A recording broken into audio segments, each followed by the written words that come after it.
Everybody has found his seat. I just want to speak a few words of welcome. Bitte so. Okay. Excellencies, ladies and gentlemen, it's a great pleasure for me to welcome you here today at our European Forum. This is an institution that is happening this year already, the 27th time. And I really want to thank you for coming. Even if it is raining, we have the interest of almost 300 participants. Of course, not everybody is supposed to be here in the very morning, but you can be sure that we will have an interesting program. The agenda we chose this year was Europe's major challenges. And of course, there's a lot of challenges. You could talk about politics, economy, demography, migration, and. Of course, it will not be possible to talk about this whole agenda at one single day. So, of course, we concentrated as an institution that occupies itself, especially with European and security policy, at the security hotspots. Because we also have a situation, we're confronted with a situation that is, at least in my lifetime, unique. I never experienced any situation that was comparable from the number and the quality of crisis we are confronted at the moment. And therefore we try, also of course, to pick out the especially relevant crisis for Europe. And so far we also tried to make this program, concentrate of course on Eastern Europe, not only the war in Ukraine, but also what is going on politically in this way. We concentrate on the situation in Southeastern Europe, and we also will have the opportunity to look a little beyond our own plate and look what is happening in the Middle East region or wherever. I hope you understand that I will not greet anybody personally except our presenters today, because almost all of them are already here, and it's a great pleasure. And I would try to use this opportunity also to present them to you just for a moment. We will start in a few minutes, or in a minute. And the first one who will be on my side, of course, will be Ambassador Brix, the director of Diplomatic Academy. We are cooperating in a way that really could be a model for some institutions. Thank you very much. We are looking forward. And also, Bettina Rausch, the president of Political Academy, is here. She is backing our institution, and this cooperation certainly is very fruitful. Then we will have a video message from the Austrian Federal Minister for Defense, because she had to go to Zagreb today and therefore cannot be with us. But then, and I now, before I go to it, we will have the statement of the former Prime Minister of Slovakia and now President of the Wilfried Martens Center, Mikuláš Dzurinda. He is here in the first row. Then we go over to Christian Schmidt, the High Representative of EU in Bosnia and Herzegovina, General Chief of Staff, Rudolf Striedinger, then the State Secretary, Stella Leuka from the Republic of Moldova, and as I usually call him, the Mr. Foreign Policy of Ukraine, Boris Tarasyuk, 2 times foreign minister and in different functions, and now also the representative to the Council of Europe in Strasbourg. Then we will have an interesting noon with Markus Reisner making a military analysis of the situation, especially in Ukraine, Hanna Szelest from Ukrainian Prism, and then we will go over to the challenges for Europe with General Johann Frank from the Military Committee in Brussels, Sven Biscop from Egmont Institute, and the former Deputy Minister Vladimir Milov from Russia. And in the afternoon, under the auspices of our former long-time chief of the correspondence, we will have a discussion on the wave and questions of Europe's global role with Tommy Hutanen from Wilfried Martens Center, Theresa Fallon, specialist for Asian studies, Alena Kutsko from Globsec, Hüseyin Bağci from Turkey, and Sergei Utkin, a Russian specialist living at the University of Denmark. So far, the program should be fixed up. Almost everybody is here already. In the meantime, you will get coffee once and a good meal also at noon. So far, you do not have to leave in order not to starve. And I think it can be and will be quite an interesting morning. So far, once again, I really want to welcome you. All the presidents I see, vice president of our institution, longtime president, the ambassadors, Wolfgang Petrich from other institutions, from so many ambassadors, generals in the first row. I do not want to greet anybody especially. Heartily welcome to you. And I immediately ask to take over the Director of Diplomatic Academy, Emil Brix.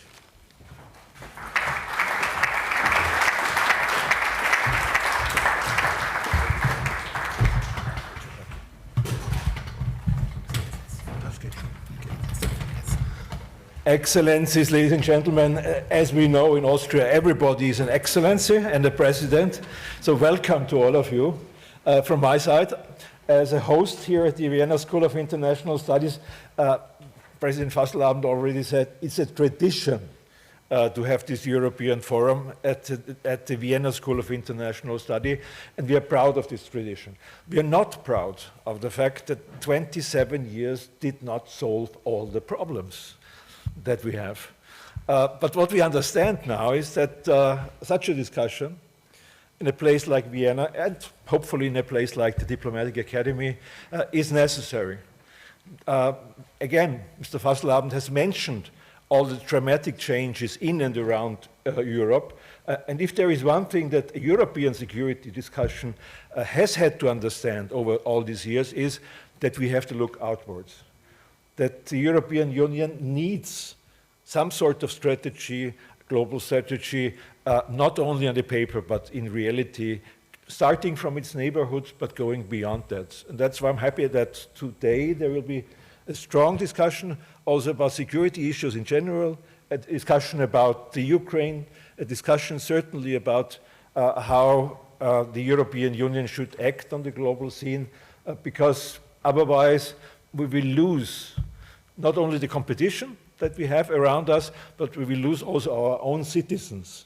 Because as we know, within the European Union, the results of elections are diverse, also in our region, in Central Europe.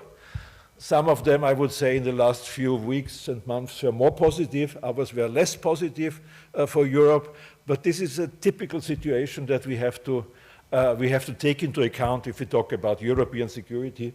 And my last word is really is, in all these discussions, and I know that the AIES is doing this all the time, the migration issue has to take first place, because this is the one issue which people around in Europe at the moment and for the foreseeable future will be really interested. It's a priority issue. And it's not only an issue of how people deal with each other, but it's about how people feel about Europe. Europe is something that is helpful to them, whether it gives them the idea that there is some sort of Heimat, as we say in German, or not. And I don't want to sound like someone from the far right corner of Austrian politics, but I really believe that this sort of European patriotism has to include also the discussion about how we can manage and organize and arrange migration and integration. But this is only part of security. We talk about a lot of things today, and my personal welcome to all of you for this discussion. Welcome.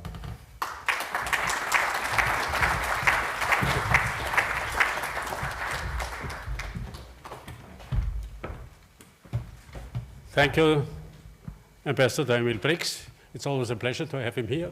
He used to serve not only in Moscow, but also in London as an ambassador, and insofar, and has occupied himself also with Central Europe in a very intense way. So far, it's always a pleasure to exchange also not only ideas, but also positions with him. Now I ask very significant man from our neighborhood, as I already announced, the former Prime Minister of Slovakia, who had the privilege to lead his country into EU and NATO in an extremely difficult situation, because he had to overtake, well, the situation after Prime Minister Mejia, when Slovakia was somehow isolated, at least from the Western world. And he managed within 2 years to bring the country into a status that they could join EU and NATO at the same time as the Czech Republic, Hungary, and Poland. He afterwards also overtook the position as a president of one of the most significant and most important think tanks in Europe, the Wilfried Martens Center in Brussels. Now the floor is yours, Mikuláš Dzurinda.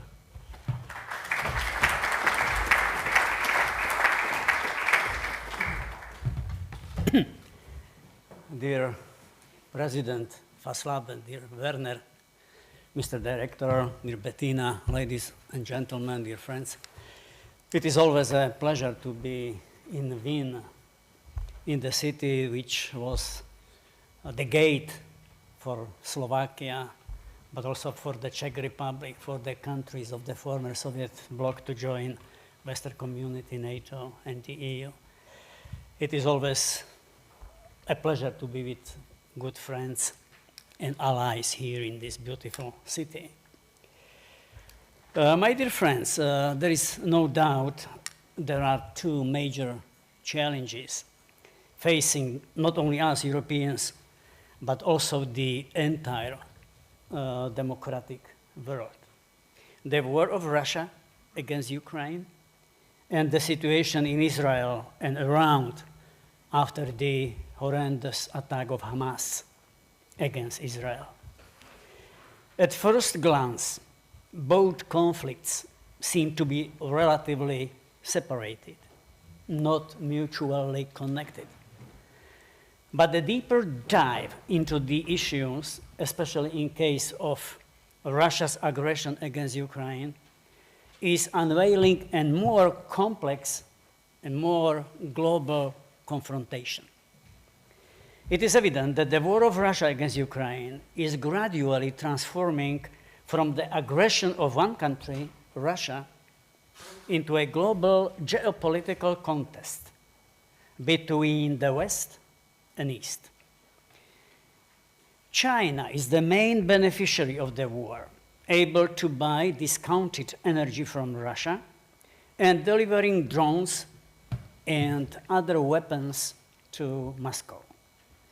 It seems China will feed Russia as much and as long as needed to protract the war, profit from it, and weaken the West.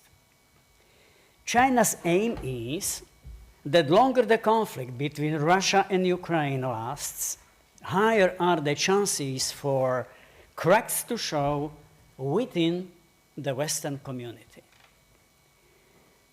Another wider confrontation looms in the Middle East. The alliance between Hamas and Hezbollah with Iran is known. It is also obvious whom Russia is siding with. China stands inconspicuously aside, playing with its money and with its political influence. The global contest between the West and East at the helm with China concerns not only military mobility and hard power, but also economy, energy deliveries, strategic mineral resources, and technologies. China is continuing its policy of subsidies and aggressive assertion. The OECD, for instance, has warned that the global steel market is facing growing overcapacity, which is attributed to Chinese investments in new production capacity, especially in Asia. The EU has recently launched an anti-subsidy investigation into China's electric vehicle makers. A month ago, in mid-October, we could see two distinct pictures within 1 week. Russian President Putin and Chinese President Xi Jinping meeting in Beijing to commemorate the 10th anniversary of the Belt and Road Initiative. And on the other side of the world, Ursula von der Leyen, Charles Michel, and Josep Borrell being invited by US President Biden to join, let's say, a steel and aluminum club in exchange for Washington dropping its threat to impose tariffs on imports from Europe. They spoke, of course, many other global, even more sensitive issues. The symbolism of the current global geopolitical contest couldn't be more accurate or more impressive. On one side, we have the global East, represented by China and Russia. On the other side, we have the global West, represented by the United States and the EU. A logical question could be, does it mean that has the current world order been set in motion? In the latest edition of the Foreign Policy magazine, you can read an article entitled "The Alliances That Matter Now," with the subtitle, "Multilateralism is at a dead end, but powerful blocs are getting things done."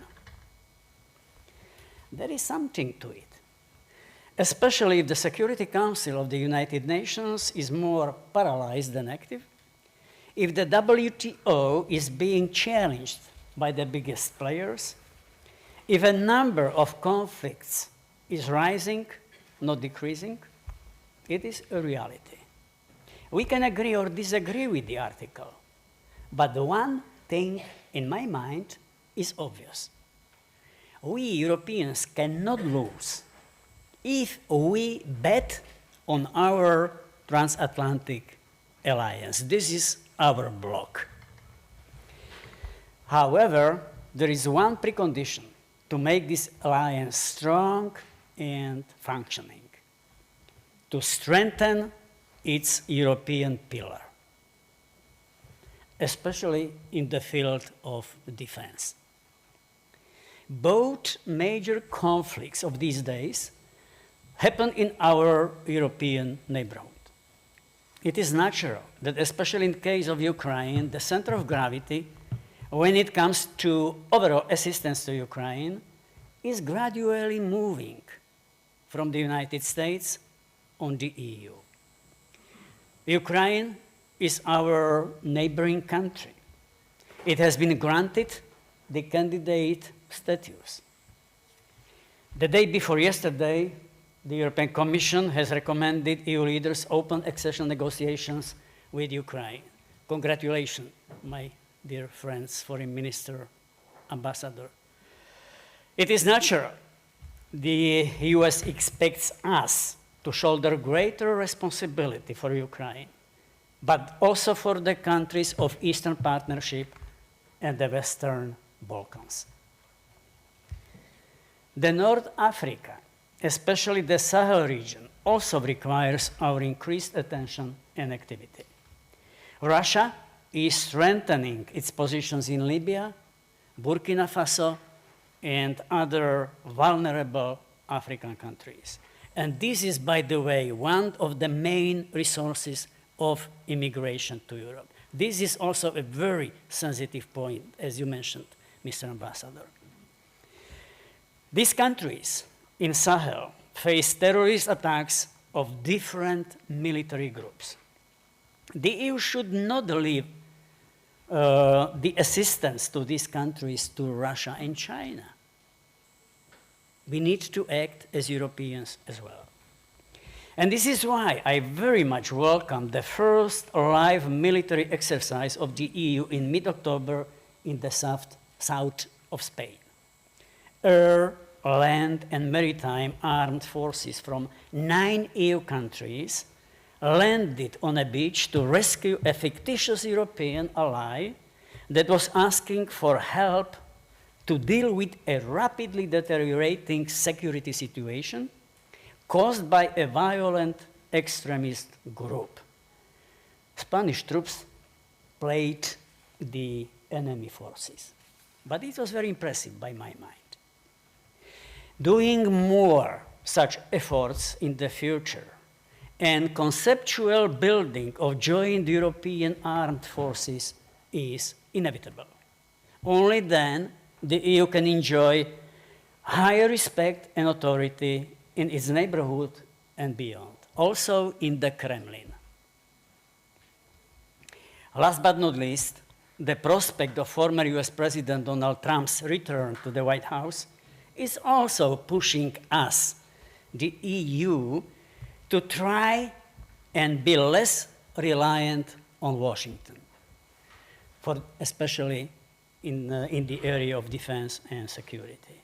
In other words, the EU needs to have the necessary means and capabilities to act together or alone, if necessary, to handle a wide range of security challenges.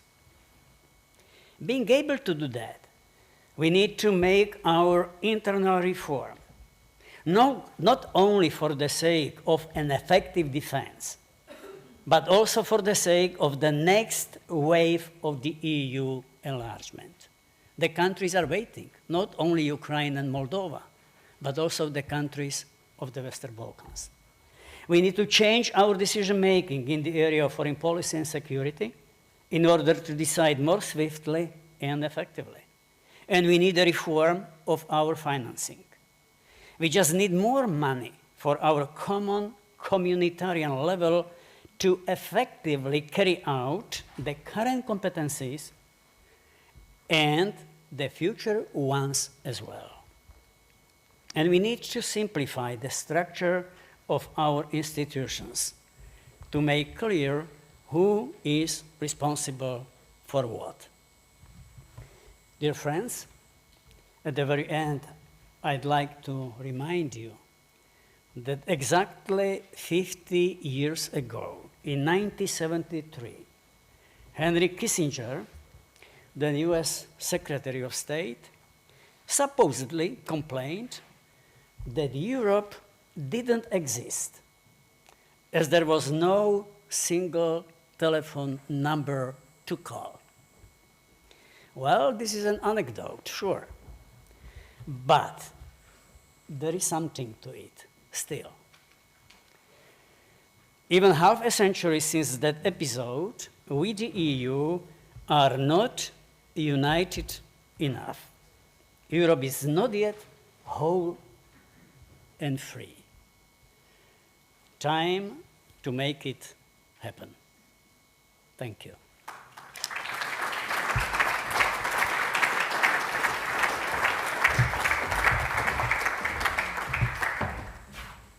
Thank you very much.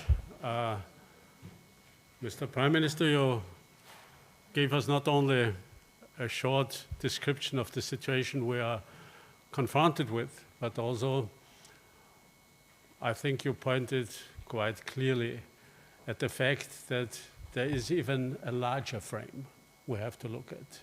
It's not only single crisis hurts we are confronted with, but it's the general situation of the globe that is or has become a challenge, an enormous challenge for all of us. Thank you very much, and now I ask Bettina Amon. She is not only a member of the Austrian Parliament, but she has also developed in her function as director, as president of the Political Academy, a program especially for Southeastern Europe. I only can congratulate. Please, Bettina.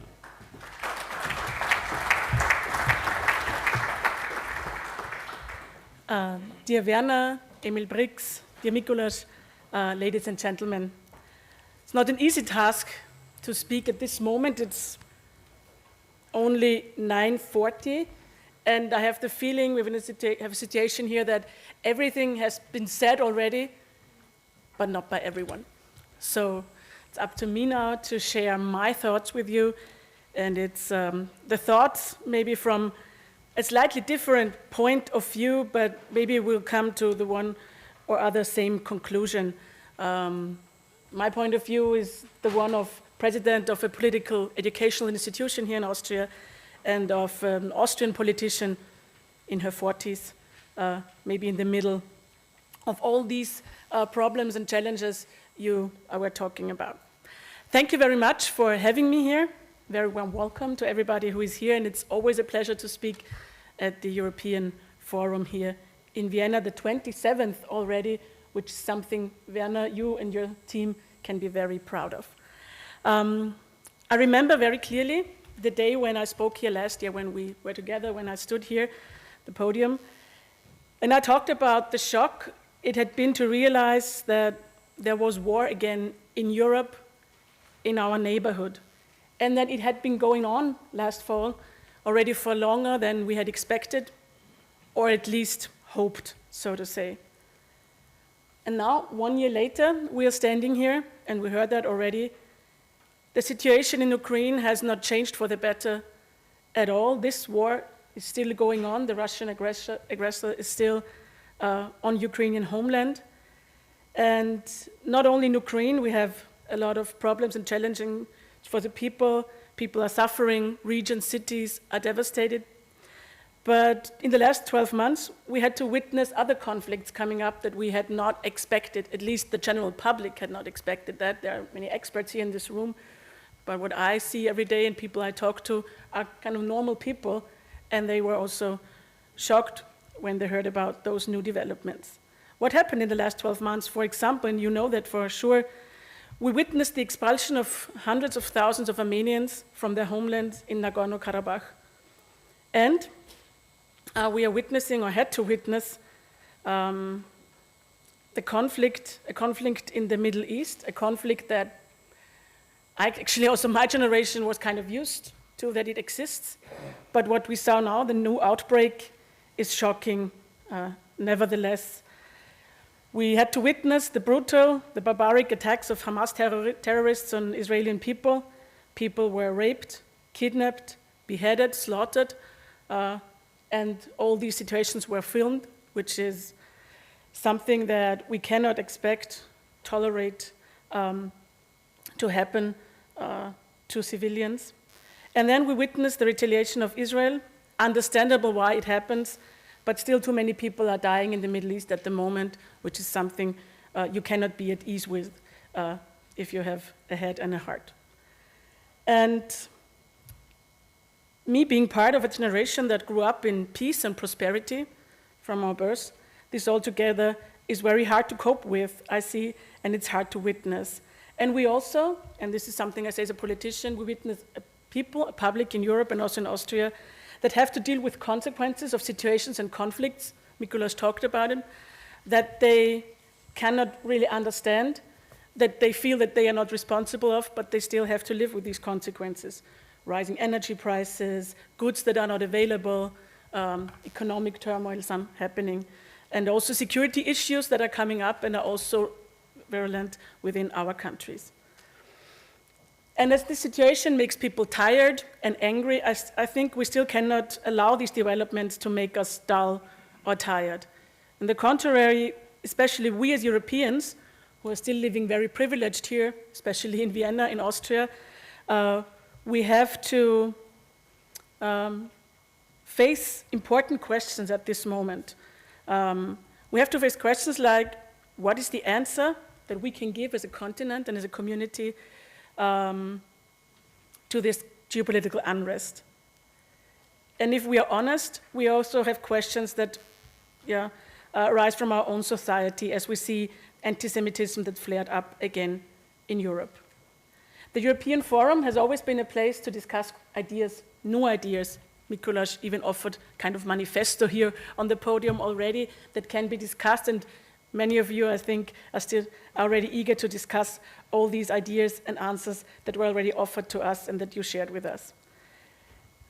I think, Emil, you said it, that you said that the European Forum could not answer all questions and challenges that were coming up or had been coming up in the last years.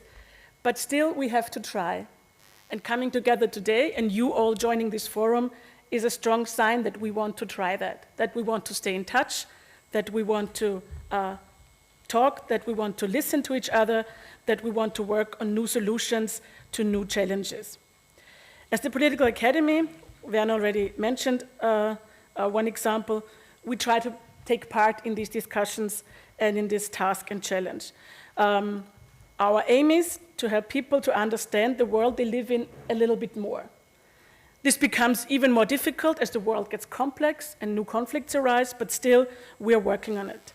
We are a platform for dialogue and exchange, not only for domestic political issue, but also as far as foreign policy is concerned. We have organized study trips to the Western Balkans, and now starting to organize study trips to the African continent, also for local politicians and regional politicians here in Austria to get in touch with people from other countries and understand local issues, regional issues, and geopolitical issues more. We offer a lot of material through podcasts, publications, and also e-learning tools that are easily accessible for many people around Austria, but also around Europe. And we are very pleased to partner in events like these. So let me thank the Wilfried Martens Center, Tommy Huttunen and Mikuláš Dzurinda are here today. Let me thank the Diplomatic Academy, its director is representing it, and let me thank you, Werner, very much for organizing these events, having us as a partner, because also we and our community that is also invited to this event benefit a lot from it, and I hope also that our continent and our countries will benefit from it. Thank you very much.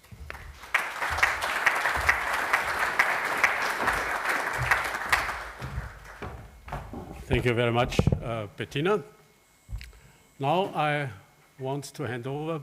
Before I do that, I also want to make an exception from my announcement. I said I would not greet anybody personally, but I make one single exception. This is our honorary president,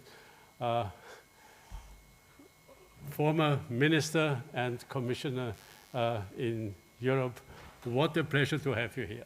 Thank you for coming.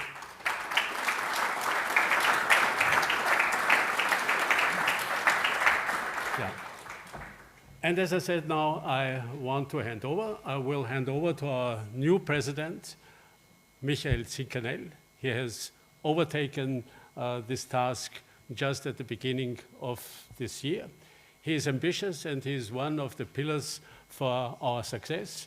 You know, we are a team combined of not only a young team, but also very experienced diplomats, generals, academics, people from economy like Martin Seidig or Ernest Huber, Christian Strohal and others. I just want to mention a few ones.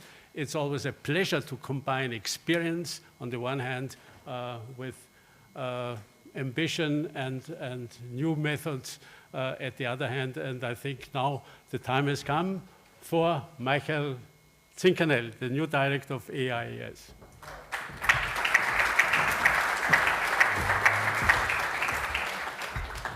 Thank you very much, Werner Fasslabend, dear Excellencies, ladies and gentlemen, dear colleagues. It's my pleasure and my honor to welcome you all also in my position as the new director, not president of the AIES, to this 27th European Forum, where we will be discussing major challenges for the European Union. One major challenge that I'd like to address at the very beginning is that we are having prepared a very tight schedule for you. So due to time constraints, I would like to invite one of our keynote speakers, High Representative for Bosnia and Herzegovina, Christian Schmidt, to the stage for your opening remarks. Thank you very much.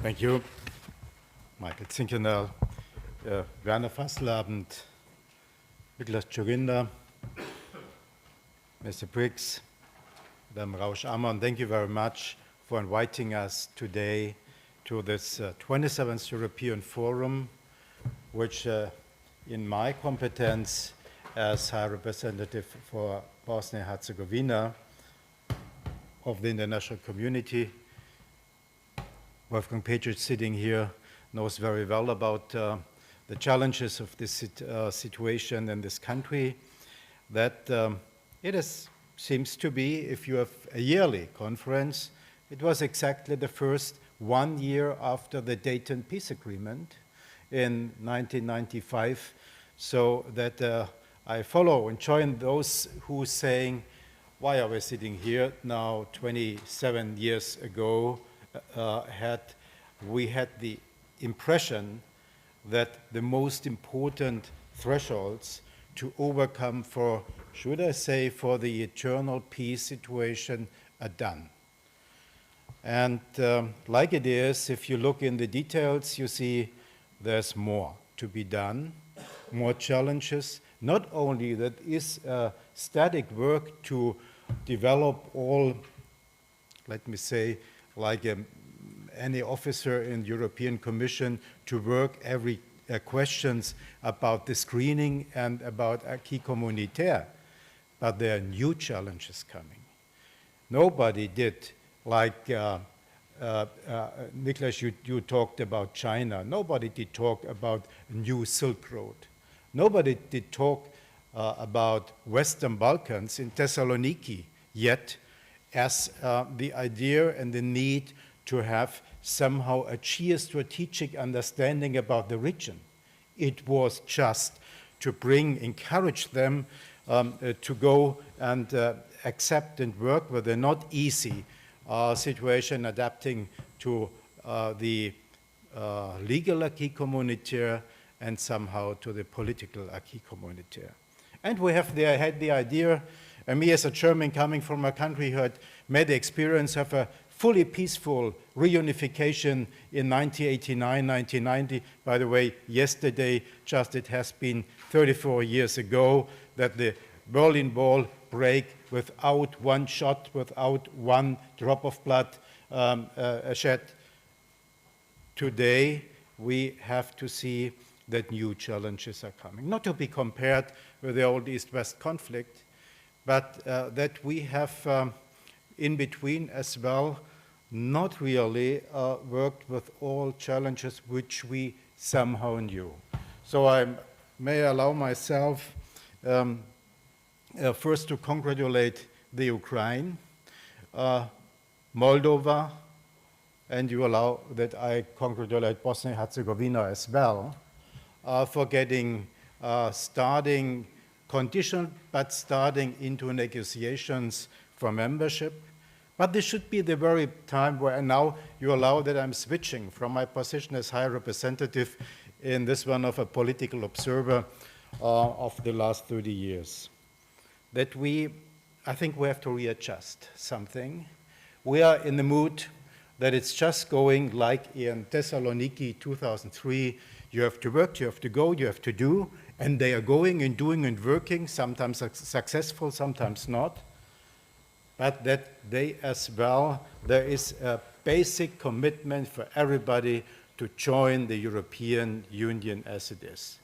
And see, Madame Ferrero-Waldner, I know we just had the opportunity recently in Salzburg to have a panel and reflecting about what has been done, thank you, but what should be done. And this is, I think, we have to go reflecting whether the idea of the ever closer union, which we learned from Jean Monnet, is sufficient for today. This is coming with some reference to some statements yesterday. I've read this morning. Milorad Dodik, one of the famous examples of non-ambiguity and not understanding about what European Union should do in his statements. I hope there's something more behind in a better sense. He said yesterday, quote, they are once again, this is European Union, once again dissatisfied with what was delivered to them. Why do we have to deliver something to them? We were not elected here to fulfill their wishes, but to fulfill the wishes of the people, end of quote. This describes more about the problem than one should think. There is some intention that European Union has to deliver and others just have to follow. I wouldn't see that this is the case in the Ukraine, because the Ukraine nearly exactly knows what is on stake, but this is some addressing on us. What are we attending to do in a situation when we want to make one first political message? And this message is, you belong to Europe, and we belong to you, and there should be nothing in between. So let us work together. I had the honor in the year 1994, already in the crucial years, to be part of a team drafting a paper which is known as the so-called Schäuble-Lammers paper, where we had reflections about European politics. And just having read this again, I would say there's something in we should really reiterate.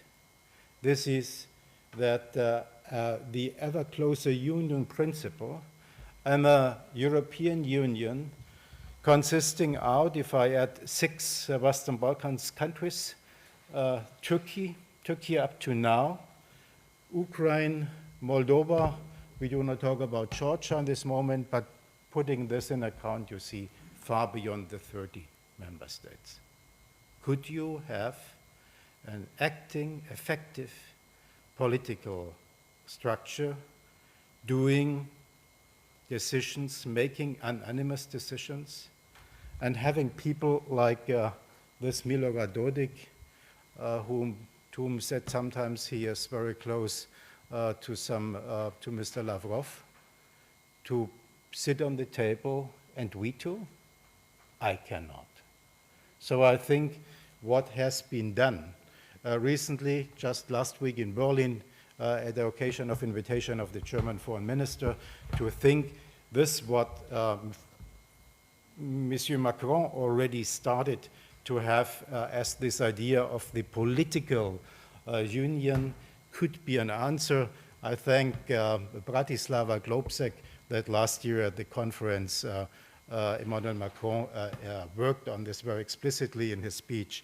I think we have to reflect what could be the approach in a gradual approachment to European integration. Why?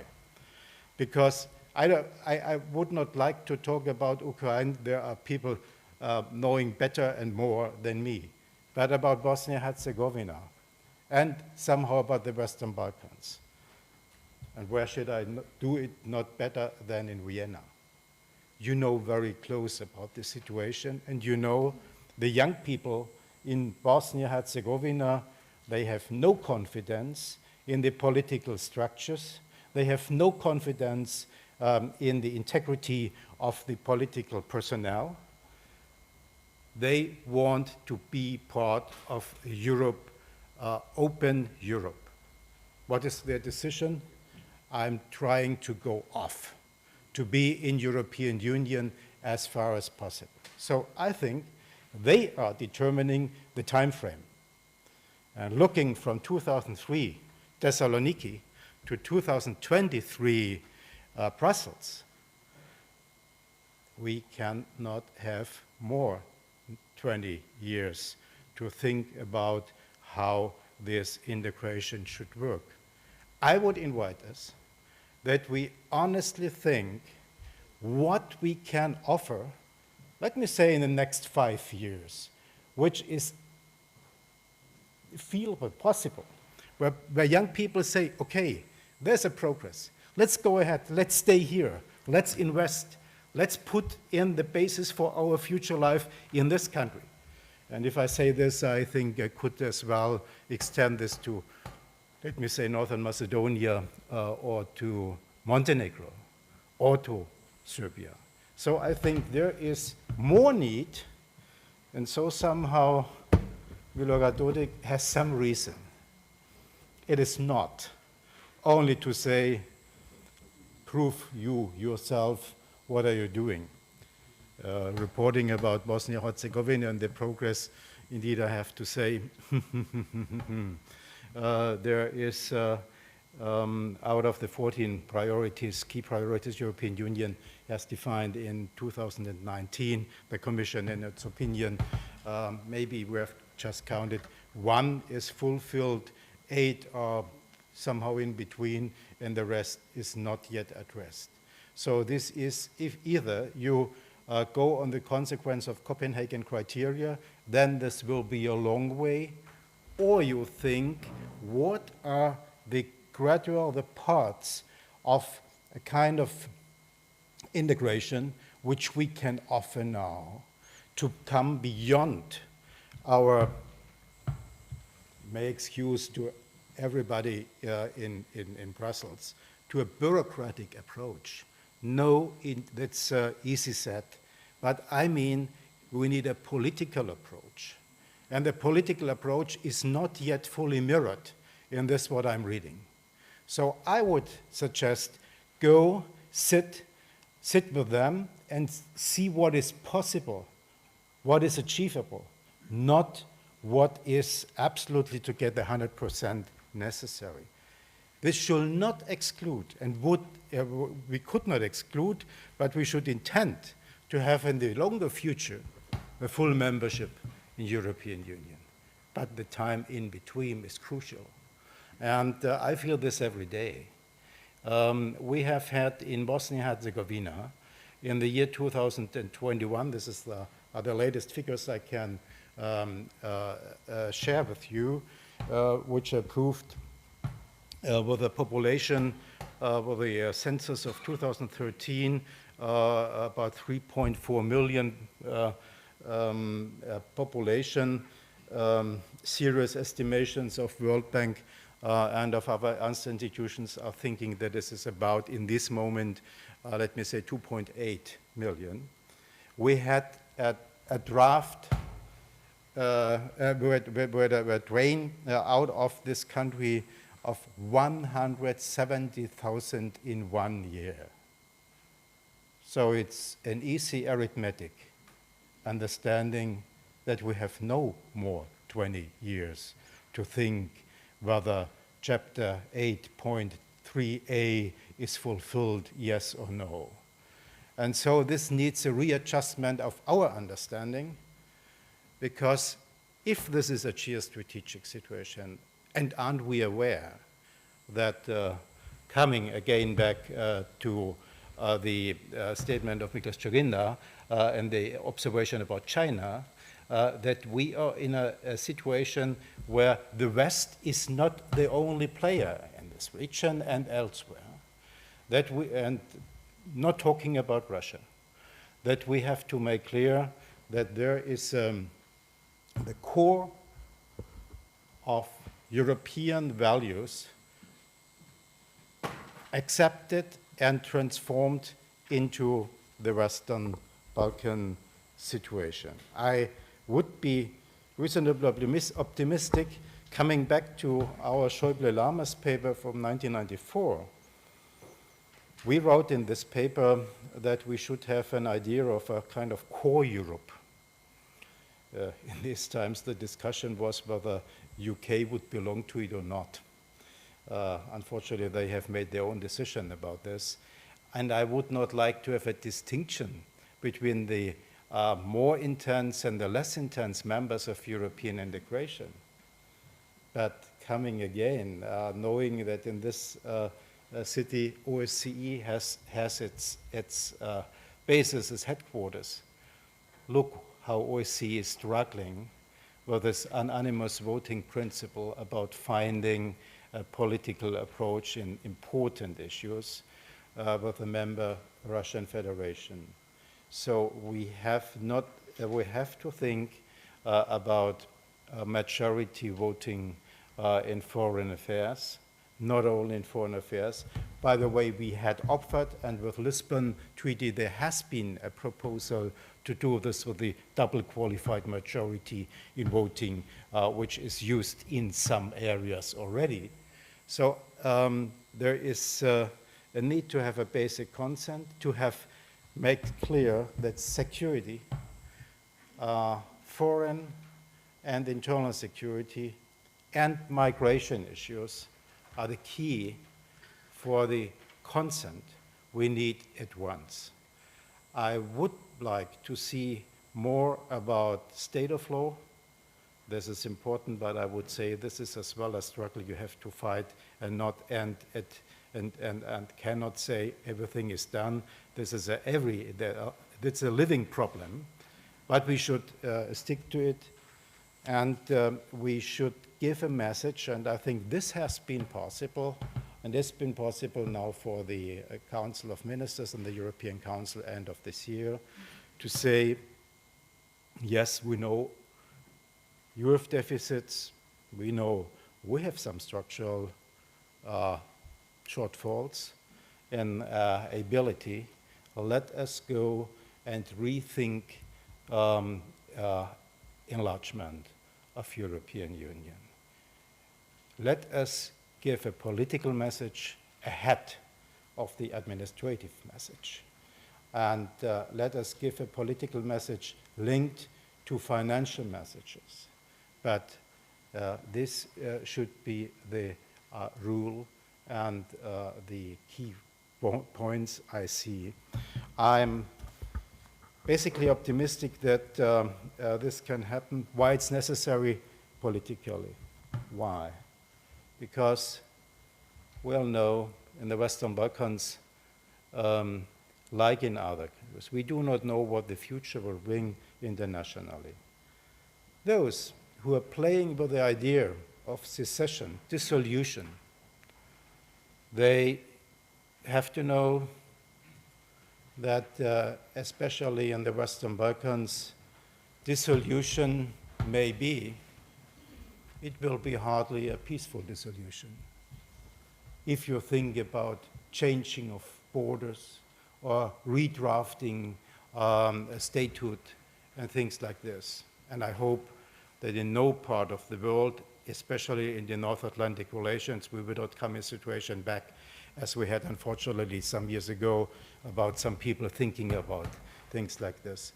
Those are thinking about this, they should really see what could be the consequences. So I think the future vision for this country, for this region, is European integration, lowering the borders, not redrafting borders, lowering and giving more opportunity. But if we would now just give the 4 freedoms to everybody in this region, and I talked about the brain drain, I think we have to be very smart to do this in a way which is helpful not to the desires of the economy in the European Union, but to the needs of the population and the statehood in these countries. So my experiences It's a little bit complicated sometimes in Bosnia-Herzegovina. I did not talk about Kosovo, quite other status questions are following, but it's manageable. It is manageable if it's very clear that we are there to assist, to help, and to do a lot in terms of security. This gives me the opportunity in the presence of the Chart of Austria to thank Austria for this very, very important contribution to EUFOR Althea, as for in former years, and now it remains an issue where psychological reference is given from a lot of people saying, as long as the international community cares for this, what we do not want to see, we rely on staying. I would say if we would think with a purist approach and they have to decide on their own and this is local ownership, I think probably it's too early. So thank you for being here and thinking about political future developments. I would not call for something which is close to New Dayton. I think you cannot solve the problems and answer the problems of Bosnia-Herzegovina at another US Air Force base. You have to do it in the country, and you have to do it with the people. Unfortunately, if you see the decisions of the European Court of Human Rights about non-discrimination, about citizens' rights, you see so far up to now that there is no appetite in the local ownership to implement this in the Constitution. Sejdić-Finci, the famous decision of the European Court of Human Rights, now already 15 years old, saying Mr. Sejdić as head of the Roma and Mr. Finci as the president of the Jewish community in Sarajevo cannot be not allowed, what is the case today, to run for presidency because he does not belong to the right ethnic group. This is not part of European understanding of equality. So we have to work on this, and if the political class does not understand that there is a need, we should invite the people themselves to talk about in a structurized manner. There is experience in the European Union, and I know we have to go for the keeping the identity of the different ethnic groups. Somehow I would say Bosnia-Herzegovina is in a nutshell mirroring a lot of problems we see in and challenges we see in other countries, but it's not only about problems. I think there is a lot of opportunities behind. Thank you very much for having the opportunity to sharing these thoughts with you, and thank you for the Austrian contribution to this work where we see gradual success. Thank you.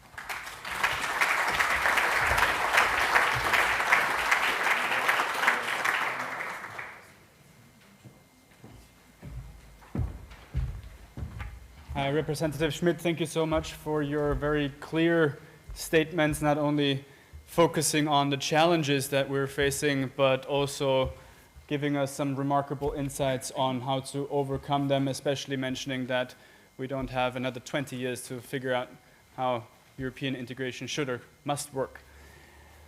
Ladies and gentlemen, it is my great honor to announce also our Minister for Defense, Claudia Tanner. Unfortunately, Minister Tanner could not join us in person due to the fact that she had to go on an urgent trip abroad. However, we have a video message that we would like to show you right now. Ladies and gentlemen, Defense Minister Tanner.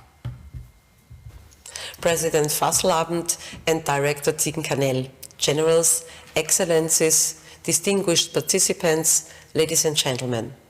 Unfortunately, I cannot be with you personally because at this moment I'm in Zagreb to meet my Croatian colleague.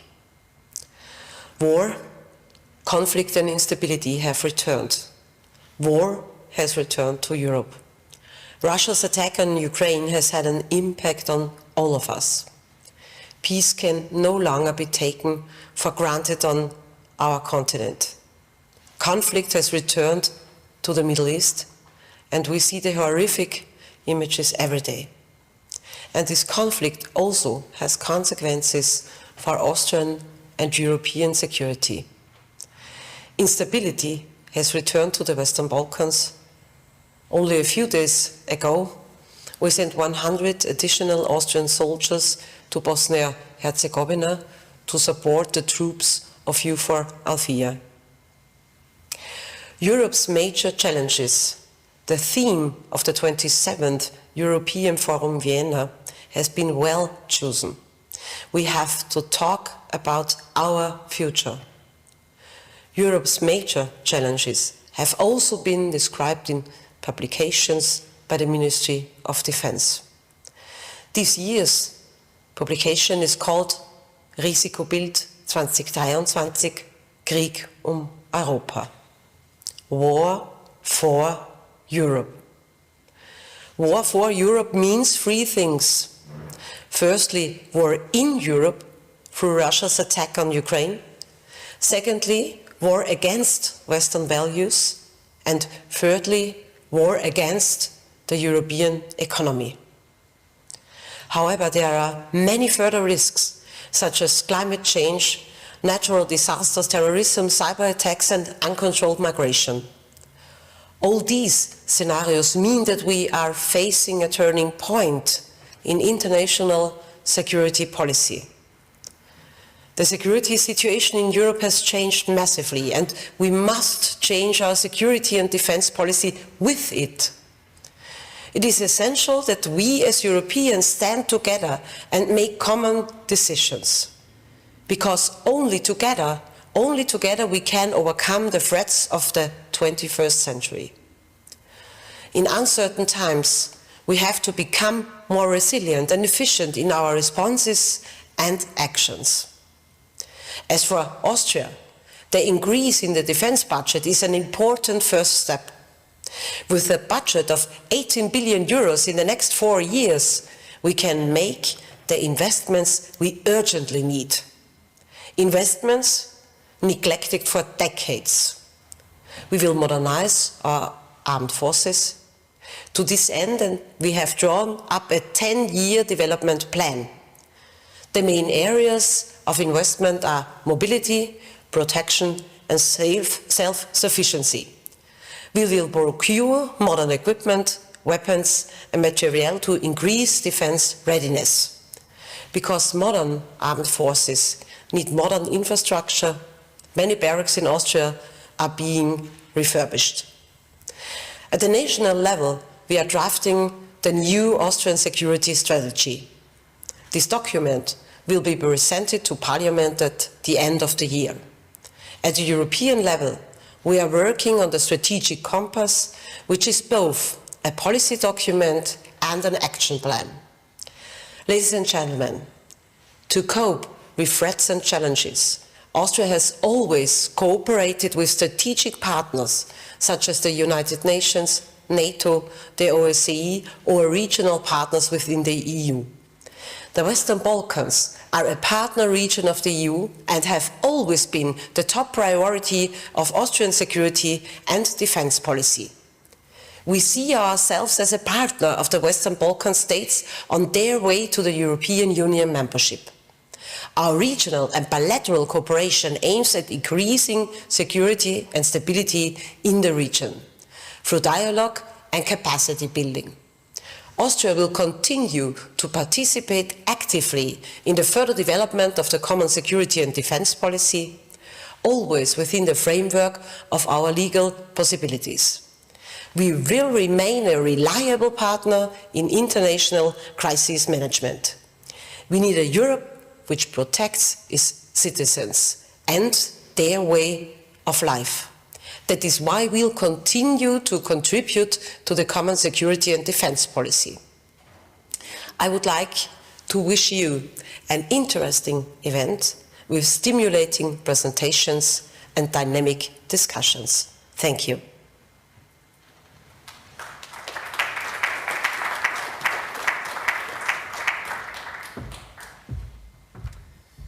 Ladies and gentlemen, after hearing these very clear and very detailed remarks from our Minister of Defense, Claudia Tanner, I have the pleasure to welcome to you our next keynote speaker, the Chief of Defense Staff, Rudolf Striedinger, who has started his military career already in the late 1970s, rapidly ascended through the ranks and has accumulated over 20 years of high-level leadership roles. He will elaborate further on the remarks that we have heard from the Minister of Defense, especially focusing on the before-mentioned investments and modernization of the Austrian armed forces. Chief of Staff, the floor is yours.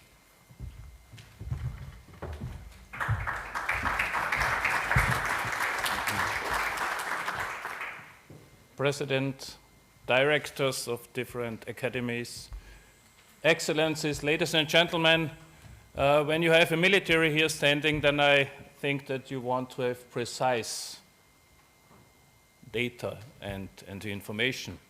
And I'm more precise when I speak in German, and I know that we have perfect interpreters, hopefully that they are able to start.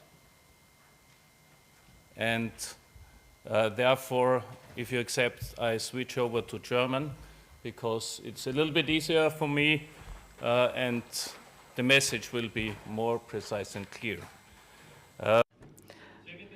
Ladies and gentlemen, it is a special pleasure for me to further detail the statements of my minister, Claudia Tanner, and to go into further details of military strategy. I do not want to present Austria as a role model, but when though I have to go back in history, because military strategy processes cannot be achieved in no time, unlike political processes that may change overnight. So I would like to take you back to the times of the Cold War, where Austria was between the Warsaw Pact and NATO at the interface of confrontation lines, and where we, from our perspective, had a convincing defense concept for ensuring the security of Austria. And we would certainly been, then there came the transformation of approximately 30 years, where almost all European countries reduced their armed forces, and Austria did so as well. But we did not only reduce the armed forces, but in the course of a reform commission, we also shifted the focus from military defense of the Republic towards a commitment to foreign missions,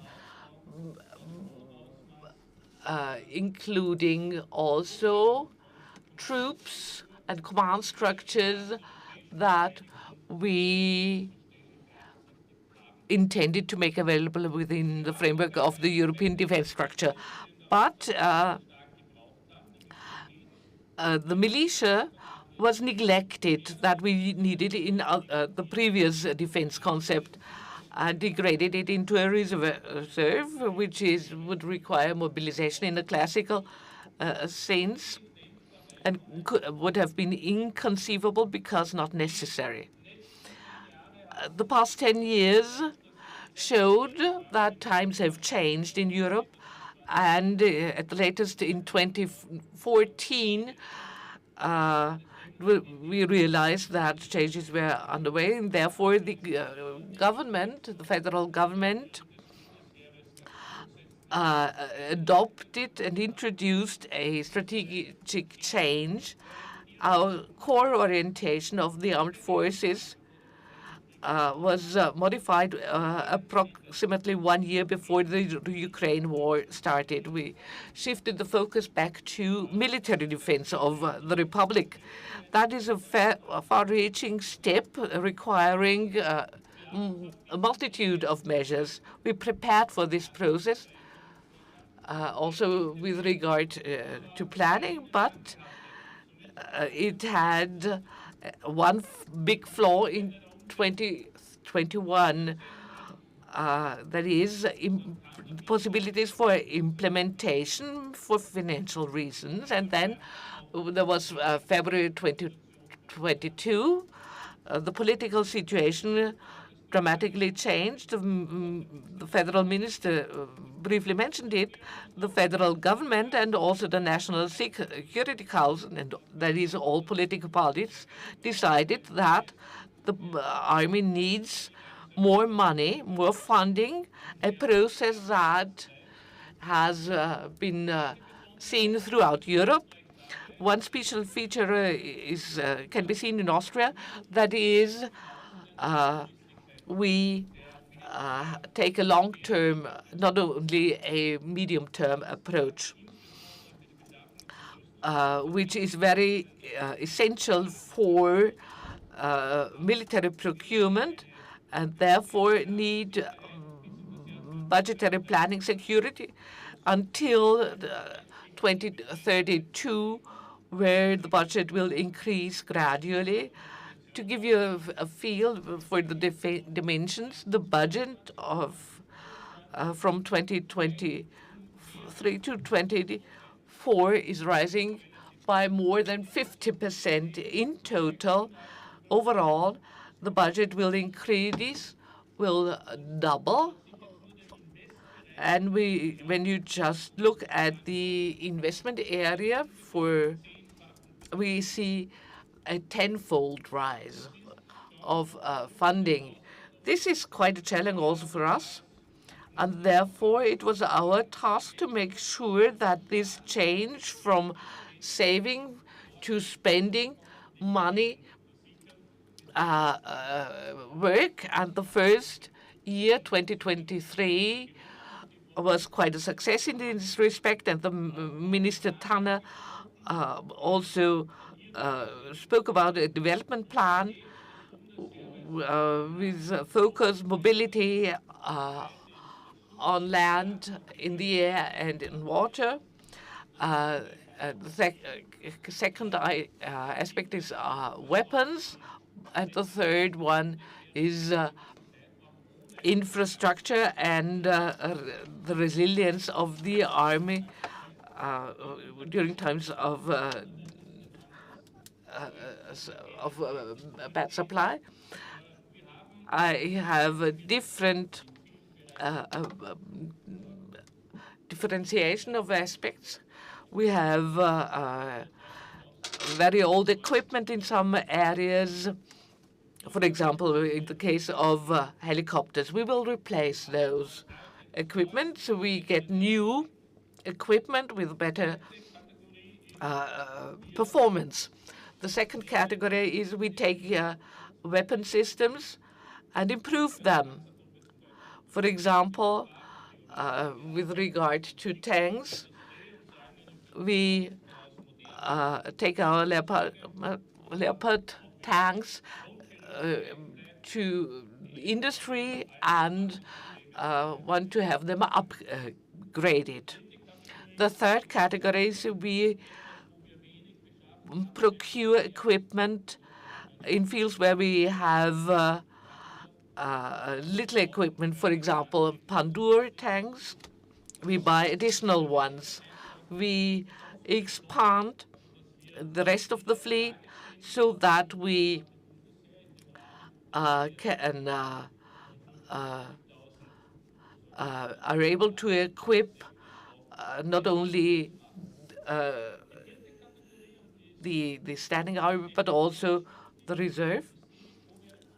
The next part is new areas such as drones over the entire range, from very small ones to fairly big ones. but also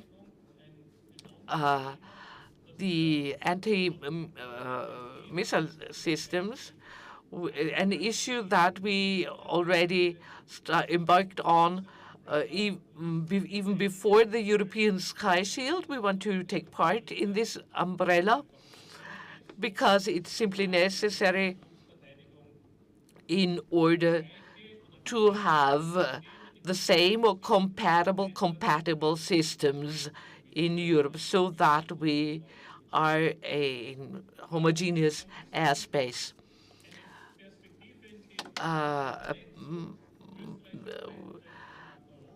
With regard to the networking of Austrian armed forces in Europe, we are, of course, not alone in the world. We have a neutral status that brings advantages and disadvantages. It is the way it is. I, as the Chief of Defense Staff, have to work with this framework. We have to make the best of it. This is reflected at the European level that as follows. Within the framework of European programs, cooperation programs, armament programs, and standardization programs, we cooperate fully and try to solve issues cooperatively, which at any rate is the less expensive way, and also reasonable and helpful in practice. In the strategic compass and the rapid deployment capacity, we make our contribution. We have done so, for example, in the Spanish Life exercise in the area of Seville. And it's, surprising that we have, as a fairly small European country, have the fourth strongest contribution after Spain and Portugal. That was quite interesting to see. In the first rapid deployment capacity area, together with Germany, we play a prominent role as a lead nation in the field of logistics, which is also a challenge that we are able to address quite successfully, and we continue our ongoing foreign missions with a view to the capabilities the Austrian army can offer. And when we do redimension our contribution, we do not for fun or because we think it's right, but because it simply doesn't make sense to send troops that are not fully deployable. That's something that we do not want to do, but we also have reserve capacities that we have made available, for example, in Bosnia, and we will do so for KFOR in next spring. We are committed to the Western Balkans because it's our neighborhood, but also in other challenging situations. So I've shown you described the military approach of the Austrian army, and it's in many areas parallel to European developments. Thank you very much. Herr General Stredinger, herzlichen Dank für Ihre Ausführungen. Es freut uns selbstverständlich auch immer ganz besonders, dass Thank you very much.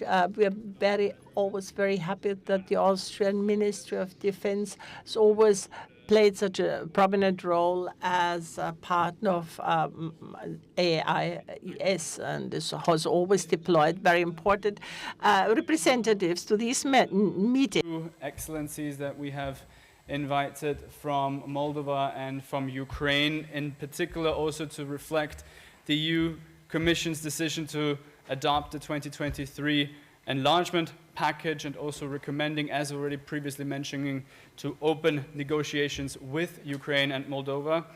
And therefore, it is my great honor to welcome, first and foremost, Ms. Stella Liuka, State Secretary for European Integration from the Ministry of Foreign Affairs from the Republic of Moldova. Thank you very much for being with us. Thank you.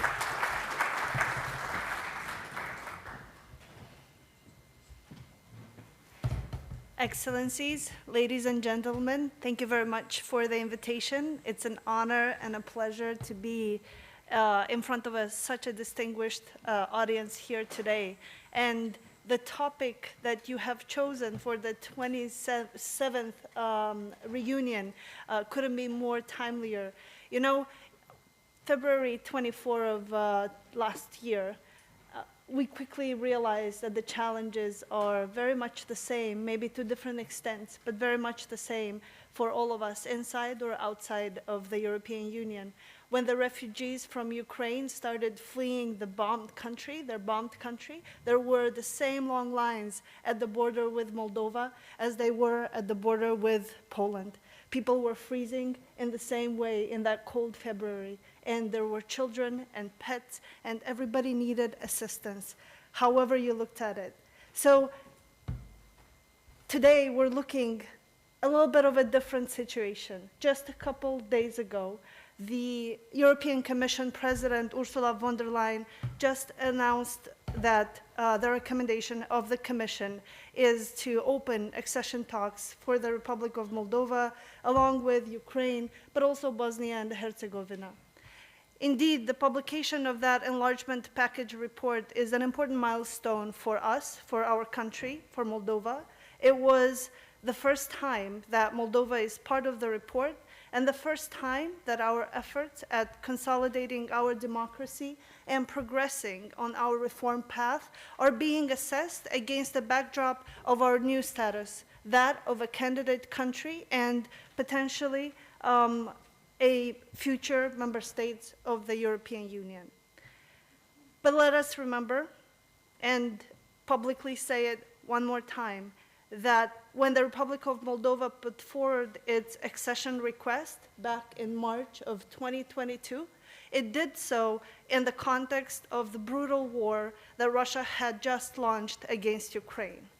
Aside from the aspirations of an improved livelihoods for our citizens, Moldova turned to the European Union as a project of peace and security, as a shield of common values and standards that would have the ability to protect our citizens. Since June of last year, when Moldova received candidate status, we started also working on the 9 recommendations that this status came with from the European Commission. And we worked on tirelessly on genuine and consistent reforms in such areas as justice sector, de-oligarchization, anti-corruption, public sector reform, electoral legislation, improvement of human rights, and fighting organized crime. Just about a month ago, I was attending an event in Vilnius along with other candidate countries, and we were speaking about our experiences over the last year. You know what we realized? We had the exact same issues. The same challenges were common for all of us. Either it was Northern Macedonia or Ukraine or us in Republic of Moldova and in Chisinau. The Moldovan government over the last year and a half has tirelessly and put dedicated work to bring our country closer to the EU and its standards, especially when it comes to the fundamentals of the accession process. That's alongside with the 27 pieces of legislation of the AIES that we're still trying to get our heads around, being a country of about 2 million people. We embarked on an ambitious justice system reform at all levels. Like Northern Macedonia or Albania, we're conducting pre-vetting and vetting evaluations for all of the top institutions in the justice sector, in the justice system overall, including from the moment when the new future justices are prepared at our National Institute of Justice. We're aiming for more independent and unbiased justice sector while preventing a long-term gridlock of the judiciary, which is still part of the resistance of the previous less democratic administrations that we've had in Moldova. We're conducting legislative amendments that we're consulting with the Venice Commission, and we're following the recommendations from the Venice Commission. We also set up processes that we didn't have before, like, for example, trial in absentia, which has allowed us to get final verdicts on high cases of corruptions that have been dragged through courts for over 8 years.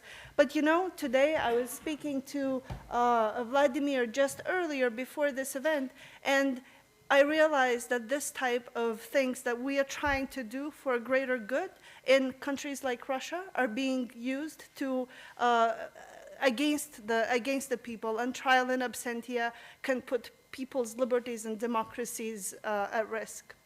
We set up Anti-Corruption Prosecutor's Office as a separate independent body to deal with high-level corruption upon the recommendation of the European Commission. We also intensified our efforts at de-oligarchization and took a comprehensive approach, and as a whole of government approach, over 25 institutions in the country have come together to put together a plan that was later on consulted with the Venice Commission and approved. And now we have a very, very proactive and very intense activity plan, and it covers areas as like the audiovisual, election law, competition policies, and the like.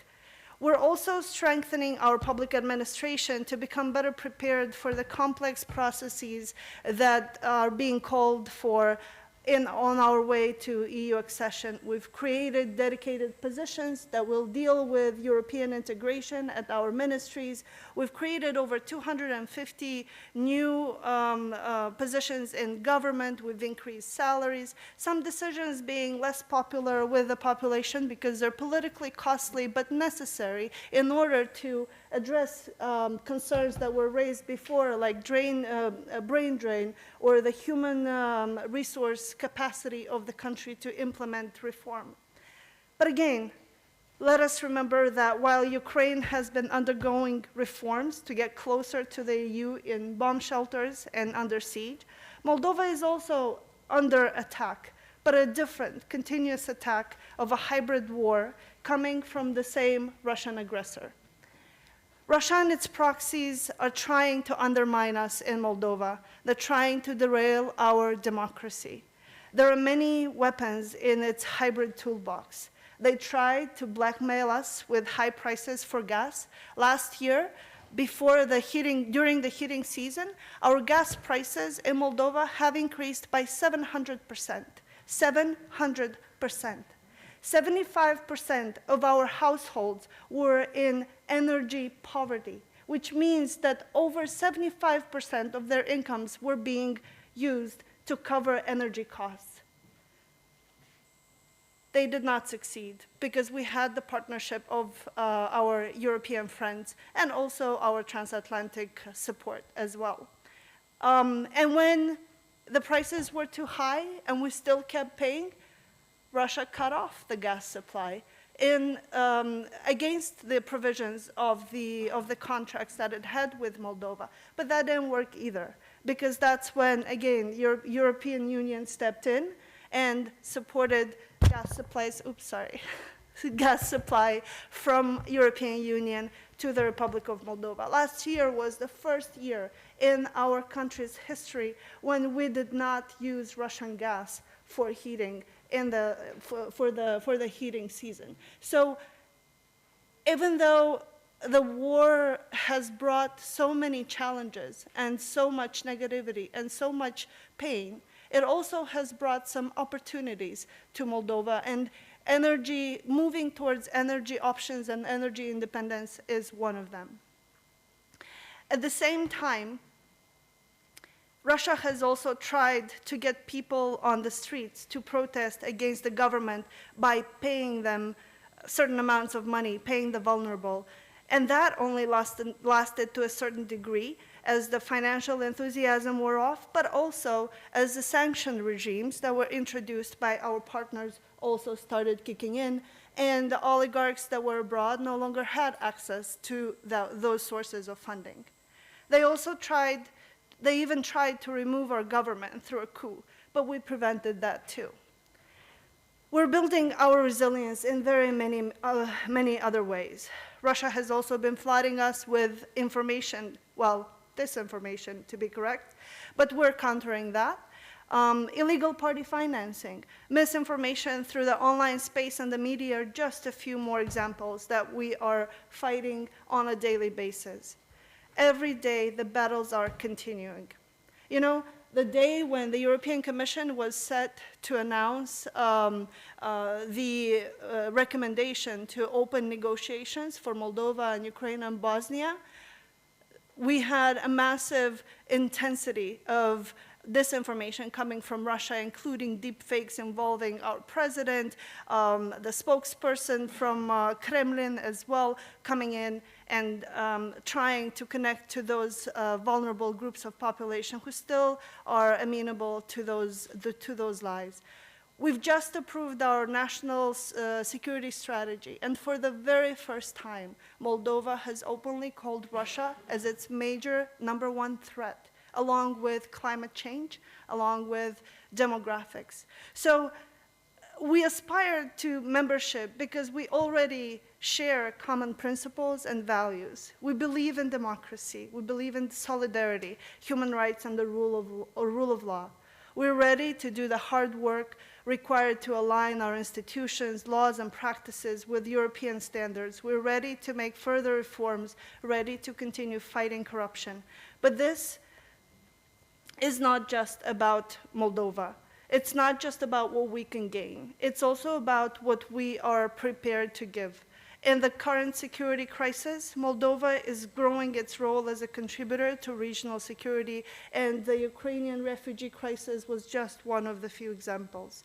The road to accession is not an easy one, and we understand that there are very many challenges ahead. We are willing to confront those challenges, and we strongly believe that we will be much more efficient to do it together rather than on our own. And whatever gets tested in the sandbox of Moldova has the potential to move further into the European Union. And let's work together for that not to happen.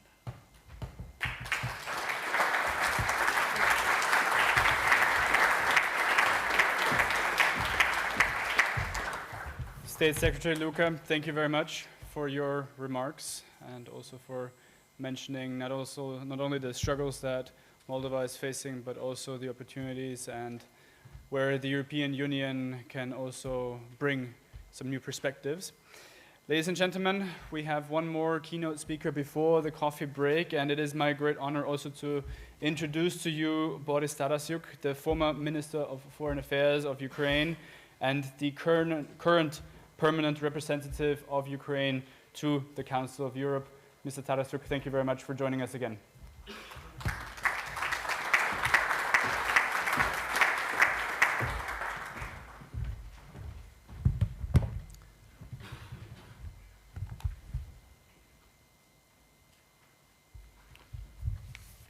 Grüß Gott.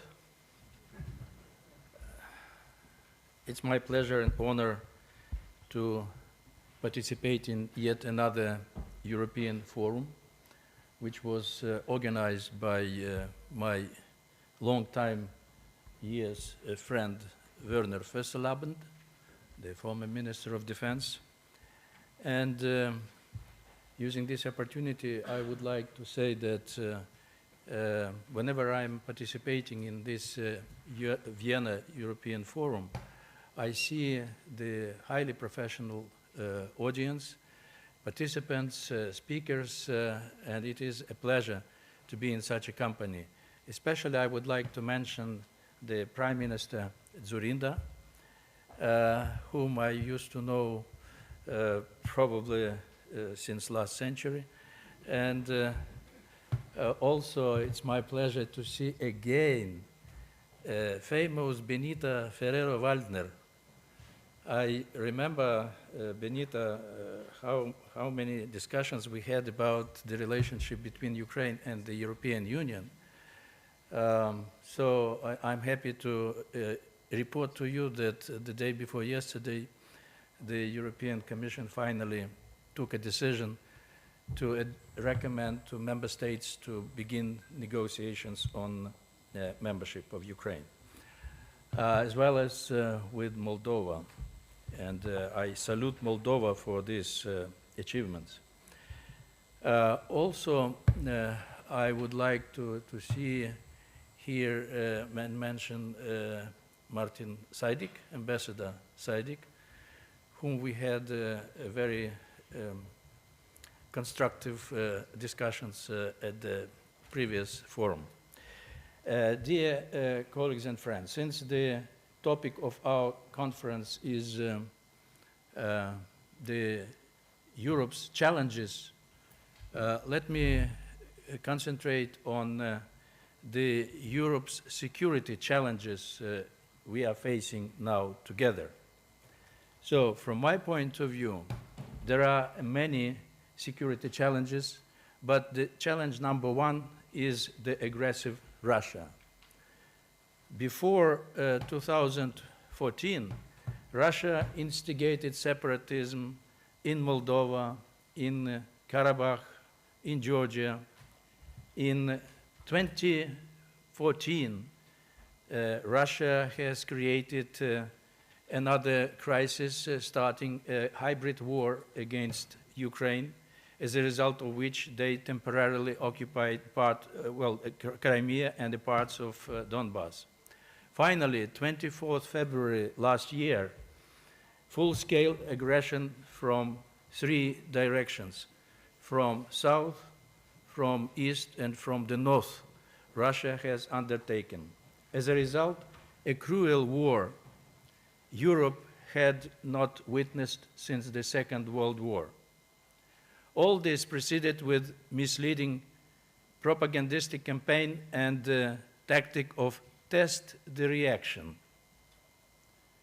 Putin has the plans to be self-reappointed next year, which is going to be a violation of Russian constitution.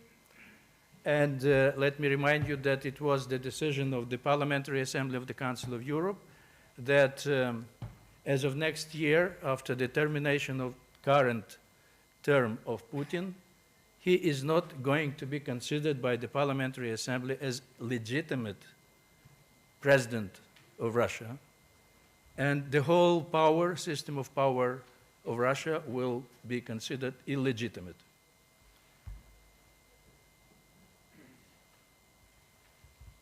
So this temptation of Putin is in itself the continuation of a challenge to the Europe's security and the world security. What do we see in Russia itself? We see the weak civil society, no visible political force capable to resist a despotic Russian regime. Another challenge I see is the challenge for the unity, including transatlantic unity, between Europe and the United States.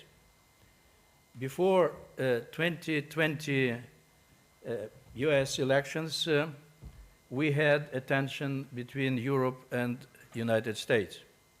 Now, before the presidential elections of 2024, we are facing and seeing some elements of this possible tension, another tension between the United States and Europe. Also, what is the challenge to our unity? The challenge which is being caused by the attack of terrorists Hamas against Israel. And already it created a tension in some major capitals in Europe. Another challenge we are facing, this is the terrorism. Terrorism which was once again reminded us by the terrorist Hamas attack against Israel, and supported, not surprisingly, by Russia and Iran. Violence in the European cities as a result of the division of the societies, division which was called by this terrorist attack. And in addition, the major thing, this is the Russian war of terror. By the way, the European Parliament and the Parliamentary Assembly of the Council of Europe referred to Russian regime as terrorist regime. Another challenge I see, this is the inadequate preparedness for the defense of Europe, European countries, and European values. Look what happened with the arsenals of major European powers. So they are almost empty. A lot of heavy weapons are not combat ready. So, and this revealed the weaknesses we are facing. The internal policy factor also is a challenge, because the elections revealed weaknesses of democratic institutions and tradition, populism and attempts to undermine unity within the European Union and NATO. Among other challenges, I see the vulnerability of democracies to Russian propaganda and subversive activities. So what they are subjecting at? They are subjecting at democratic values and principles, our democratic values and principles. They are targeting the freedom of the mass media, and this freedom of mass media is being used by Russia to impose their false narratives and lies. And in some instances, it works. Another challenge I see, the threat to freedom of navigation principle. What we see in the Black Sea and in Azov Sea. Russia literally violated the fundamental principle of freedom of navigation.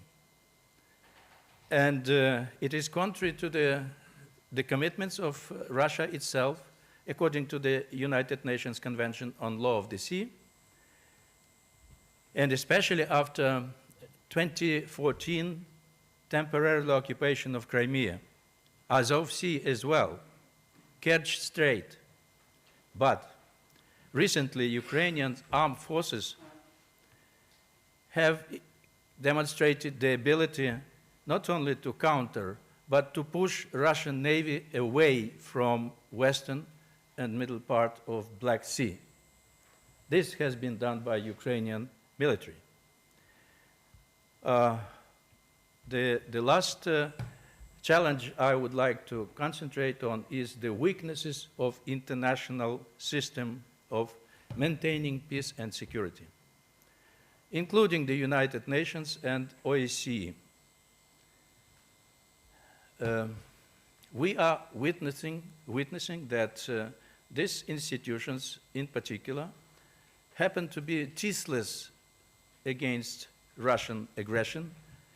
They happen to be outdated with undemocratic system, including the veto right by 5 powers, incapable to maintain peace and security, which is the major responsibility of the United Nations Security Council. Could anyone name legal grounds for Russia to be a member of the United Nations or the UN Security Council? I don't see any legal ground for Russia to be a member of both United Nations and UN Security Council. There is no legal ground. So that means that United Nations is the system which requires deep, deep reformation. At the conclusion, I would like to say that Ukraine already for more than 20 months is resisting Russian aggression. Ukraine is resisting the second largest army in the world, which was considered to be. Now in Ukraine there is a joke that Russian army is the second largest army in Ukraine. So we see no alternative to a victory over aggressive Russia. This is existential war. Any freeze of current status quo, the way to a new war. The only alternative, withdrawal of Russian forces to 1991 borders, reparations for damages and accountability of Russian military and political leadership. And in this regard, surprisingly, but the Council of Europe is doing something nobody expected from the Council of Europe. In particular, I have in mind the adoption by the Council of Europe on 16th of May this year, register of damage by Russian Federation to Ukraine. So this register of damage started to work, and we expect that it will be added by two other elements, that is the Compensation Commission and Compensational Fund. This is a huge work ahead of us. Also, we are working on the creation of ad hoc international tribunal, and we hope that the Council of Europe here again will prove its usefulness, although this is not a responsibility of the Council of Europe. But what I would like to say by mentioning these challenges, that there is a lot of challenges before us all, and much depends on all us whether we will find adequate responses to these challenges. I wish you all the success. Thank you very much.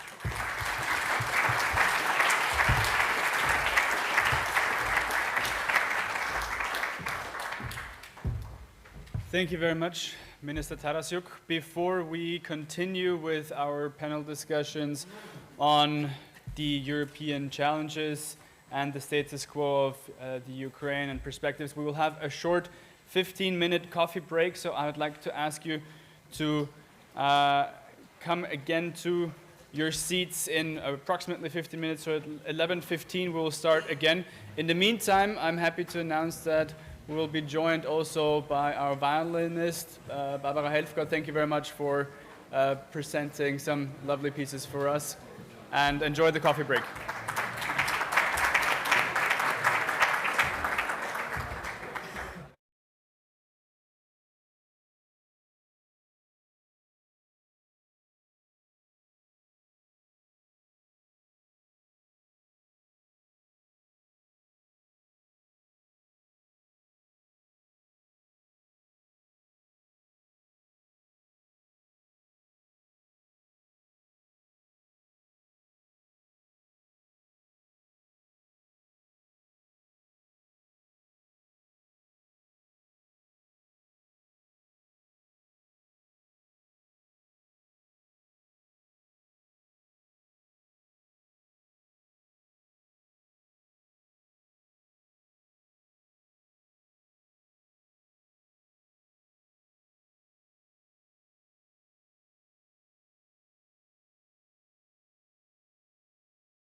the status quo, and perspectives. And what we can present you. So, not? Yeah. Okay, this is better. What we can present you is certainly not only one of the best analysts, but a man who certainly has an outstanding career as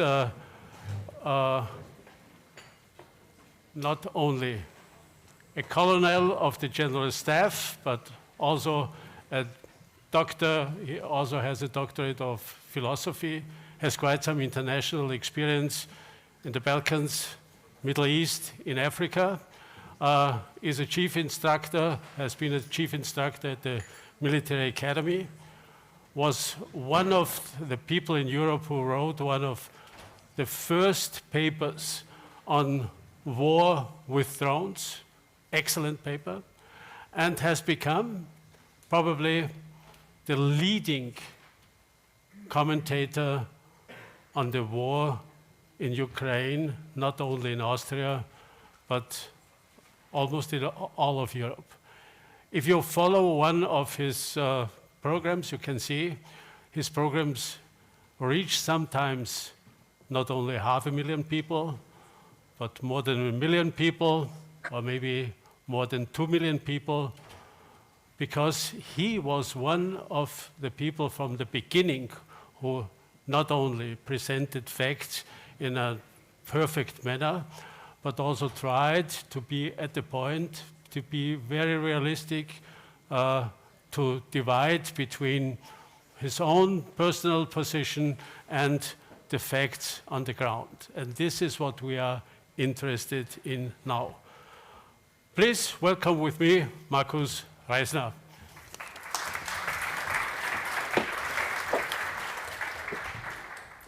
Good morning to everyone. Thanks a lot for the really kind words. The benchmark is high now, so I really have to fulfill now more or less the expectations.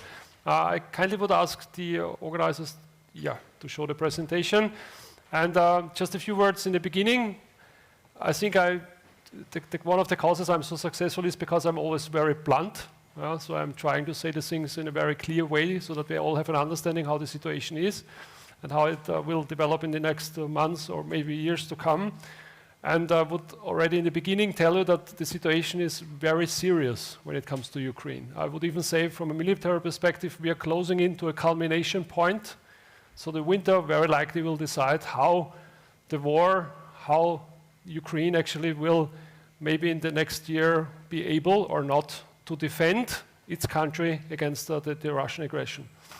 And for all the other ones, because I'm in Austria, and very often during my presentations, I'm always asked, why are you saying these kind of things? We are a neutral country, and you're the office of a neutral country. Then I'm always saying, we are not neutral.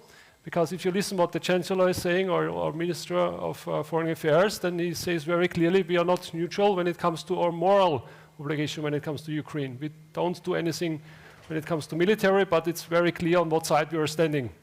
And first and foremost, I'm not only Austrian, but I'm also European. And I hope that my kids in the future will have the same chances than I had as a European citizen. So this is very important, I would like to say in the beginning. So let us start with the presentation. We have day 625 of the conflict, starting in February on the last year. And you should not forget that actually the conflict already started in 2014, which is also important. On the Ukrainian National Day in August 2014, the Russian troops invaded the eastern part of the country. So it's already 3,525 days. You should not forget this. And it's also 160 days of the so-called Ukrainian counteroffensive, which has failed, unfortunately. And we also have to say this very clear. Why? Because we have to prepare the Ukrainians. And when I'm saying we, I'm always talking about the Western societies. That includes Austria, of course. We have to prepare them for the next spring, pretty much, to make sure that they can defend their country. Very often we see what we see, especially on television, and this is related to the domains we know as the land domain, for example, and maybe a little bit of maritime and air domain, but you should not forget that the war is fought in different other domains, which are very important. For example, space, if you think about Elon Musk and what kind of impact he has in Ukraine. The information domain, we all part of the information domain. Whatever we consume when it comes to media decides on how and what we think about the war in Ukraine. And of course, the cyber domain. And there is another domain which is very, very important. I would even say it's already decisive, and this is the domain which comes to the electromagnetic field, because at the moment, pretty much the battlefield is in a stalemate, especially related to the fact that hundreds, even thousands of drones are flying around all the time, and the one who is able to control the electromagnetic field might be the one who make a difference in the future of this war. Let us start with the three very important levels from the military perspective, the tactical, operational, and strategic level. And here we have to say that at the beginning of the war, the Ukrainian side, because they prepared very well, were able to make a real decision when it came to the fighting against the Russian on the tactical level, because they were prepared in a very good manner, because they were actually expecting what the Russians did. And you have to know that the Ukrainians were preparing themselves for 8 years for this upcoming Russian invasion. They always told us that the Russians will come again, we just were not believing them. And what finally happened is that because of these TTPs, they actually used techniques and procedures. They were successful in the beginning, but now comes the but. The Russians are adapting, and very fast. So I give you one simple example where you can see that things are going very fast, and this is this little thing here. This is a so-called first-person view drone, which is a drone armed with ordnance, which is used as some kind of very precise weapon system. The ones who invented this method were the Ukrainians, but unfortunately, the Russians adapted this method. Because of the fact that the Russians still have a functioning military-industrial complex, they are building it already in thousands of numbers, and this is the problem actually. And it's this drone which is the big problem at the moment for both sides, because there is no staging and there is no maneuver anymore, because every side see the other side what they are doing, and whenever one side starts to go into the maneuver, swarms of drones are actually attacking the vehicles and destroying them. And this is the problem. And as you know, as I have told you before, they are all communicating via the electromagnetic field, so you have to manage to control the electromagnetic field to make sure that these drones are not used actually. On the operational level, we also have to say that the Ukrainians had some very significant success, especially when it came to Kiev, Kharkiv, and also Kherson, but also the Russians had success. They were adapting after several months. They captured, occupied Mariupol. They broke through the first line of defense at Severodonetsk after they broke through at Popasna, and they captured also Solidar and Bakhmut, especially 1 year after the capture of Mariupol. And at the moment, as it looks like, again they have forced the Ukrainians in some kind of a stalemate, because in some kind of a positional warfare, and as you can imagine, when it comes to positional warfare, the Russians have an advantage, especially when it comes to artillery and other systems. And also here we see that drones are a very important thing, because, as you know, the Ukrainians don't have much airplanes anymore. I would say many of them have already been destroyed. And the Russians already are able, deep behind Ukrainian lines, to find them, pinpoint them, and destroy them by using hunter-killer drone systems, more or less. So there is a hunter drone who is actually doing the reconnaissance, and then there's a killer drone, mainly it's a Lancet drone, who is able to destroy these single airplanes 160 kilometers behind Ukrainian lines. And that gives you a clear impression that we are missing something very important, and this is sufficient air defense systems, which of course are in Ukraine, but especially around the main capitals, but not along the front line, and especially not in these rear areas, which they have to secure if they would like to win the war. But it's becoming even worse when it comes to the strategic level, because this is the level which might decide how this war will look like in a few months. And we have now the second winter, and it's the second time that the Russians are doing a strategic air campaign against Ukraine. And I repeat this, a strategic air campaign. I know we always hear that the Russian Air Force doesn't fly, which is not true. They fly a lot, not only on the tactical level, but especially on the strategic one. And they don't have to necessarily fly into the airspace of Ukraine, because those heavy bombers, they actually can fly into the airspace of Belarus, for example, and release the Kaliber cruise missiles there, which then hit targets in Ukraine. And what are the targets for the Russian Air Force? Well, this is, of course, the critical infrastructure. And as you know, last winter, and this I'm quoting now Ukrainian sources, about 50, some say even 60% of the critical infrastructure, the energy supply has already been destroyed. So the question is, what will we see in the next winter, which means the next months actually to come. And if you just compare these two satellite pictures from Ukraine from January to 2022, compared to the situation in November last year, then you can see that there's a big difference. And if we would zoom out of the satellite picture and have a look at Moscow, you will see that it is completely engulfed more or less in light, and that gives you a clear impression that the military-industrial complex in Moscow is still working very well, and of course in all over Russia. And again, I'm always stressing this. We love to hear what we like, but this necessarily doesn't mean that it's true.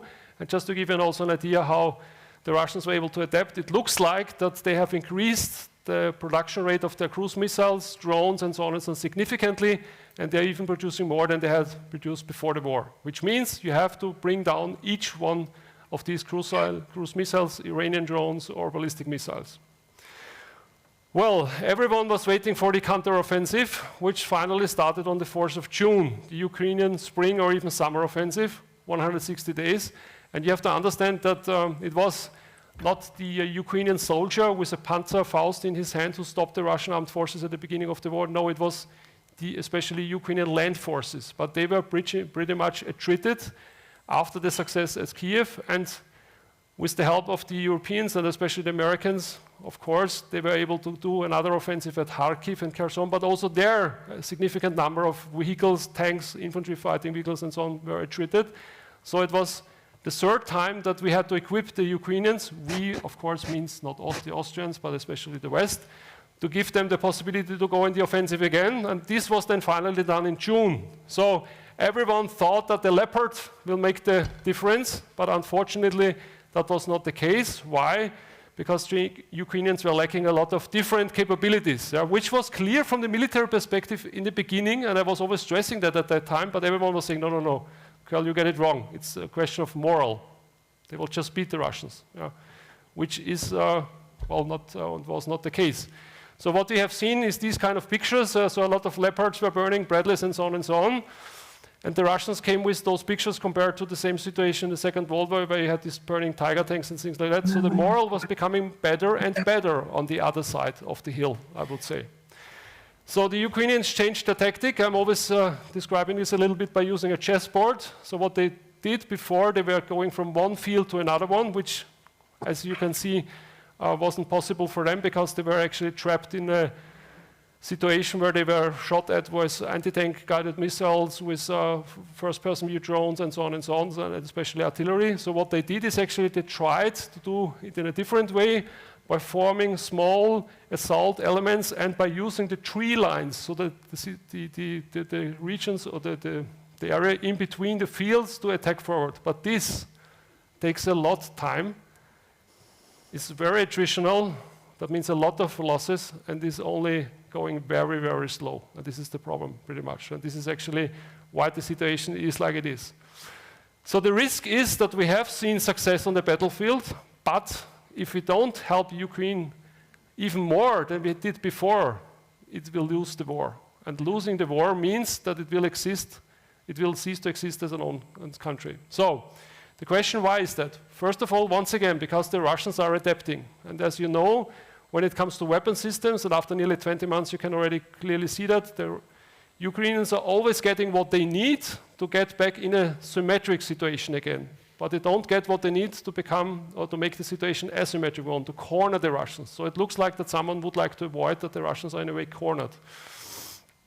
And as we all know, I would say that's the country on the other side of the Atlantic Ocean, more or less, because no one knows what will happen if the Russians are cornered in a way. So what will they do? Because you always have to think we are more or less seeing a country here which has nuclear weapons, and we don't know will they use them or not. So what the Russians did, for example, they adapt in a very clever way the way they actually were using their bombs. So these kind of systems like we have seen here on the picture, and that made it possible for them, and is making it possible for them to increase even the use of their air force against the Ukrainian positions, especially against Ukrainian staging areas. And once again, when it comes to cruise missiles, just have a look at the number in the middle. So we are closing into 6,000 cruise missiles of different types used. That is a number which is unbelievable. And just remember that in March, so 1 months after the beginning of the war, we were already told, well, there's not much left in the Russian arsenals, which, as you can see, was not true. And it doesn't matter if you shoot down 8 or 9 of 10 missiles, because if the one single one hits a transformer or whatever it is, or some industrial factory, then of course it has a huge impact and makes a difference. And once again, I would like to stress boiling the frog. They always get what they need, but not sufficient in a way. And you can very clearly see that when you look at the ATACMS, the Army Tactical Missile, which they just recently got.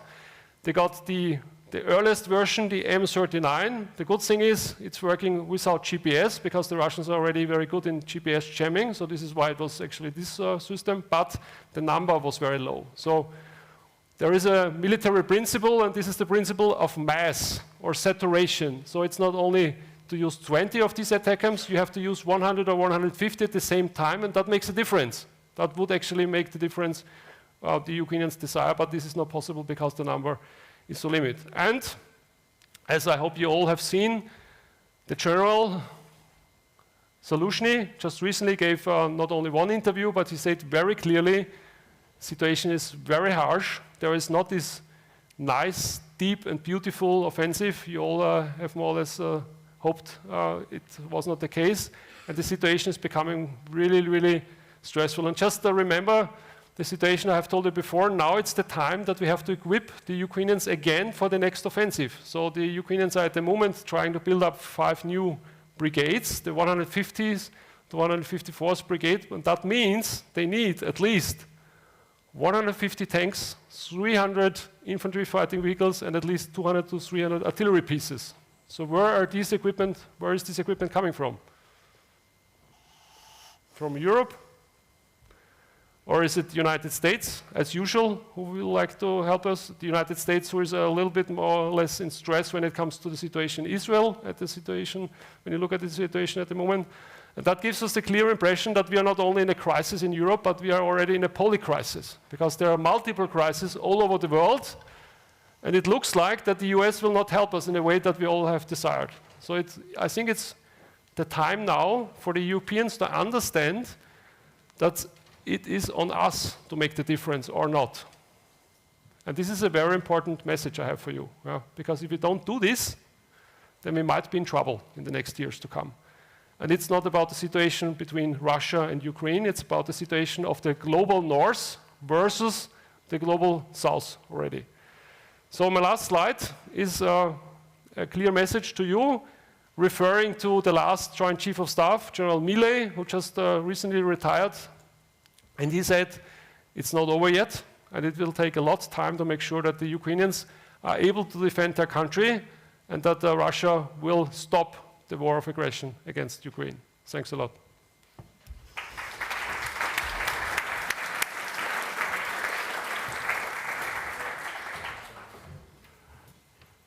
Yeah, thank you a lot for this very clear and sober analysis. And I think this is what everybody needs at this time in order also to take clear and sober political decisions for the future.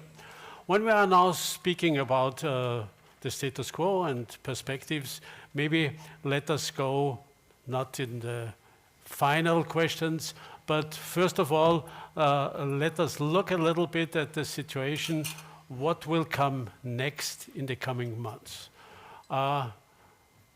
We realize today that the rainy season will start or is starting. The same will happen in Eastern Europe, of course. The consequence will be morass, will be a terrain that is very hard to be used for military uses. And winter will last, let me say, round about at the end of February, maybe March. So far, what would be your perspective for the coming months? Well, what you are referring to is the so-called Rasputitsa. So everyone who is a little bit familiar with the eastern regions of Europe know that the Rasputitsa is happening twice. So one time in autumn and the second time in spring. And that means that pretty much the landscape is pretty much completely muddy and you're not able to maneuver with especially heavy equipment. And this, of course, has started now in Ukraine.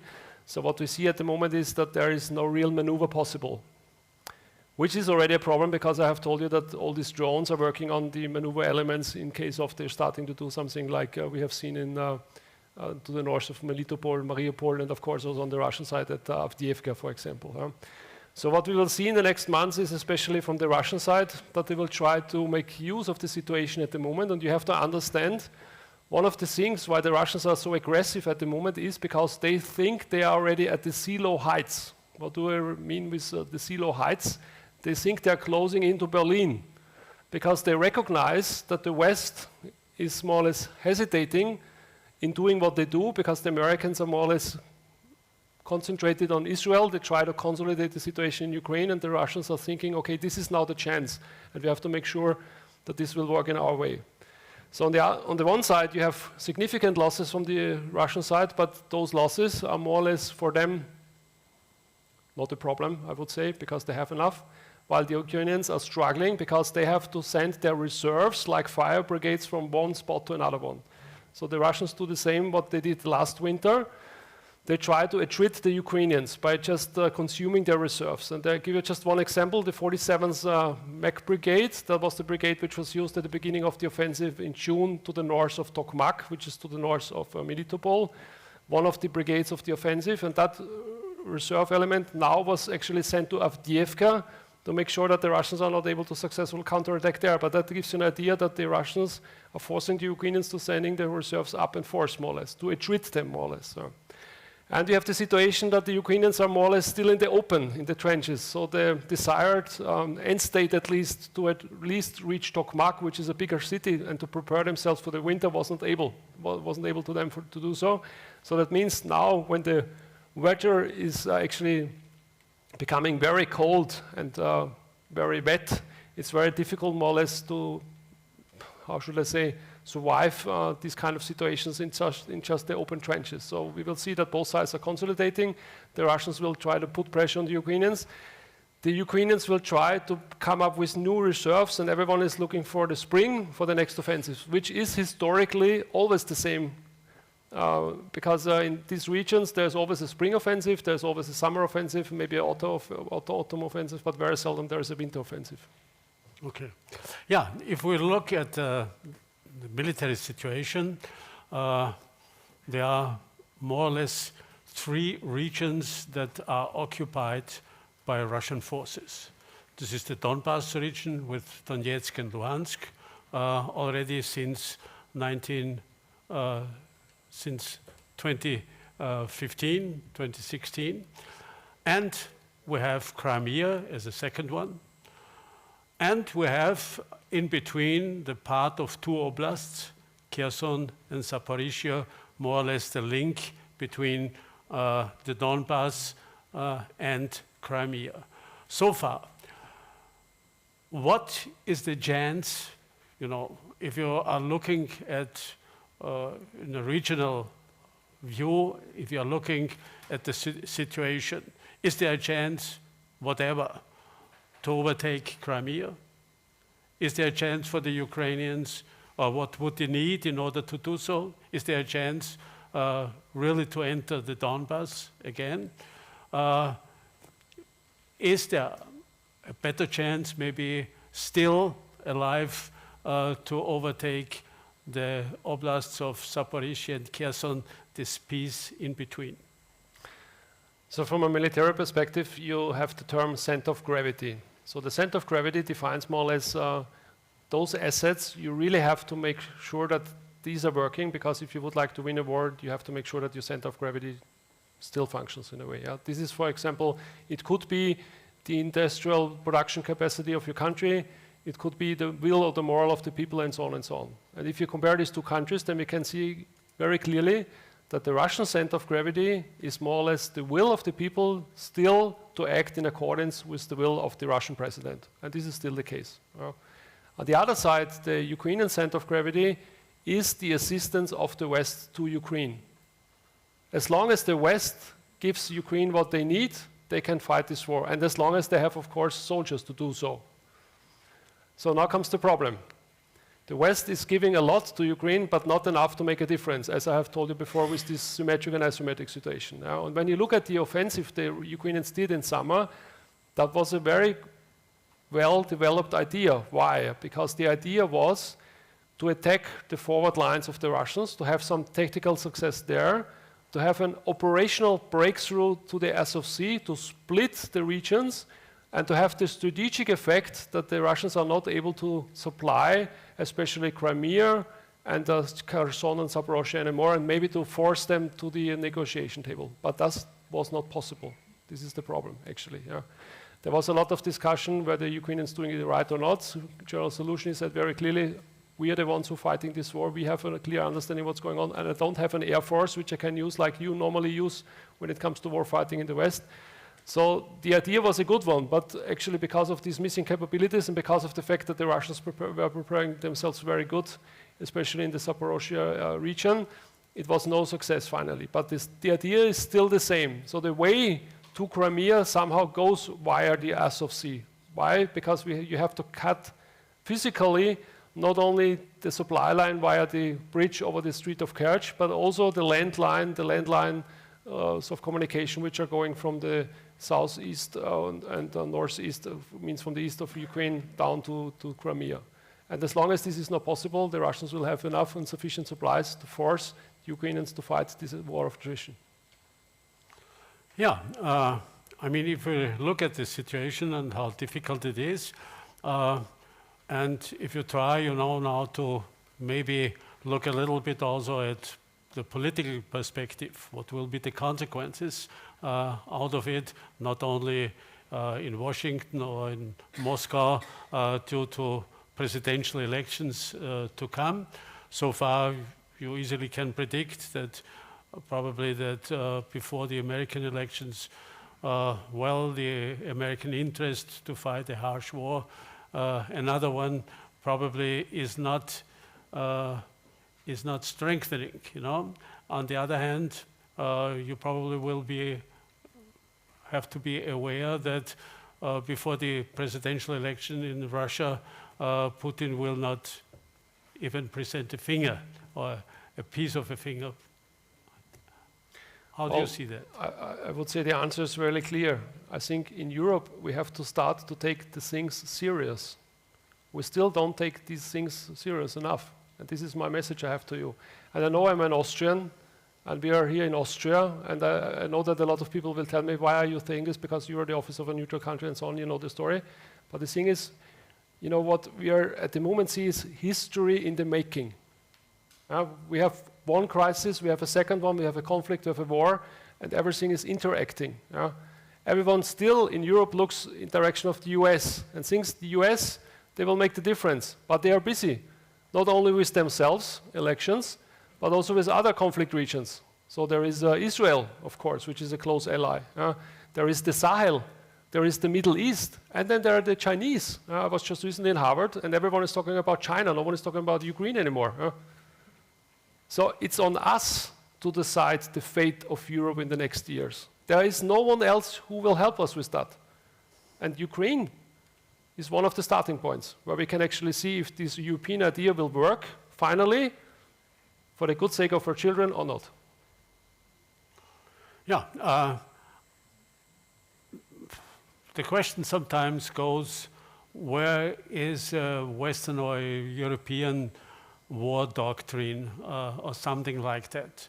What is more or less the minimum goal Europe or the Western world wants to reach? What is, of course, maximum goal would be to overtake the whole territory and also to limit Russia to a power that cannot be aggressive anymore against anybody in its immediate neighborhood. Okay, so if we look at that, and if you maybe are discussing also about the fact that you say, okay, Crimea and the Donbass was already occupied by the Russians for now already 7 or 8 years. What really has to be a lesson for the Russians, even when the Europeans did against their morals, more or less accept, you know, the occupation from Crimea and Donbass a few years ago. The lesson must be this was the very end and nothing should go beyond so far. Do you think that there is any more chance at least to regain this peace in between, more or less what Russia has occupied to a larger extent since the beginning of February 22? Well, if I would give you here a right answer, then I guess I would not sit here, more or less. I would be booked for Silicon Valley, whatever it is. The situation is we're still not, we still haven't understood actually what's going on. So when you ask me about the military and what kind of doctrine we had in Europe in the last 20 years, then I think it was the doctrine of Francis Fukuyama, the end of history, and the wind of change of the Scorpions. Because we all thought this will never happen again and we don't need the military. And it doesn't matter if someone comes now and tells me, okay, why haven't we done this and this? Because no one was actually really believing that this will happen, but it happened. As an historian, I can tell you historians have the bad habit to tell you things in a way that you think it was clear from the beginning. It was not clear. No one knew in 1918 that there will be an even worse war 21 years later. No one knew at the end of 1945 that the UN Charter, which we all decided finally to work with, will not work in the year 2023 and 4 and so on and so on. So actually, as I said, history in the making. I don't know how and in what way this will finally end, but I think once again, you know, the luxury we all have in Europe here, all the things we are very proud of, democracy, the values and whatever it is, we have to understand that there is also a price for it. And we have to start to look more or less if we have the money to make sure that the price is paid or not. Because if we don't do it, it might end in a situation that we will split again, which I think should not happen, because after these hundreds of years of blood and gore in Europe, I think we should make a difference. We started already to do so. So why has it changed now? Again, I'm a father of 3 kids, and I would like to have them, that they have the same chances like I had. And I have 2 boys, and in 6 years, they will have to go to the army, and I hope in 6 years they still have the same situation like it is at the moment. This is what I'm here for, the only case. Okay, my last question, or maybe almost last. One question that always is asked, not only in the case of Ukraine, but also in the case of Israel now. How could it happen that the whole of Europe underestimated the Russian danger, the Russian aggression against Ukraine? How could it happen that Russia underestimated completely the Ukrainian capability to defend? How could it happen? I mean, having one of the most outstanding intelligence services, Israel, you know, to be confronted with a situation as in Gaza now. What is the explanation from a military professional? Well, history is full of it. As I said, history in the making. So there are a lot of explanations for that. So first of all, Russia, for example. So everyone was thinking, as I have told you before, Francis Fukuyama, the Scorpions, wind of change, there will be no threat from Russia anymore. And I think there was some kind of strategic break after the 90s in the Russian society until the moment Putin arrived and told them again, I will make sure that we are on the same level like the others, like we had the situation before. And that's what started. So Russia started to play Risk with us. You know all the game Risk, I guess? Yeah? So you play little soldiers somewhere around the world, but you haven't recognized that this was going on, for example. So we are looking in Ukraine, for example, but we haven't seen at the moment or recognized that Russia at the same time have placed a lot of soldiers in Africa, for example. When you look at the Sahel, Wagner, the French are gone. Even the Americans are gone, more or less. Yeah? So if you control the Sahel, you pretty much control the south of Africa. Migration is a topic, and so on. So this is the situation which we have, actually. Yeah? And when it comes to situations like we have seen in Israel, I mean, I only can tell you what I know, and which is more or less open source intelligence, So the situation was that the Israelis had something on the table, that something is going on. They sensed something, yeah? But as a military person, as someone who has deployed several times in foreign missions, it's always difficult to listen to the J2. This is the guy responsible for the security. When he tells you there might be an attack tomorrow, and I was like, yeah, again, are you sure? I mean, honestly, you're telling us this already since months, for example. Yeah? So what they did is actually, of course, they made sure that there is some kind of awareness, but they were overwhelmed with what happened. And this is what defines military success in history. So what happened actually? The Hamas, over months, dug underneath, more or less, caves and tunnels close to the main electricity hubs along the border. They cut those hubs, those cables, and the Ukrainians, the Israelis had the problem, they were pretty much blinded for several hours. And then it was like the bees. They were just flying out in huge numbers and were starting to kill everyone they actually observed in a very brutal way. We should not forget this, by the way. Yeah? It just happened. Yeah? And we have to accept this. This is like a wars are decided, more or less. If it's Pearl Harbor or other situations, everyone is asking, how could this be possible? Because it was just done. No one was expecting this, as usual. And just maybe Afghanistan, I think there are even similarities between Afghanistan and Ukraine, because if you remember it right, the American intelligence services told us that the Afghan army will stand against the Taliban. Everyone was saying, well done. I mean, you have invested a lot of money in the Afghan armed forces, they will do so. 72 hours. And then Kabul was gone. No one is talking about this anymore, but it is like it is. Yeah? Okay.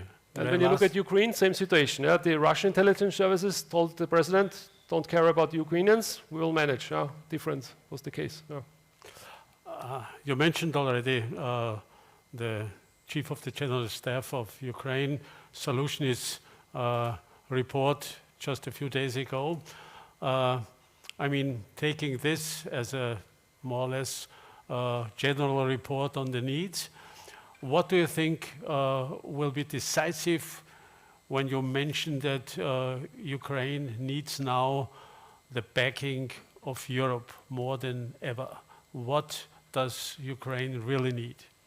So I think General Solutionist was very honest. He said very clear what they need, and this is ongoing support from the West, whatever this means in detail. When it comes to military stuff, of course, a certain number of certain weapons, for example, but also when you look in a strategic way on the battlefield, things like you are able to dominate the electromagnetic field, for example, to make sure that these Russian drones are not flying anymore and things like that. I would say the word you should take with you is support. If there is no support, Ukraine will not manage.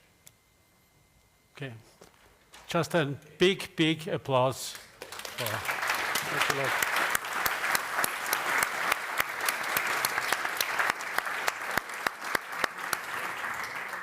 Thank you so much. It's always an experience to listen to you. Thank you very much for your analysis. And now I hand over. We have the second part. Now, please, Hanna Scherest.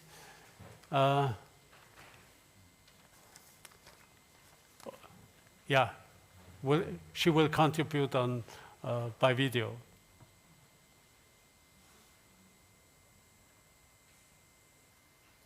Thank you very much. I hope we will have the debate during this session, but it seems like we forgot a little bit about me.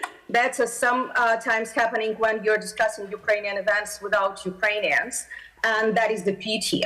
That was quite a great pleasure to hear the comprehensive view from the military side. And preliminary, we arranged that I will speak more about the political and economic situation in Ukraine. But unfortunately, after listening for 45 minutes, I need to make several comments, because even that all the information that being presented earlier was right, but some of the things were quite manipulative, let's be honest.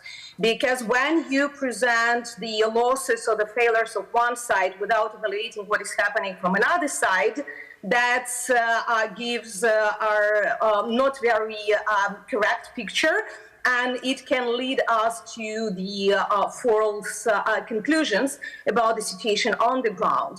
And also because predominantly we heard about the land warfare, what is happening there, absolutely forgetting about the maritime domain of the situation on the ground. And here first, let me make certain reflections, considering that we already lack of time. So some reflections to what was previously said, and then giving a little bit more of what is happening on the ground and what we're expecting here being in Ukraine. So first of all, it seems to me that it is wrong to say that Ukrainian counteroffense failed because we are still in the process of counteroffense. Yes, counteroffense didn't happen as we expected.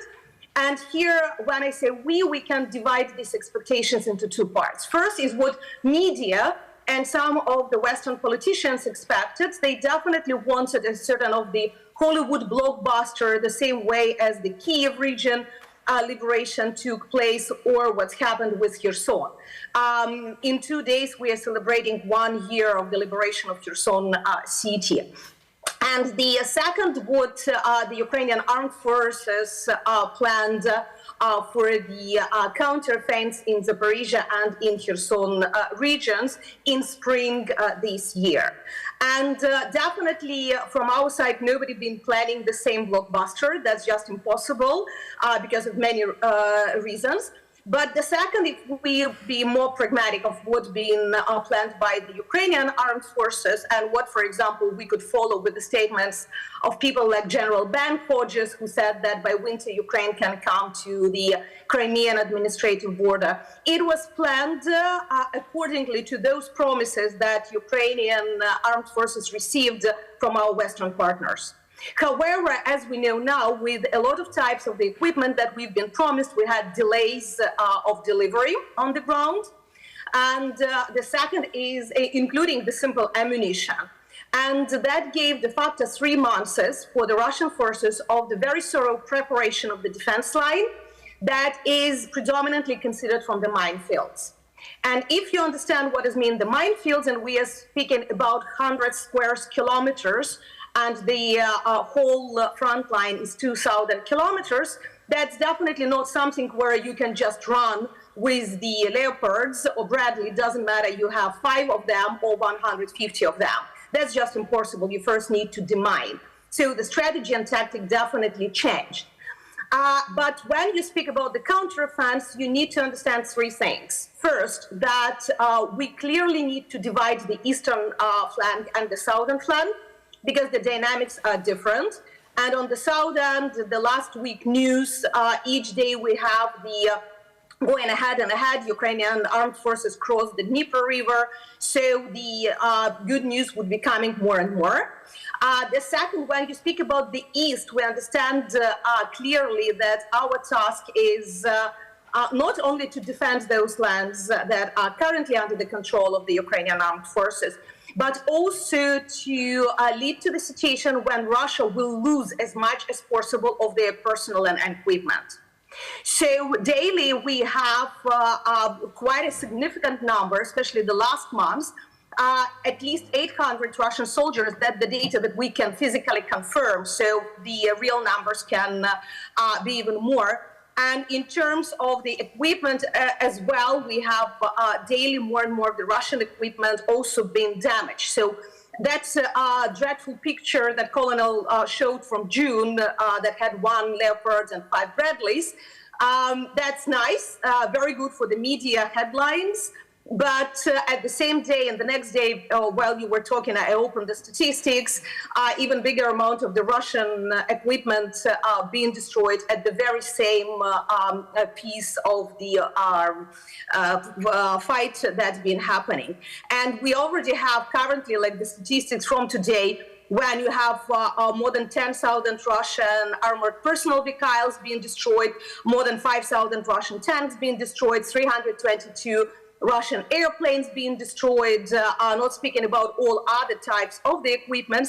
That means that Russia is losing it as well. And here in terms of the comparing, we always should show the numbers from 2 sides, not only what Ukraine is losing, but in terms of personnel, we have at least 1 to 5 because of the different reasons that we can go more in detail. And number 3, in terms of the counteroffense that we are forgetting, that Ukrainian tactic is different. It's not only line by line, but that's also targeting the Russian backsides, if you can say it like this. That is all those attacks in Crimea, in Berdyansk, in Azov Sea, and at the Russian territory, when we are damaging their logistics and the supply lines, when we are damaging their stockpiles of ammunition and other assets that are not at the very front line, but they are definitely significantly influenced for their capacity and capabilities to continue the war as it is.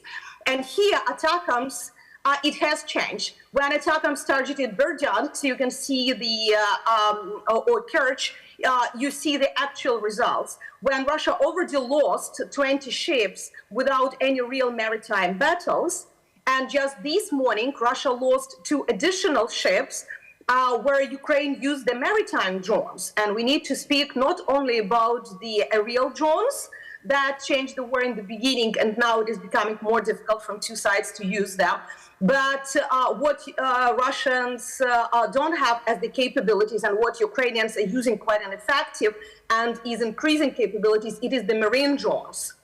And it is the first land war when the Russians lost submarine. So that's definitely give us a little bit different perspective of what is happening on the ground. Even that, yes, the situation is becoming more difficult. We understand it perfectly. And here we are coming to the second remark. First about the Rasputitsa, that's quite a theoretical statement. First of all, because the weather is not as expected. We are now in the mid of November, we have +20. And that is definitely not the November weather where you usually expect all these rains and bad weather. I have sun, and that's the same weather what you have in Kherson region. So the weather in Kharkiv region on the northeast, or the weather in Kherson region or in Berdyansk would be absolutely different. And the seasons for when you have the mud, for example, roads or something is different. Plus, we are speaking about the different infrastructure that you can use, or the different type of the, like, it's not only tanks that are used there. So here, when you go to the Russian capabilities, also about, yes, they are continuing and even increasing building some types of the military equipment, including the drones and missiles. But why they are able to do it, and here we also need to speak about the responsibility of our partners, because a lot of the sanctions that been imposed, first of all, allowed the loopholes for the dual-use equipment to be supplied through the third countries, either grey export or even direct export. But also, according to the latest reports of the Yermak-McFall group, more than 1,000 of the different spare parts produced by the NATO member states being found in the Russian equipment produced this year. It means when we are already at the second year of the war, there are still possibility for the different type of the chips, optics, and other spare parts to be found in the Russian drones and missiles. So I would say that de facto we are allowing Russians to produce all those equipments. Not speaking that at least half of the Russian military complex enterprises currently involved in war are not under the sanctions of the European Union. That's also the question to some of the partner states that are blocking introducing additional sanctions against the Russian enterprises. But then the question, honestly, I was quite offended as the Ukrainian by our moderator when he started to speak about regaining a piece of land or something. For me, that's demonstrated clear misunderstanding what is this war about. Ukraine is not fighting for the 500 square kilometers or something like this. We are fighting for the people at these occupied territories, those that are currently under the suppression, under the inability to speak their language or to live their land. So the first thing Russians are doing at the occupied territories, they are burning libraries, they are bringing the Russian teachers to the Ukrainian schools, and just this week you can find new glory reports in their media how they arrested somebody from the ethnic Ukrainians or Crimean Tatars just because they published something with the Ukrainian symbols or Ukrainian language in their social networks.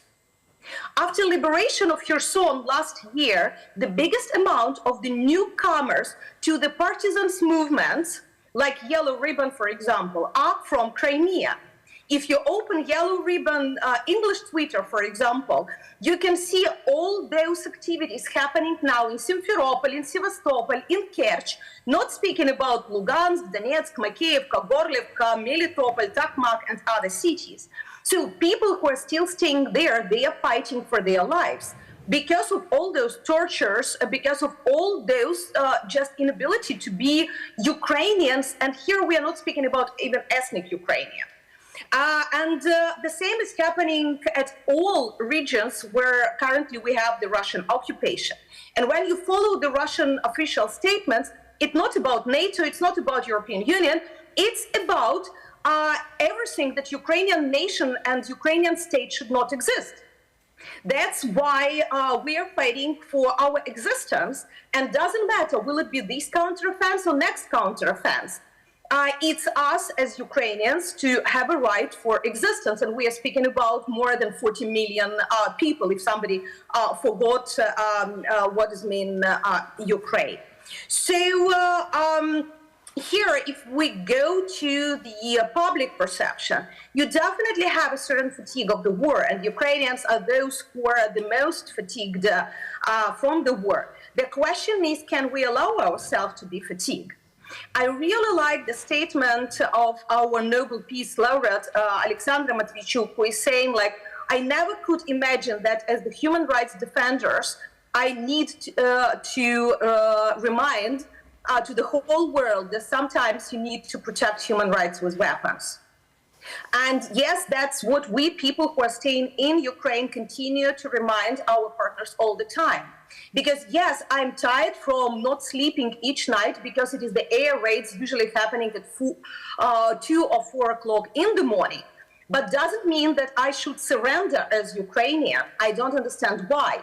And why usually we are proposed to surrender or to negotiate with Russians by those who never experienced war or who forgot what does mean just not to be afraid of being who you are. And here, when you go to the support among the population, you need to remember several dates. More than 80% of Ukrainians are not afraid if Russia would use a nuclear weapon. The reason? Not because we are crazy, but because we understand that what Russia already did in Mariupol or in Bakhmut is not less fearful or dangerous than the nuclear tactical weapon. The second, we understand that a lot of the statements from the Russian Federation are more about frightening us and even more our partners to push us to sit at the negotiation table rather than really being able to use it. The second, we are speaking that more than 70% of the Ukrainians are participating in any type of the humanitarian or volunteering activities. It can be a physical activity or it can be just the donation to the armed forces of Ukraine. And when you have these amounts gathered by the population of Ukraine, you definitely understand the level of support and trust in the Ukrainian armed forces. According to the latest data, the most trusted institution in Ukraine are armed forces. And that's to whom Ukrainians believe and trust their future. There are even jokes. We are going in pyjama to sleep in the night because we trust in our air forces and air defense. But then what we definitely expect for this autumn, we expect that Russians, understanding that they cannot gain anything at the front line, at the physical front line, they would try to damage again Ukrainian energy system and economy, so to break the resilience of the society. But here, when you just speak that air defense is not sufficient, the classical air defense system, it is very good against the missiles. That's what we need. We need Patriots because other systems cannot intercept Kinjal and Onyx missiles. We need them to protect seaports infrastructure because Russians are daily targeting our ports. Just 2 days ago, that was the very heavy attack against Odessa, where I'm currently now, against the port and the ships. Yesterday it was attack against the Chernomorsk port, against the civilian ship that was anchoring there together with the crew, and a lot of crew members are currently at the hospital. So you can imagine that are missiles that Russians are using. Drones, that is where your classical air defense system is not helping.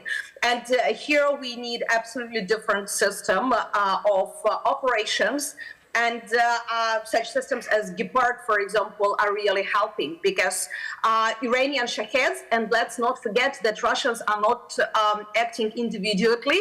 Unfortunately, they have support of Iranians and North Koreans. But that also demonstrates their desperate situation if they need to ask such states for the help. But energy infrastructure definitely would be the primary target for the Russians, and we are expecting more and more of these attacks. Then the media and the information warfare, it continues. And here we see that de facto we have like division between two types of the attacks.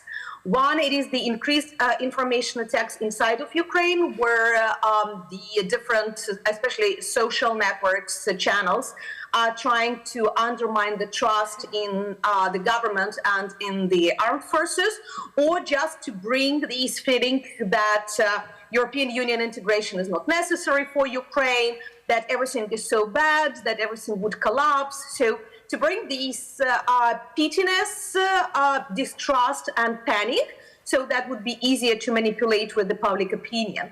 But the second very strong information campaign is currently happening outside of Ukraine, so to take off support from Ukraine.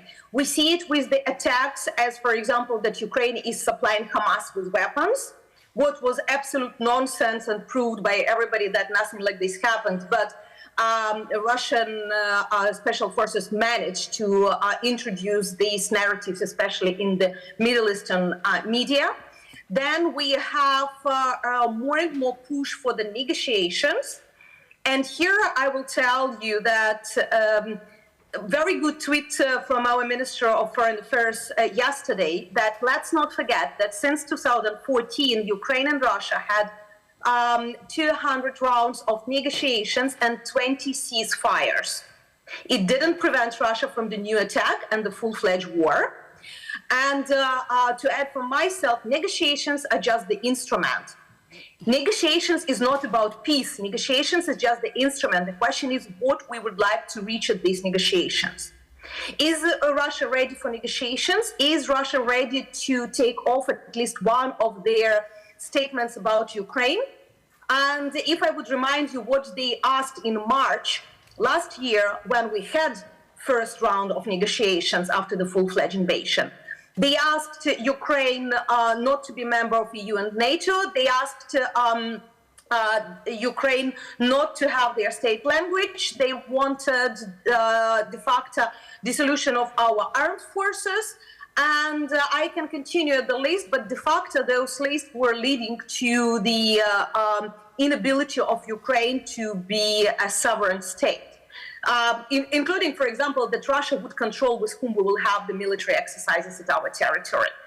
Small line, but it demonstrates their intentions to control and to subordinate Ukraine and nothing else. But I haven't heard in any of the European media what are the demands for the Russian Federation, what should be their concessions or what should be their actions. De facto, these calls for the negotiations are reminding me, as you would ask rapist and the victim of the rape to sit and to negotiate what were the problems. Probably the short skirt or the blonde hair was the real reason for the rape. So the same is in Russian-Ukrainian relations, that we were not provoking Russia. We continued to live our life as the sovereign state when somebody in the Kremlin decided that it is a good idea. And the last but not the least, considering the yesterday events, I would definitely like to finish at the positive line that despite everything what is happening, despite the Russian war of aggression, Ukraine is not changing our path towards the European integration. And here it is extremely important for us because the choice of European and Euro-Atlantic integration, EU and NATO membership, for us it is the choice of values, it is the choice of being with the European family with whom we share the basics and the fundamentals of the state development, of the society development, and of the peaceful and whole Europe. And that means that Ukraine would continue reforms. That means that Ukraine would continue the fight with corruption. And that's why Ukraine will continue talking with our European partners how we can contribute to the European development and to the European security with that experience that we currently have. Okay. Hanna, thank you very much. Thank you very much for your statement. I think you also have deserved a big applause.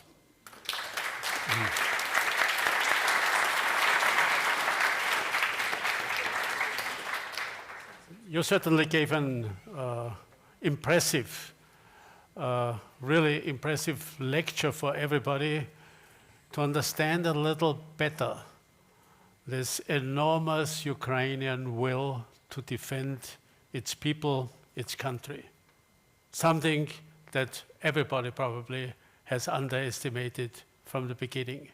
And that certainly, as Colonel Reisner said, will be one of the two major factors. The will to defend, the will also to be victorious. Okay, we have the chance now, 3 questions, because we do not have every time the opportunity to ask a presenter from Ukraine or also Colonel Reisner. Who will be the first to ask a question? Okay, yes, please. Thanks for a very excellent presentation. What effect has what's going on with Wagner Group impacted the war, and how do you see that playing out in the future? Thank you very much. Thank you. Next one. Anyone? Yeah, over here. Yeah, thank you. A quick question, Colonel Reisner, from a military perspective. Can you share your opinion on what's currently going on the left side of the Dnipro in the area of Krinky, and what positive, like a best case scenario thinking, what positive kind of military impact could an amassment of a crossing have there, kind of like in the left Russian flank on the south, so to speak? Thanks. Thank you. Third one. Yes, please. Krachenberg. I have a question about the capacity for this winter compared to last year for civil installations and energy installations, first of all. So thank you. Okay. Okay, thank you. So maybe, Hanna, if you start with the answering, and then Colonel.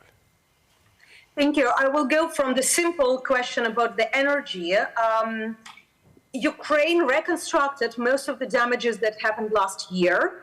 However, there were several issues that we need to consider. First, because the Zaporizhzhia nuclear power plant is still under the occupation, so the energy system is partially so the system can compensate in case the difficulties. What also the energy system of Ukraine are doing now, the companies, first, they are building the proper protection infrastructure around the, especially understanding that not the big systems, but transformers. That is the most problematic issue, because Russians are not attacking the producers, they are predominantly attacking the energy grid and transformers that are Soviet-made, and that is the problem. You cannot easily just take the French, for example, and to put instead of that old Soviet. But the third thing is that understanding that Russians last year targeted the stockpiles of the repair material for the energy infrastructure. So this time the biggest energy company bought already what they may need, what they expect. but decided to put it in the stockpiles in the European countries, just at the border. So in case of any significant attack, it will be quick delivery of just what is needed, but not to give the Russian Federation the additional targets at the territory of Ukraine that they can desire to attack. I hope that Colonel will also speak about the Wagner Group, but a small comment from my side. We have more and more information from the ground, especially from the Kherson region, that the Wagner units return back in the smaller numbers, but they are returning back under the Russian National Guard. So some of them decided to sign contracts with the Ministry of Defense of the Russian Federation, and that would be a process because it started last month, more and more news coming, and I think that the proper evaluation we will be able to make probably in a month or two when we see the whole capacity of how many of them really return back to the battlefield. Thank you very much. Okay, Colonel Reisner. Thanks a lot. I would just like to emphasize once again what was said about the transformers, the transformer stations. This is really the critical problem we have here in Ukraine, because you have to imagine the energy system works like a system of different, like compared to streets. So there's the highway and then secondary and third level roads, and the nodes in between, these are the transformer stations, and the Russians have started last year to destroy them, and it's not so easy to get them, because a huge transformer station you have to build in 2 years, and to get in the 3rd years. You don't get it at the Hornbach or something like this. So this is something really special, pretty much, and that makes it so complicated for Ukraine. So this is concerning the critical infrastructure. The second thing concerning Wagner. Wagner had a certain role when it came to the fight for Bakhmut. You have to understand, after the withdrawal of the Russian troops from the Kherson region, they put those troops, especially Russian airborne troops, to Bakhmut, and at Bakhmut they started to put immense pressure on the Ukrainian side. So actually the idea of the Ukrainians was already to start the offensive direction, the Azov Sea, already last year, but it wasn't possible because there was such a high pressure from the Russians at Bakhmut. So that means the Ukrainians had to send troops to Bakhmut to make sure that Bakhmut more or less is defended accordingly. And this was the core point why the Russians gained time. I would not even say 3 months, they even gained 6 to 7 months to prepare themselves for the future counteroffensive of the Ukrainians. And at the moment, Wagner has 2 roles. First of all, most of the units were offered to transfer into the Russian armed forces, but there is a global role and a regional role. So the global role is what we see especially in the Sahel, but also in Sudan, for example. I don't know if you know, there are even clashes between Ukrainian special forces and Wagner special forces in Sudan. And the other one is the regional role, together with the Rosguardia units, which are more or less trying to control the people in a very, very harsh manner, including torture, murder, and so on and so on. And the last question about the Krinky, which is also very important when it comes to the operations of the Ukrainians on the southern part of the Dnieper River. The same what the Russians do with the Ukrainians by forcing them to put their reserves on different spots on the front, the same what the Ukrainians do by actually trying to force the Russians to use their reserves in different places all over the front line. And you have to imagine the front is 1,200 kilometers. So this is pretty much from Berlin down to Florence, if you compare it a little bit, or from Berlin to London, more or less. So it's always the game about the reserves. And at the moment we see that the Ukrainians, several weeks ago, managed to use small elements, especially from the marine units, and to transfer them on the other side. And then they reinforced them to a platoon level, so about 30 soldiers, and even to a company level. And at the moment in Krinky, it's said that even a battalion size unit is there, including even some armored personnel carriers, and that might be some kind of a bridgehead for future operations. And why was this possible? And this is important because the Ukrainians put together all the jamming equipment they had and made sure that the Russian drones will not work on them in that certain area, and that made it possible for them to build up the bridgehead, which can be in the future maybe a starting point for whatever. But at the moment, it's still only a battalion-size element, and compared to the front line, it's too less, more or less, to make a big difference. But there is a starting point there. Yeah, I guess we should slowly but surely come to an end in this panel. And my question is just to you, Hannah. Is there a message you want to give to the auditory? I mean, you gave one already, but is there a final message with just a few words that you would like to give us in this situation? I would probably say that, first of all, trust Ukrainians when they're delivering information and asking for something. We are not asking just because we like to beg, but because we understand the situation on the ground a little bit better. And the second is a message that Ukrainians would continue fighting, even despite the difficulties in support from some countries. Because that's our war of independence. That's something that we didn't finish in 1918. That's something that we thought we would never need to fight in 1991. So now when we are fighting, that is our war of independence. As soon as you start thinking like this, and as soon as you start thinking about the Russian Federation as the Soviet Union, and to be afraid of it as the Soviet Union, I think that our partnership and understanding of the situation and of the future will be more coherent, more realistic, and more optimistic. Thank you very much. Colonel Reisner. Well, I guess everything is said. The only thing I would like to stress once again is we are really closing into a culmination point. We have to take the situation very serious. We should also think about Europe and how Europe will more or less in the next years have to do certain things, and not only the Americans, which are on our side with the transatlantic partnership, but it's especially on us to decide, especially also in Austria, because the Austrians very often think it doesn't matter what is happening around us, we are happy with everything it is. No, that's wrong. We are in the middle of it. We have to understand this. Okay. Yeah, thank you very much, and I think this is the point. You mentioned already before, you know, the two most important dimensions. On the one hand, the will. I guess everybody got a clear picture about the Ukrainian will to defend its country, not only from the beginning, but also by your last statement and by what has happened in the last weeks and months. The big question, of course, will be whether the strategic center of gravity can be really strengthened and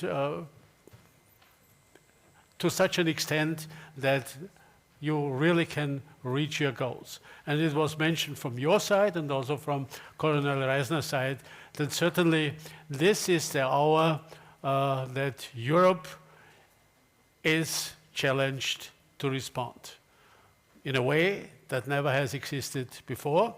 And this also will lead us to our next panel where we'll be talking about challenges for European security and defense policy, and we also want to give a clear picture, not just an idea what will be in the papers, but what is in reality. I really want to thank you, Hannah, for your contribution, for being ready, you know, to be together with us, even if it was not possible to do it personally, physically, you know. And especially I also want to thank Colonel Reisner for his presentation and for giving us a clear picture what is going on. I think what we really have to do is to be realistic. One of the sentences I probably use most is, never underestimate your enemy. Never underestimate your enemy. And if you follow this principle and you try to do everything that this situation cannot happen, then you can and you probably will be successful. In this sense, I want to thank you. A big, big hand for our two presenters.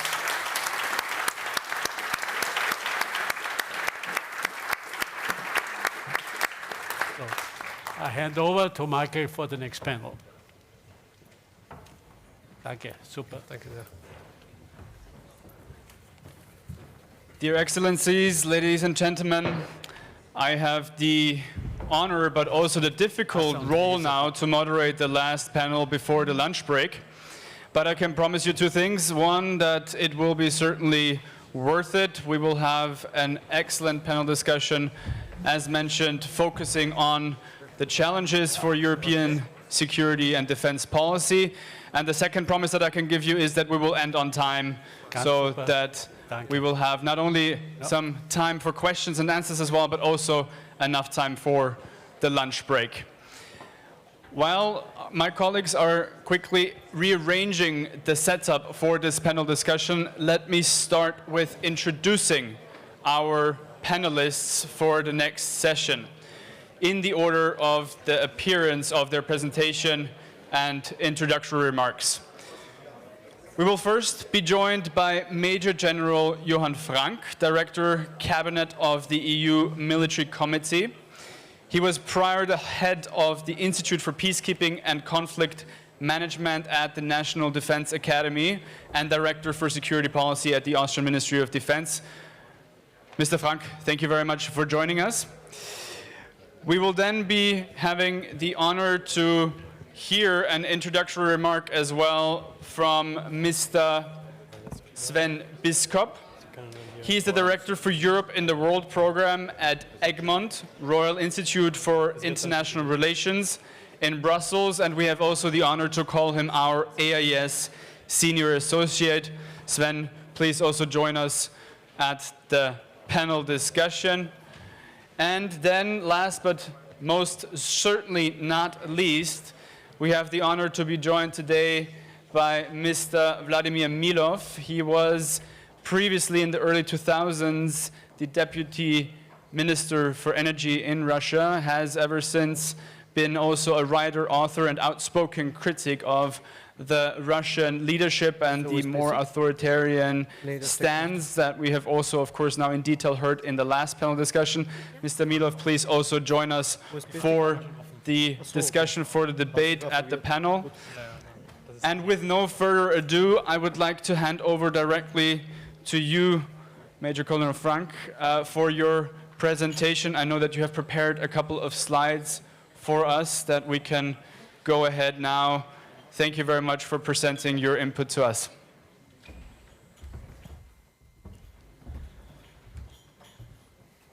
Yeah, good morning, ladies and gentlemen, Mr. President, Excellencies, ladies and gentlemen, friends. It's good to be back in Vienna from Brussels. Thank you to all of the organizing institutions for once again giving the EU Military Committee a voice and to give some insights on the, I would call it, the military end-user perspective of what we have discussed this morning. Of course, it's a challenge after this already very dense and intensive discussion not to duplicate what already have been said, so I will adopt my presentation accordingly and start by trying to take together what have been discussed this morning. So all those strategic challenges which have been mentioned from China, Ukraine, Russia, not so much Africa, maybe we should focus a little bit more in our panel on Africa as well. Not mentioned the possible revival of the Islamistic terrorism threat also to Europe. Of course, this is an enormous package of challenges and risks and threats. And I think, as has been already analyzed by the predecessors, is these challenges will not go away anytime soon. Not go away anytime soon. So neither the war in Ukraine will really come to a settled peace agreement very soon, nor, of course, the strategic competition with China will end, nor the different crises and conflicts in Africa. There is a pessimistic scenario, and now even the Middle East is in a grave turmoil again.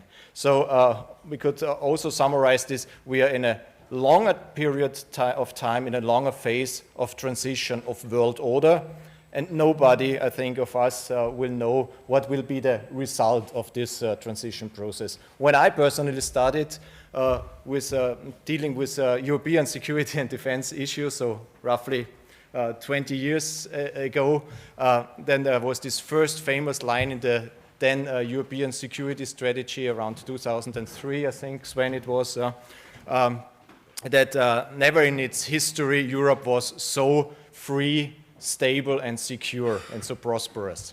So this was 20 years ago. And now when we took over our new office in Brussels with the new chairman of the EU Military Committee, my boss, General Brix, who also conveys his best greetings to this group here, one of the first sentences by the High Representative of Foreign Policy, our boss, Josep Borrell, was, General, look, Europe is at danger. What can we do? Well, so Europe, from never so stable, so secure, so prosperous, to Europe is at danger. So, and this in quite a short period of time. Yeah, so the good news, I think, it's providing a little bit the Brussels internal view, is that there is a certain momentum of having recognized this strategic change, this change of the strategic landscape, that we are no longer living in the same world as we did 10, 15, 20 years ago. So I think this is very important, because everything starts with the mental change, with recognizing what is going on, what is the difference. Yeah? I think as a consequence of this, there is now a new momentum also on security, but also on defense. So we see clearly a new momentum. And we see, and I will explain it in then a little bit detail, not too detailed, don't worry, the step-by-step, the incremental approach, progress we are making. To summarize more or less what we are doing now currently these days, we are doubling the resources and the capacities which we had in the past. So more or less, I will go into detail. So this is the good news. So we are making incremental, step-by-step progress based on the recognition that we are no longer living in the same world order as before. But the bad news is, of course, that, as President Fasslabend, of course, has mentioned, it always starts with political will. Yeah? You have to articulate your political will, you formulate your interests. But then, based on this political will, you have to build structures. You have to build capacities, and when it comes to military structures and military capacities, this does not happen overnight. This does not happen within 1, 2, or 3 years. This at least takes a decade or longer. At least a decade or longer. So as we had more than 20 years, much more than 20 years of this famous peace dividend, so this cannot compensate it within 2 or 3 years. And it's not only a question of money. It's not only I would even say, not primarily a question of money. Yeah? So money is available if there is the will to spend it. But it's a question of structural constraints. So just one example, when it comes to supporting Ukraine with ammunition, the overall and the political defined goal is to provide 1 million rounds of 155 millimeter rounds for Ukraine. And even the money is here, yeah? But we are really struggling in Europe to develop the defense industrial capacity to produce this amount of shells. Yeah? And this is not only for Europe, yeah? This is also the case for the United States, for example. So there, and this is open source information, capacity for producing this type of ammunition is now currently 28,000 per month. And their intention is to increase it up to 100,000 per year. Yeah? So then taking this amount and compare it with the goal to provide 1 million of ammunition, and this is just one small element in the whole, but it's a picture, but I think it's a very representative one. So I see there is now a strategic window of opportunity, yeah? And this maybe or hopefully will last until the end of this decade. So it will be this period of the political leadership in Brussels, including the next one. They have to make the decisions, they have to provide the strategic important guidance, yeah? And then the implementation has to follow. And my assessment, but it's my personal one, is that we have until the end of this decade in order to better prepared, be better prepared, and to transform what I mentioned, this step-by-step progress which we make into sustainable long-term development. Yeah? And this is exactly what is now about. So we need now to have contracts, yeah, with the defense industry, which gives them the guarantees for future investments. We have now to provide the long-term strategic goals with regard to our personnel numbers, etc., with regard to our missions operations, in order then to develop this long-term strategy. So this was in very general aspects, so I will now be trying to adopt my presentation accordingly. The question is, as all of you who are since a longer term dealing with European security and defense issue, the question is, we tried it several times, is it different this time? Yeah? And why should it be different this time? So I already explained, I sense there is a new momentum on defense, but there are remaining structural challenges, and I will touch upon them briefly. And we come from a phase where CSDP, Common Security Defense Policy, was a policy of choice. Yeah? Was nice to have, it would have been good if we would have had it, to a policy of really strategic necessity if Europe wants to avoid to become a quantité négligeable in the world. The driving factors for this have been already mentioned. I would just highlight two aspects which have not been, I think, mentioned during our morning discussion. One factor, one driving factor is also the United States, yeah?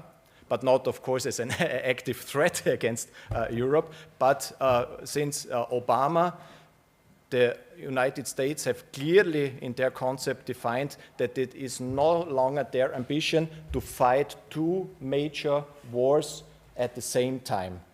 This is no longer their ambition. So if something happens in and around Taiwan, for example, yeah, then at the same time they would not have the capacity and the capabilities to defend Europe at the same time.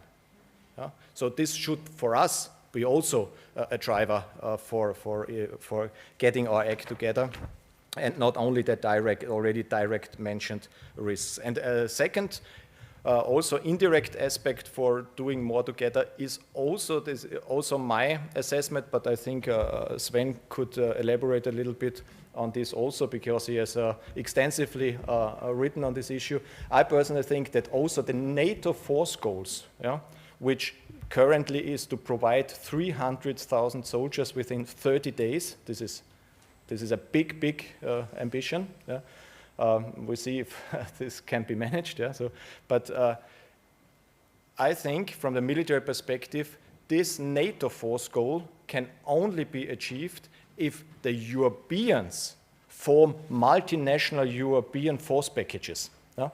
Otherwise, on a purely national basis, even the NATO ambition cannot be achieved, yeah? Especially when it comes to strategic enablers, core-sized forces, etc. This goes beyond what European nations can do alone. This requires multinational European force integration and cooperation. So it's not a question of either NATO or EU, but it's about, as we have heard in the first opening speech, it's about a strong European pillar within the transatlantic alliance, which is able to act also autonomously if this is necessary. Yeah, I mentioned these structural challenges which we have to deal with in Brussels nearly on a day-to-day basis, without, of course, being able to solve them, but we have to manage them. Just some keywords. We have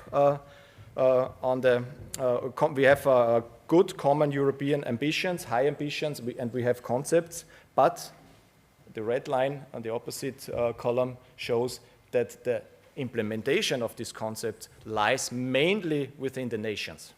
Yeah? So we have European concepts, yeah, which have to be implemented on the national level. No? This has, of course, to be balanced. We have seen, I've already mentioned it, 3 decades, a historic phase of underinvestment, and the strategic recovery time will be at least for these 10 years. We see step-by-step progresses with regard to CSDP, but at the same time, the speed of the external pressure, of the external challenges is enormous. Yeah? So the question is, do we have enough time? Yeah? How do we deal with this shrinking of the available time? We have the ambition to strengthen the European defense industrial base, but at the same time, European armies want to buy and have to buy now and today. Yeah? So they are going, for example, to other continents, to other countries, like, for example, South Korea, yeah? Which have a very, very capable defense industry and instruments available. We have new instruments on the EU level, so the peace facility, the defense fund, PESCO, all these famous acronyms. Yeah? We have these instruments. This is good. Yeah?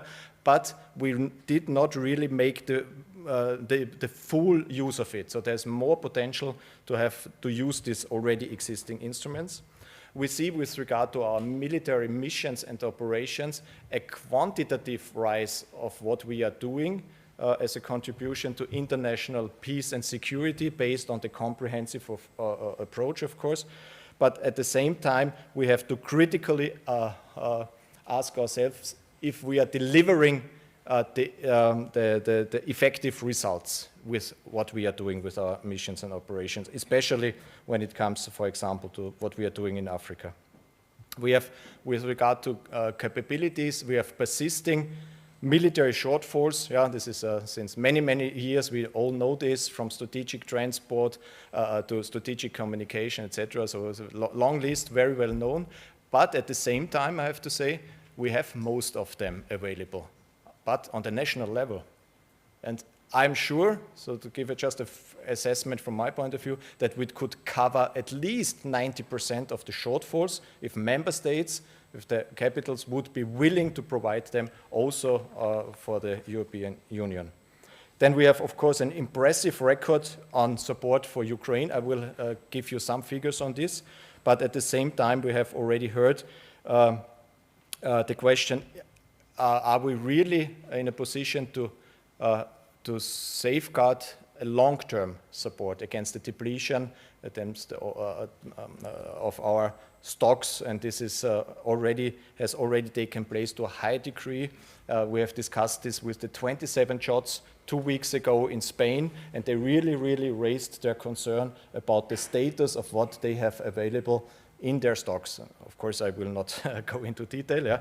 But this is of course expectations. Yeah? So what we did for Ukraine, yeah, at very short notice, which was really unprecedented with regard what the European Union has done in the past when it comes to military support for other countries, also have caused or have expectations in other countries, for example in Africa. They tell us, okay, why can you deliver at short notice? Yeah? Weapons, lethal equipment, yeah? Training at a high qualitative level. Why can you do not the same for us here? So it's always what you're doing is creating expectations on the other hand as well. So yeah, these are the challenges which the chairman of the EU Military Committee has to, on a day-to-day basis, take into account. What is his role? He is, of course, the highest military advisor within the European Union. And what we are doing is our main job is giving unfettered military advice. So we can do this upon a request or upon our own initiative. And what we see in the last, or we have seen in the last 1.5 years, that the broad of the spectrum of issues where we should give advice is broadening nearly every month. Yeah? So in the past, we only had capabilities and missions operations. Now we are speaking in the military committee about space, yeah? About artificial intelligence, yeah? About China, etc. So really the spectrum where we should give advice is broadening at a very, very high speed. And of course, the expertise which we need, yeah, in order to do so has to cope with this demand. Of course, we are, the military committee is giving strategic direction to all military CSDP relevant issues, and we have to build consensus amongst the 27. And you can imagine this is not an easy task to do so, especially when the end result should not only be a formal consensus, but a substantial consensus. Yeah? And of course, the chairman is also communicating military CSDP. I don't know how many in the room were aware of this first ever military exercise in Spain, which took place 3 weeks ago. It was the first ever EU-led, led by Brussels headquarter exercise with around 3,000 soldiers. Austria participated, as General Dzurinda has mentioned. How many of you have heard about this exercise? 1, 2, 3. Okay, good. Yeah. So, but what I mean is, what I mean in this context, for me, is a good example that we must really become much better in communicating what we are doing. Yeah? I think a very broad audience, part of the population, even does not know that the military committee is existing, that an Austrian officer is chairing it. What are they doing? Yeah, so etc. So, and this is, for example, another big difference to NATO. Yeah? There are many differences. Also, I have already explained that we were working closely hand in hand. Yeah? But they have a very, very effective public diplomacy department. Yeah? And so I think when it comes, for example, with regard to Ukraine, many of you would think in the first place of NATO, that NATO is the most important supporter for Ukraine. Yeah? But in fact, if you look at the figures, the first security provider for Ukraine is by far the European Union and the European Union member states. I will provide you with the figures. Yeah, and this is my last slide, and the rest I will skip in order for leaving a room for discussion, is what are our current priorities, what are we really working on? I would say these are 4 priorities. The first and the most important is the establishment of the so-called RDC, this Rapid Deployment Capacity. This is the key project of the Strategic Compass, and it is our firm intention that General Brix will declare full operational capability of this force by beginning of 2025, meaning by the end of our term. So we are doing the best in order to make this happen. What is this RDC? This is you can see it on the slide. This is a modular, scalable, joint, meaning maritime, air, land, autonomous rapid reaction force led by an EU headquarter. We are not allowed to call it a headquarter, so it's called MPCC, Military Planning Contact Capability, so it's another tricky issue, but more or less it's that. It's a capability that the European Union can also command and control this force, and this is as it said, it's modular, but it's around, the strength is around 5,000 soldiers. So this means more or less in the core of this battle group remain the RDC remain the battle groups. They remain the core, yeah, but the battle groups have around 2,500 plus minus. Every battle group is a little different, so it's more or less a doubling of the size. Yeah. So we need the military C2 structure, so the headquarter for commanding and controlling this force. This requires to increase the manning of the headquarter from currently 60 staff officers to 115 by next year. And I hope on Monday there will be the manning conference, that we will be there and have these soldiers, these staff officers available. And I really think it must be doable. If I compare this figure, 115 for an EU HQ with, for example, the NATO HQ, they have for various HQ elements they have overall around 20,000. Yeah, depends on what you count, and they increase now by 2,000. So it should really be possible to come to this 115, and this is also a question of credibility. This element will be installed in a new building. They will, by the beginning of next year, change to a complete new building, and of course they also need, besides the infrastructure, an up-to-date communication and information system. This RDC is prepared for 5 scenarios. What should they be capable to do? They should be capable to do evacuation operation, like we have seen, for example, in Afghanistan. They should be able to do a stabilization operation, the first phase, the initial phase of a stabilization operation.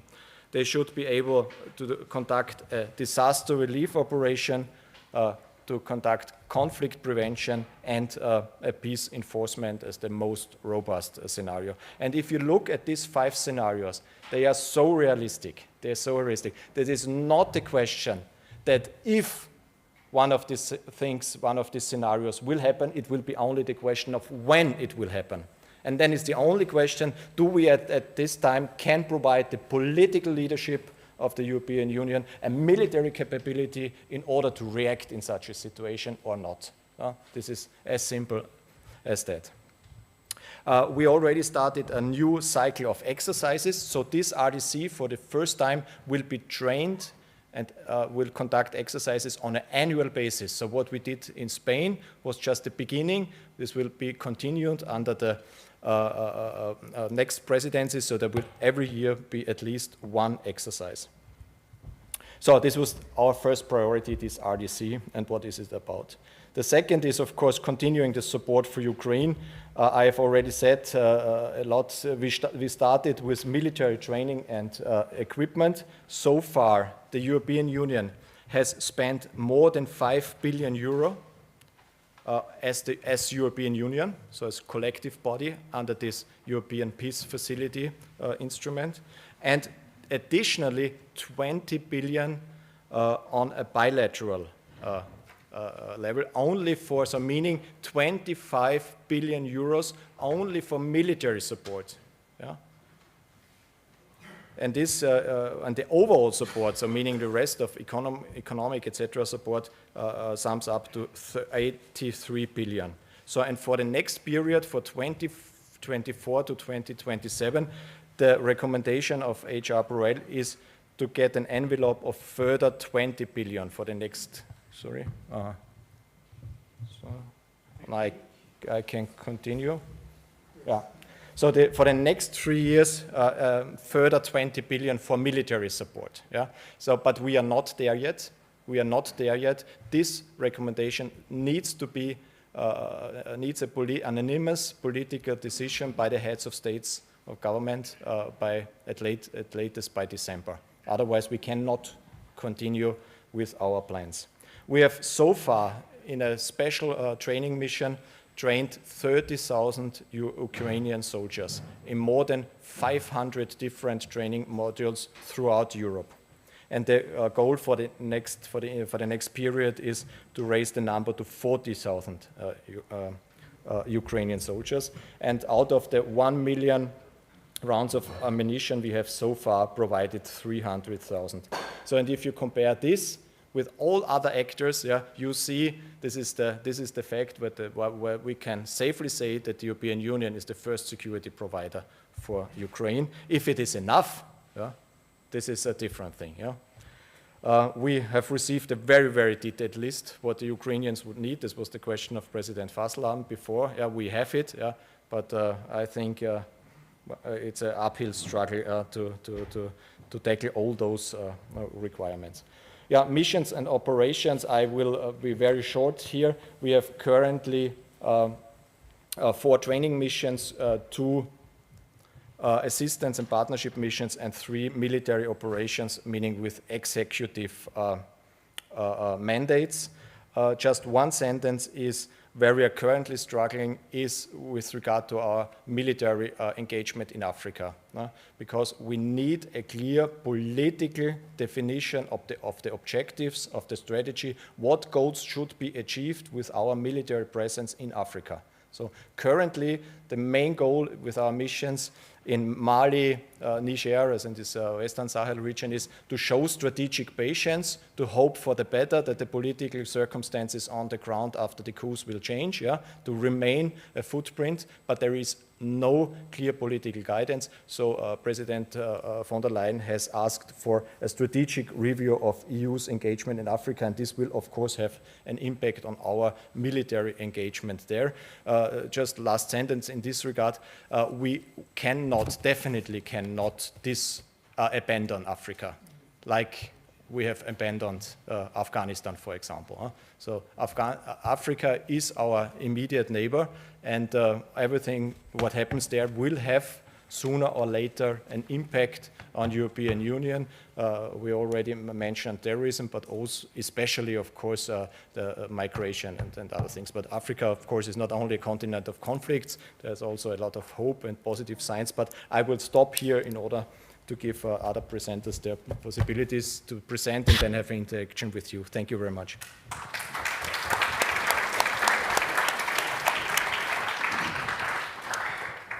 Thank you very much, Major General Frank, for these very clear statements and for your very professional remarks, especially drawing the picture of not only the fact that we're living at the age of transition, of shifting towards more disorder in a global but also European regional scale, but also that positive momentum that you have mentioned for enhanced security and defense policy within the European Union, also as mentioning your priorities here. If you wouldn't have engaged now also the audience into the developments on the African continent, I would probably have asked that as a question, but we can elaborate a little bit more on that probably in the discussion.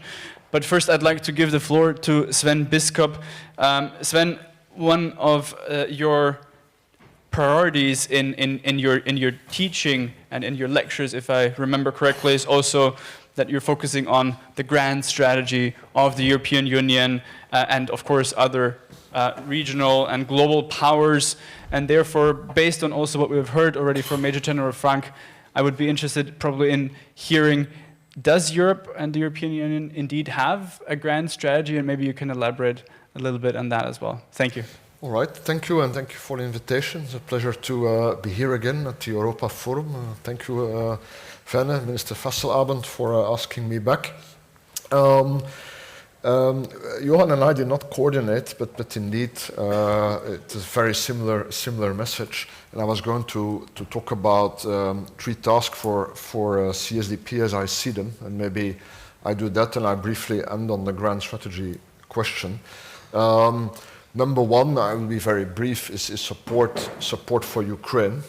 What I would add is that I think would be a prudent assumption on the part of Europe that whatever happens in US domestic politics, US military support for Ukraine will diminish. Gradually so if the Democrats stay in power, but potentially drastically if the Republicans gain power. So we have to prepare to compensate, which means that we not only must sustain what we have been doing, we must increase the effort. And as you said, Johan, we're not even sure yet, member states have not yet accepted the proposal for the 20 billion for the next 4 years, but that's sustaining what we have been doing, but probably more will be necessary. And we are already late, and what does surprise me, and I think it came out in the presentation by the Colonel Reis earlier, we still do not have a real long-term plan on how to support Ukraine.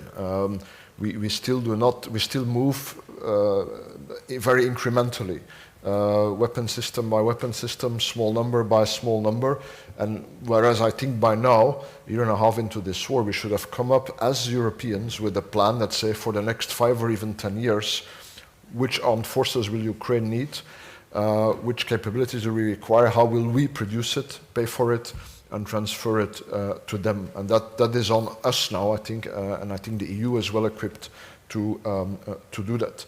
I think however this war ends, or maybe does not end, Ukraine will always need substantial military support, even if by an act of magic there would be a peace agreement this afternoon, that would be a fragile peace. Nobody would necessarily trust Mr. Putin's signature. So that even in that scenario, you still need a strong conventional Ukrainian force as a deterrent. So whatever happens, this must be done, and only we as Europeans can do it. That's the first task that I see. The second task is indeed related to our expeditionary role.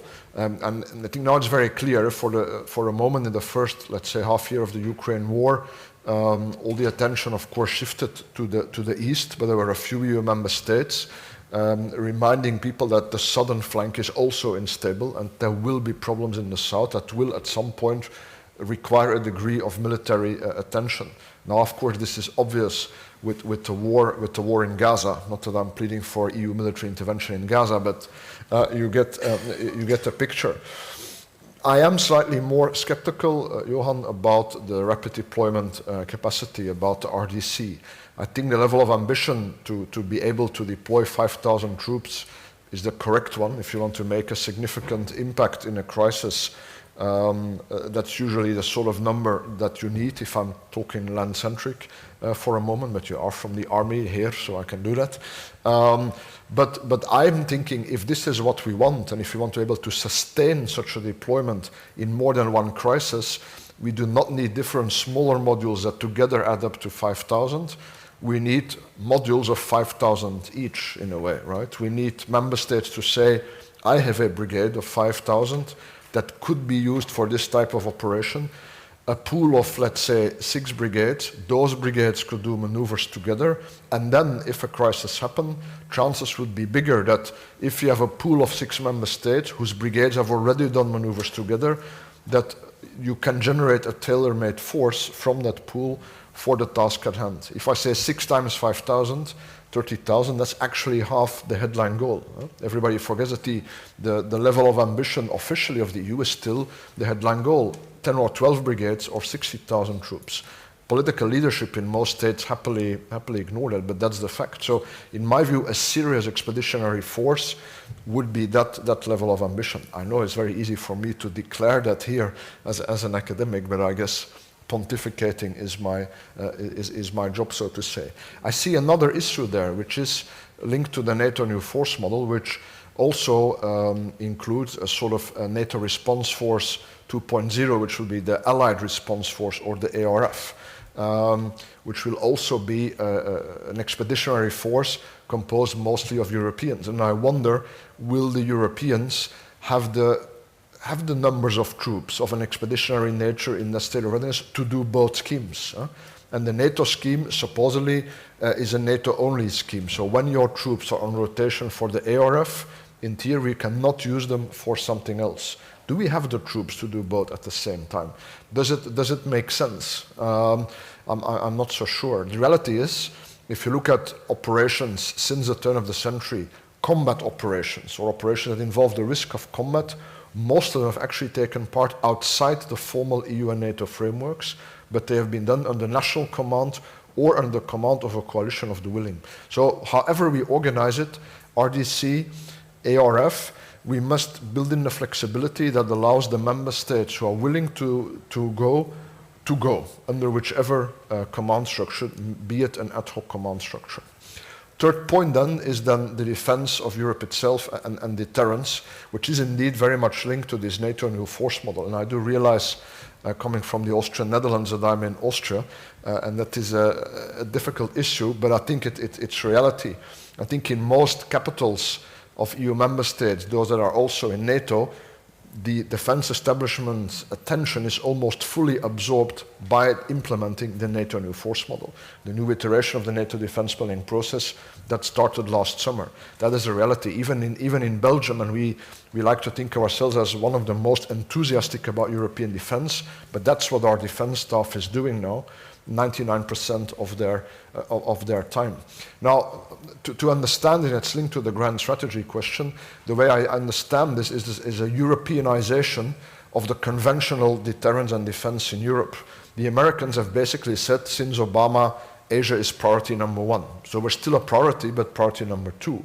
So another prudent assumption, I think, would be to say that if ever there would be a war, let's say over Ukraine and over Taiwan simultaneously, the US might say, dear European friends, Taiwan first, but don't worry, once we've defeated China, we'll come and help you. So we have to hold the line in Europe, and the NATO new force model is that. As Johann, as you said, it's massively ambitious, 300,000 European troops in a high state of readiness. That is not something we're going to do in the next couple of years, but it is necessary.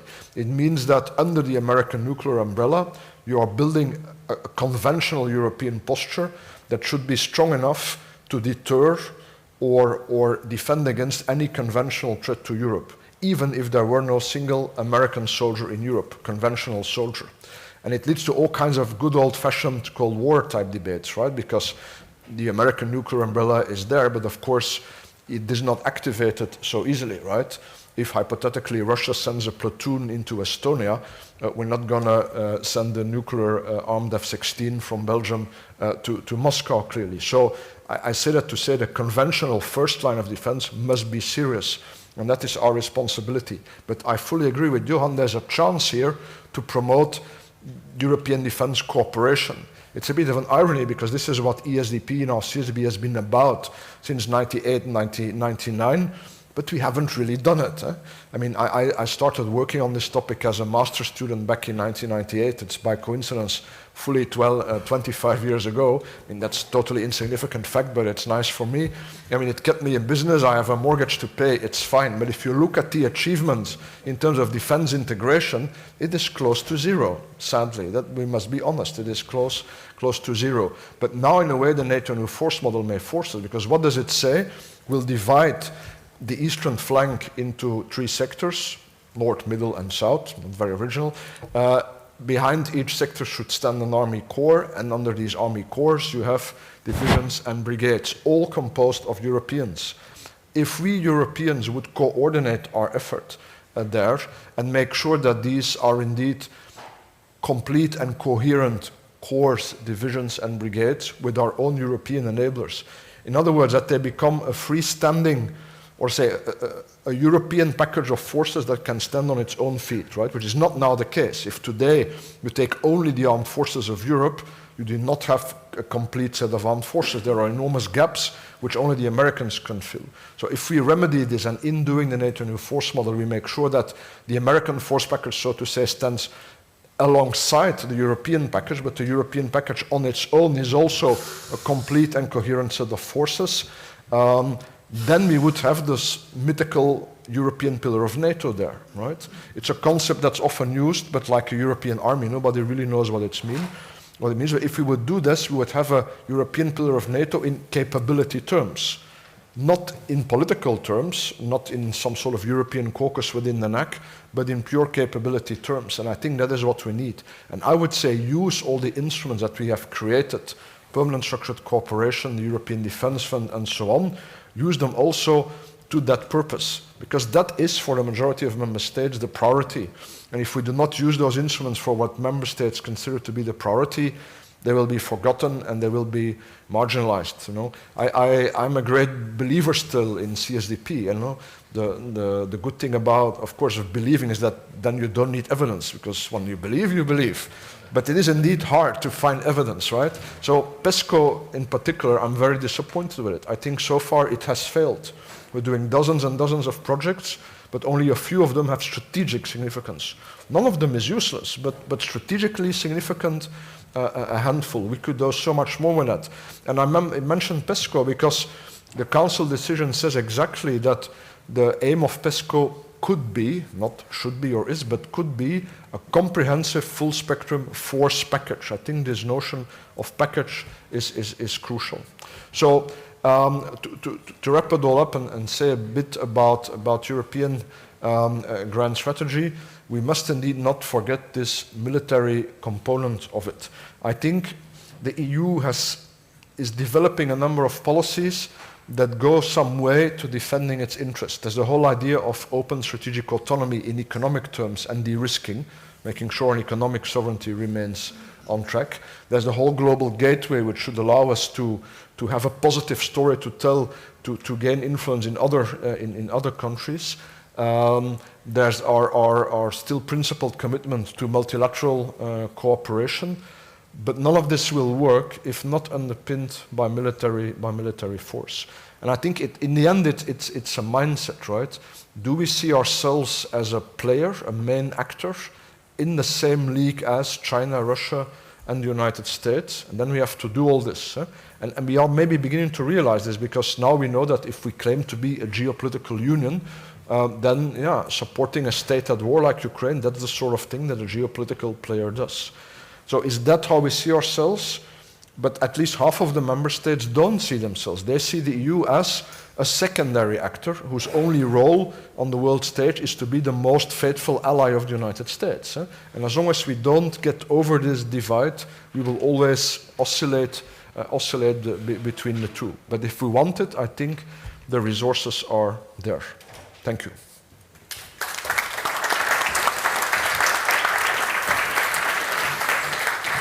Thank you very much, Sven Biscop. I think that was indeed also quite a deep dive into the challenges, but also the strategic ambitions from the military, from the security perspective. But thank you for elaborating on those. I'm sure that also in the audience, like in myself, I've made some notes, and we probably can also engage in a discussion with a couple of questions and answers. But first of all, let us introduce our third speaker, Vladimir Milov. Mr. Milov, you're also an expert when it comes to energy and economy, of course. And we have heard now more about the military, the hard power components of the European strategy, the challenges that those pose as well. Maybe in your elaborations we can focus a little bit also of the question, does these soft power approaches, especially the sanctions towards Russia, which impact did they have in the past? How did they play out? Thank you very much, and we'll come back to that in a minute, but I'd like to thank my colleagues for having me here, and Minister Fasslabend and friends. It's great to be back at the Diplomatic Academy and take part in this timely and thoughtful discussion. I'd like to begin with addressing this strategic challenges component a little bit, because when talking to many Western policymakers and experts, I'm struck how many of them still perceive Putin's war against Ukraine as just something bilateral that happens between Putin and Ukraine. It is not. And I think this is something which is underappreciated by the Western public in general. For instance, you know, there's been an election campaign in Slovakia in the past few months, and I came there and talked to people who were participating in that, and I said to many of them, do you remember that 2 years ago, before invading Ukraine, Russia actually put forward a public set of what they call security guarantees, when one of the key demands was that all new NATO member states that have joined since 1997 actually cancel all troop and weapons deployments to the configuration that existed beforehand, before 1997. Means that, and it was exactly the same language that they used to justify Putin's aggression against Ukraine, meaning that Moscow currently does not consider all new NATO member states as fully sovereign. They believe that they can actually dictate what kind of defense and security policy these countries are about to choose. And this, as we know from the example of aggression against Ukraine, this is just a first step, a pretext for something bigger. Meaning that if the question is, if Russia somehow succeeds or considers its war against Ukraine successful, will it go further? From the declaration about security guarantees released 2 years ago, I think the clear answer is yes. Which means that when we discuss what is currently going on the battlefield between Russia and Ukraine, it's just not enough to have this narrow focus. We need to look further. We need to also follow some major efforts of Moscow, like look how much money they are investing right now to support anti-European, anti-Western parties in Moldova.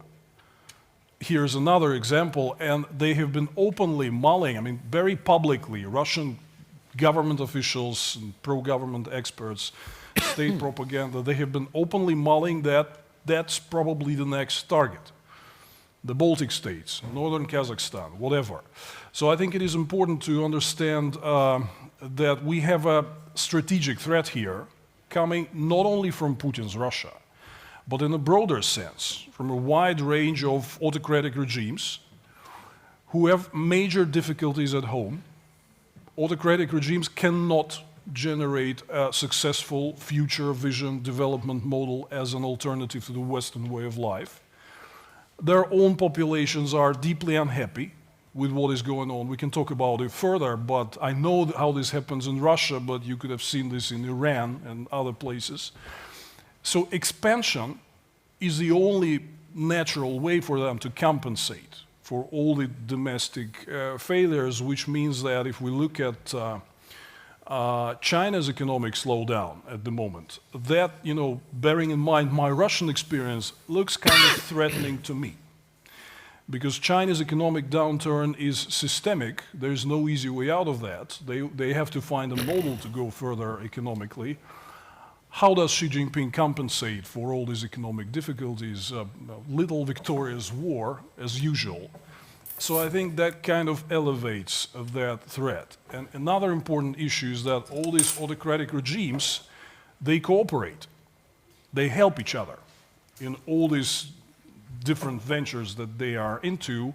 Iranians and North Koreans are supplying weapons to Russia. Chinese not yet, but it's providing a significant economic assistance. And Gaza militants in Hamas, if they were not backed by Iran, I think there would have been a great certainty that their assertiveness would be significantly lower than we have seen recently. So here are some strategic threats. It should not be narrowed down to whatever issues there are between Russia and Ukraine. We should see it as a development of some global challenges to international rule-based order, which was also mentioned by colleagues. And it is important to look at whatever happens through that light, in exactly that kind of paradigm, in which case all that the colleagues have been talking about during this previous session becomes very relevant, about strengthening defenses against these strategic challenges. The other thing which strikes me, and I think here is where Putin sees his lifeline, is a great degree of Western impatience. Ukrainian counteroffensive has been going on for 5 months and they still haven't achieved a breakthrough, which means it was all in vain. 5 months. I mean, Russia and Russian military, Russian economy, it has a lot of problems, but it still has a lot of strengths. 5 months in this regard, it's nothing. It's a big beast to strangle, right? So patience is needed. I personally can tell you that our analysis shows that there is still significant potential for a Ukrainian breakthrough on a battlefield in the months to come. Because first, the manpower potential of the Russian military is getting significantly worn out. If you really look at whatever information comes there from the battlefield, troops are exhausted. There is zero rotation. Most potent and capable and combat-ready troops have been decimated. You really have a much more secondary class personnel fighting out there. So a little more patience and results can be achieved. With whatever skills Russians have developed during nearly 2 years of the war, yes, they do the heavy mining and fortifications. Yes, they use radio-electronic defense and air defenses pretty successfully. Yes, they have the air superiority, but troops on the ground, that's the weak part.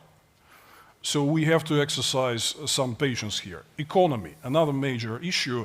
For those of you who are interested, I've just published an update at the Globsec website about the impact of sanctions on the Russian economy. Many people judge that in a primitive black and white sense. If the Russian economy still hasn't collapsed, it means that sanctions are not effective.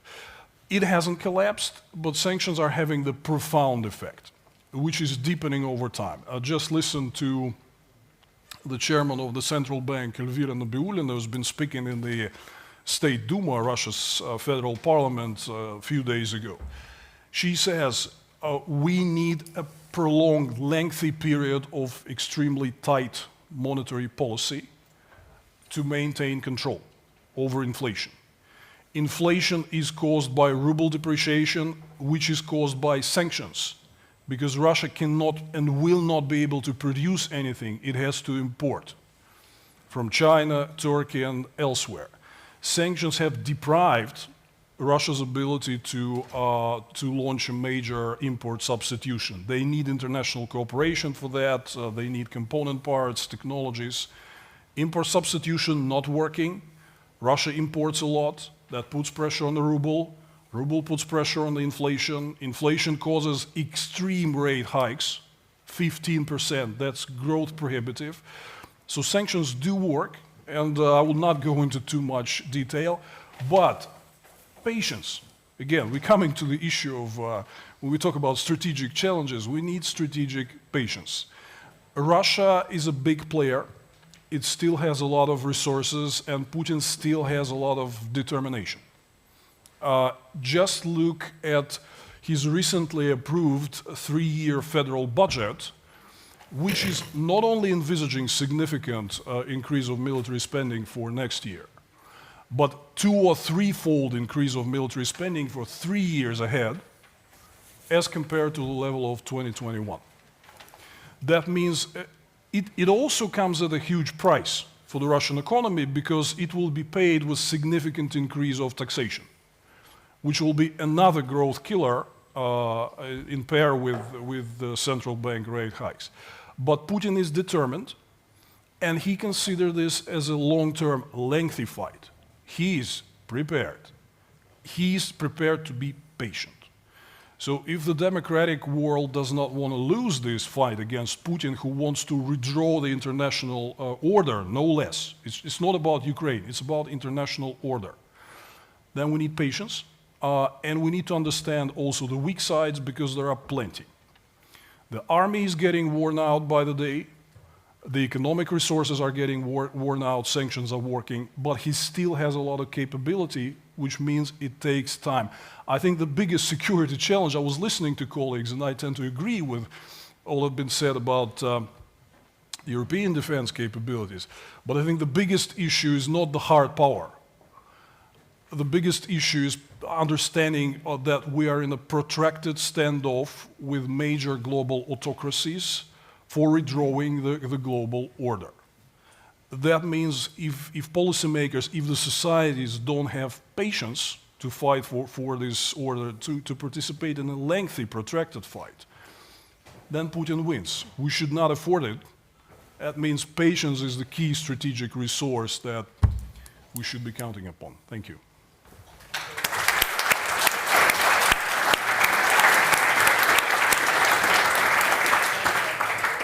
Thank you very much also to you, Vladimir Milov, and for reminding us of the key importance of patience. I do agree with that statement. And just to very quickly summarize the complexities that we have discussed now, we have talked about the momentum for security and defense policy in Europe, the positive developments that we can observe, especially vis-à-vis the rapid deployment capabilities until 2025, and also the support, the continuous support for Ukraine in the military realm. However, we can also say that all this is very much dependent on the political will that is becoming probably more fragile, also vis-à-vis the fact that we will have EU parliamentary elections next year, a fact that we haven't mentioned so far, but that could also change the political will and landscape within Europe to a factor that can determine the successful outcome of the facts that we have discussed in this momentum for security defense policy. And we have also heard from Sven Biscop that even though we have this positive development of 5,000 troops, probably this is also not enough in the long term, and that it is unclear how and if the future of European support for Ukraine will look like. And in addition, we have an increasing international authoritarian development, cooperation between authoritarian states that is putting more pressure, more strategic challenges and risks on the European Union on this global meta level. So this is why I'd like to start with one very clear and frank question to all of you. The same question. One statement, one key priority, keeping in mind these challenges that we have now discussed. What is, to your opinion, the most important key priority to overcoming these challenges for European security and defense policy? Just in 1 or 2 sentences. We will start again with you, Major General.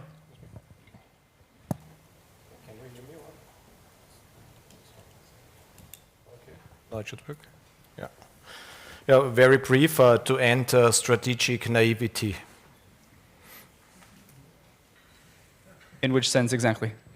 Yeah, and you wanted just one sentence? One sentence, yeah. Okay. Now, so I mean, you have 2 sentences now. Okay, okay. That is, yeah. Of course, everything starts with reflecting, with thinking. So the first step is, of course, to recognize, yeah, to have a realistic picture of what the challenge is and ahead of us, and then, of course, start with strategic thinking. Defining European interests, yeah, this is not so easy, but this is always the starting point for everything when it comes to defining victory in Ukraine, or when it comes to our military engagement in Western Africa. The starting point always should be what are the European interests, which we should implement, and then from that derive then comprehensive security strategies in order to implement them. But to build up the understanding of interests and capabilities before this will follow. Yeah. Thank you. Mr. Milov, for Unity. your unity. Unity does miracles, because Putin did not expect that the West would provide such a significant military aid to Ukraine. He thought that Europe is going to freeze in the winter without Russian gas. This is actually why he invaded. He underestimated the Western unity, European unity, so keep it. Thank you. Also a very clear statement. Sven Biscop. Maybe, and then to bring a bit debate into the panel, to read the world correctly. And I slightly disagree with the analysis of how the authoritarian regimes work together. Of course, to some extent they don't, but not fully. I think what we rather see is that each of these authoritarian regimes pursue the national interest. And for example, you see very clearly that China will not allow Russia to push it in a direction that it doesn't want to go, and that it carefully calibrates how far it goes, supporting Russia so that it doesn't lose it as a partner to counterbalance the US, but not to such an extent that it has to break with us. So I think the dynamics of world politics is not sort of democrats versus autocrats. I think it's states pursuing their interests. And yeah, some of the autocrats, actually, we need them. Many of the autocrats are neutral on the specific issue of the Russian-Ukrainian war, and we should be careful not to push them into that camp. So this calls for us for a more nuanced diplomacy.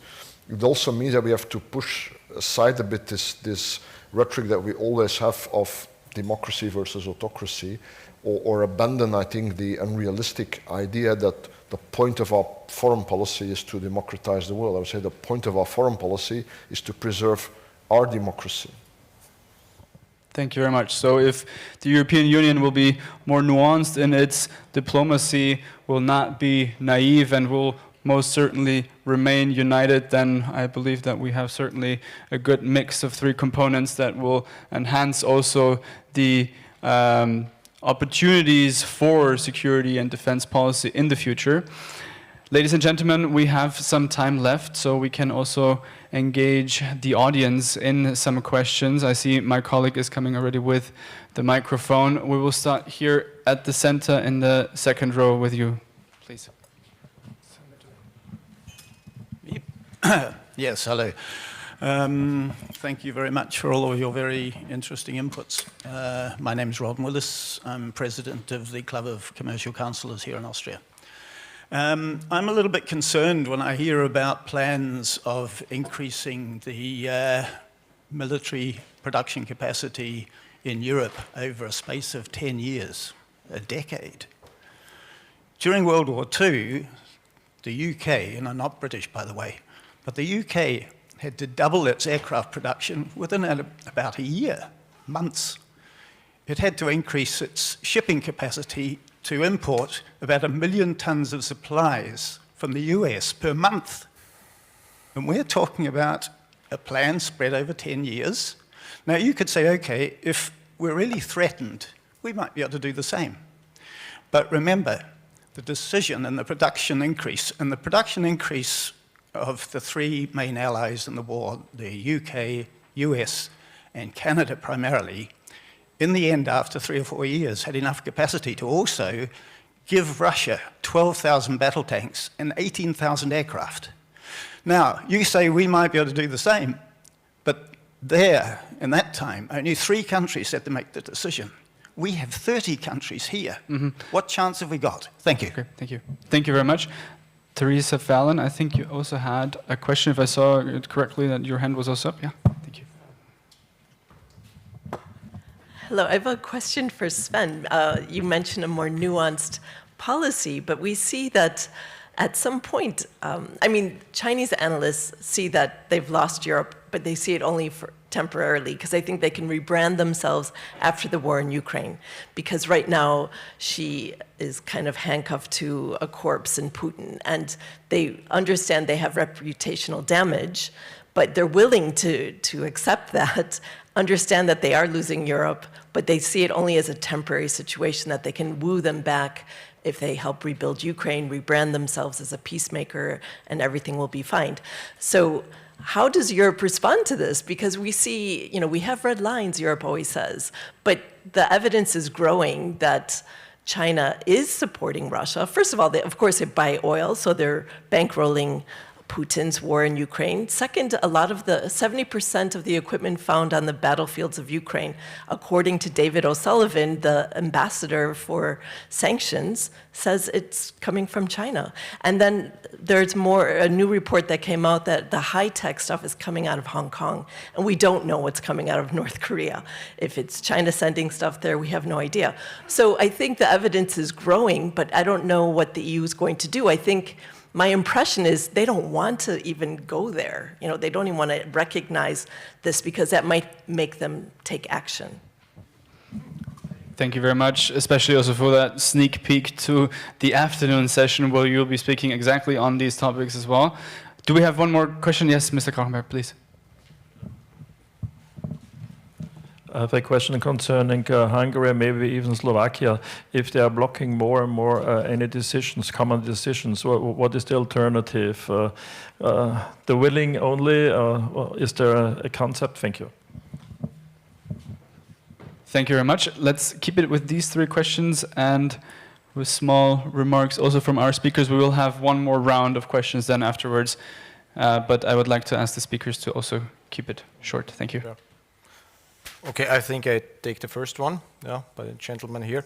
Of course, this many-year transformation process for the defense industry, of up to a decade, what I mentioned, was mentioned in the framework of a peacetime economy.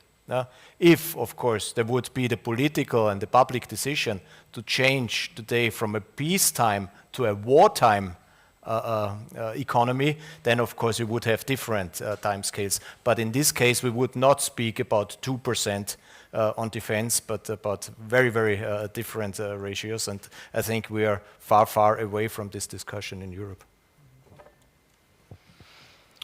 Sven, there was also a question directly related to your remarks before. Yeah, thanks, Theresa.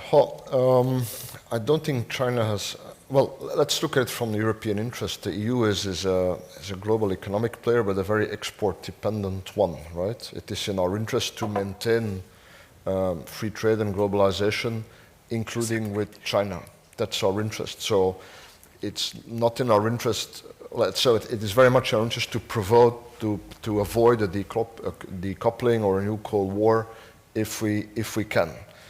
China might provoke it itself at some point, or the US might provoke it. But my reading for the moment is that the Xi Jinping regime is very much focused on internal consolidation, the domestic economic challenges, but also rumblings within the party. My reading is not that their answer will be, let's create a war to divert the attention. I think it's rather the opposite, because the war they would start would be against Taiwan, and actually helps their economy. So why would they do that? But I do think, the mainstream thinking in Europe remains.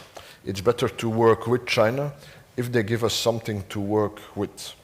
But then we can discuss, is that really China's intention, right? I was there for the first time since COVID again last summer, and then we've also had since the summer some Chinese delegations. And my feeling is always the same, that our Chinese colleagues don't really understand how the debate in Europe has shifted. You know, if there's a continuum from, you know, to put it simple, from panda hugging to dragon slaying, that we've moved along. Not quite to the dragon slaying, but that the average European position is now more skeptical than it was, meaning that nice intentions and vague promises are no longer enough to re-dynamize the relationship. We need concrete action, and then we could re-dynamize the relationship. I have the feeling there's a strong debate about this within China at a certain layer. Does it reach the top and will it translate into Chinese policy? I don't know. But given what our interest is, I would say, as long as we think there is a chance we can work with China on certain issue, that should be our objective. Thank you very much. Mr. Milov, would you also like to comment? Yes. A very interesting debate about democracies versus autocracies. Definitely, you should not take my remarks as a need to launch a crusade against autocratic regimes. No. Yes, there is limited convergence between them, and the free world needs to exploit that. And that's a there are cracks in this unity, which is very important. But 20 years ago, I also attended a lot of these debates, and largely it was believed that Russia and China, with all this integration into globalization, benefiting economically, they will be just a bigger version of United Arab Emirates. Here we are now, 20 years down the road. I personally do not really think that there is a prevailing certainty that China would attack Taiwan. Moreover, after Putin's failures in Ukraine, they would probably think twice, 10 times before doing that.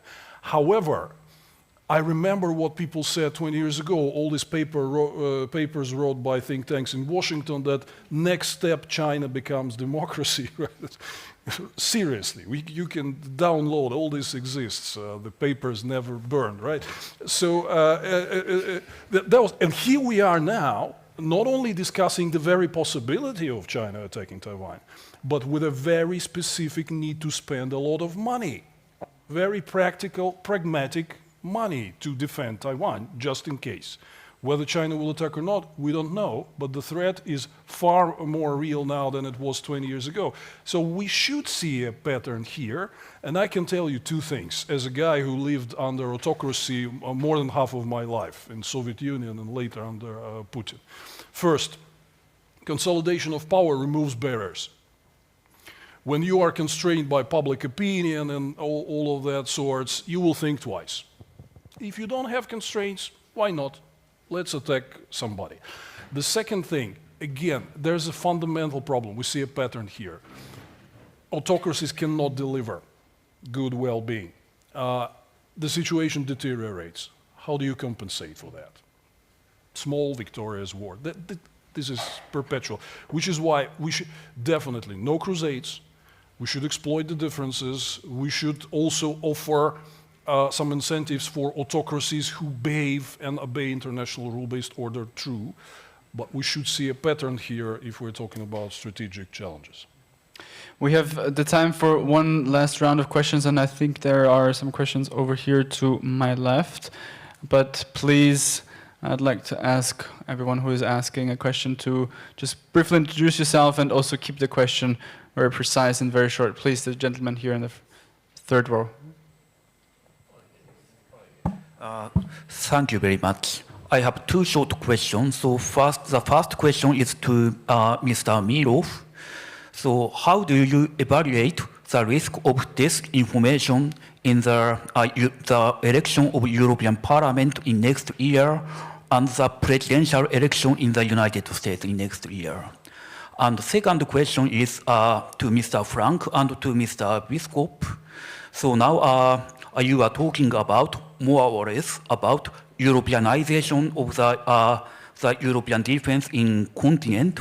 And my question is, how should be the relation between the Article 42.7 of European Union and Article 5 of the NATO? So I mean, should the 42 be invoked if NATO or USA does not engage as a whole? Thank you very much. Thank you. There's also a gentleman here in the second row. Yes, please. My name is Andreas Krassel. I have two questions just briefly. The first one is for Mr. Frank. He had in his presentation a point where he said a new leadership might be required, and then there was stated a group of 5, but you didn't elaborate on that, so I would be interested in what you meant. Secondly, I want to echo the sentiment of Mr. Biscop, who said maybe we should be a little bit more hesitant to carry the democracy in every corner of the world, but maybe stressing the point on Africa. Europe wasn't really successful in that regard, but autocracies have been recently, especially in Sahel. What might be the reason for that, and how can the EU counter that? Thank you. And very last question here from the lady in the 4th row. Thank you. Hello, everybody. My name is Aurora Weiss. I'm a journalist. So basically, my question would be a focus of Mr. Frank, and it's about actually the defense of Europe and what is actually the strategy. We are not talking about like helping Europe to the Ukraine, then really correct like defense policy and defining borders of European Union. If we look at it, we have the Western Balkans, which is a soft belly inside the Europe. And until the people are focusing on Ukraine or Israel and Palestine conflict or China and Taiwan, we have from other side like the Bosnian, which is in the moment very, very, I would say like conflict area because the certain group inside Bosnia are actually arming themselves, and I'm completely thinking about like not about Mr. Dodik, like Mr. Schmidt told, then more on an Islamic movement that is coming from that side. Thank you very much. Thank you. Thank you very much. I'd like to start, Mr. Milov, with you this time to elaborate on some of the questions that were also directed to you, but please also for your final remarks to sum up this discussion. There was one question specifically directed to me about Russia's interference in elections. Definitely they would go for it, particularly in Europe. They have certain countries with like very strong pro-Russian and anti-NATO sentiment, like Slovakia and Bulgaria. Well, they would just unleash themselves. In others, they would operate depending on the practical possibility, but largely their goal would be to attack the mainstream political forces and to elevate all this anti-mainstream sentiment, which at the end of the day would as they hope, reduce Europe's strategic determination to confront Putin's regime. In the US, I think Americans are wary already of the Russian interference back in 2016, which means that there is far less room for them to do stuff, but they have already unleashed the big beast 7 years ago. So he's capable of doing the job by himself now, so no Russians needed as such. Thank you. Sven, there were also 2 questions, if I remember correctly, directed to you, also the risk of disinformation, but also Africa, authoritarian versus democratic developments. Can you elaborate briefly? Yeah. 2 points on this information. I can only echo you what you said, but on 42.7 Article 5, I think now, well, the reality will be that for quite a while to come, it will be Article 5 through NATO that we, in concrete terms, organize our defense, while 42.7 stays a strong expression of our political commitment.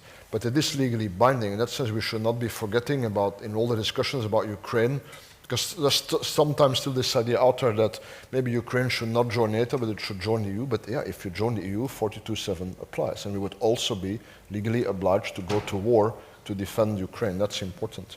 Now, on Africa and the Sahel, I'm not an expert on it. So in my defense, Egmont has a separate Africa program, so that's my colleague's job. But I think overall, towards our southern neighbors, we never really got the balance right between promoting our values and defending our interests.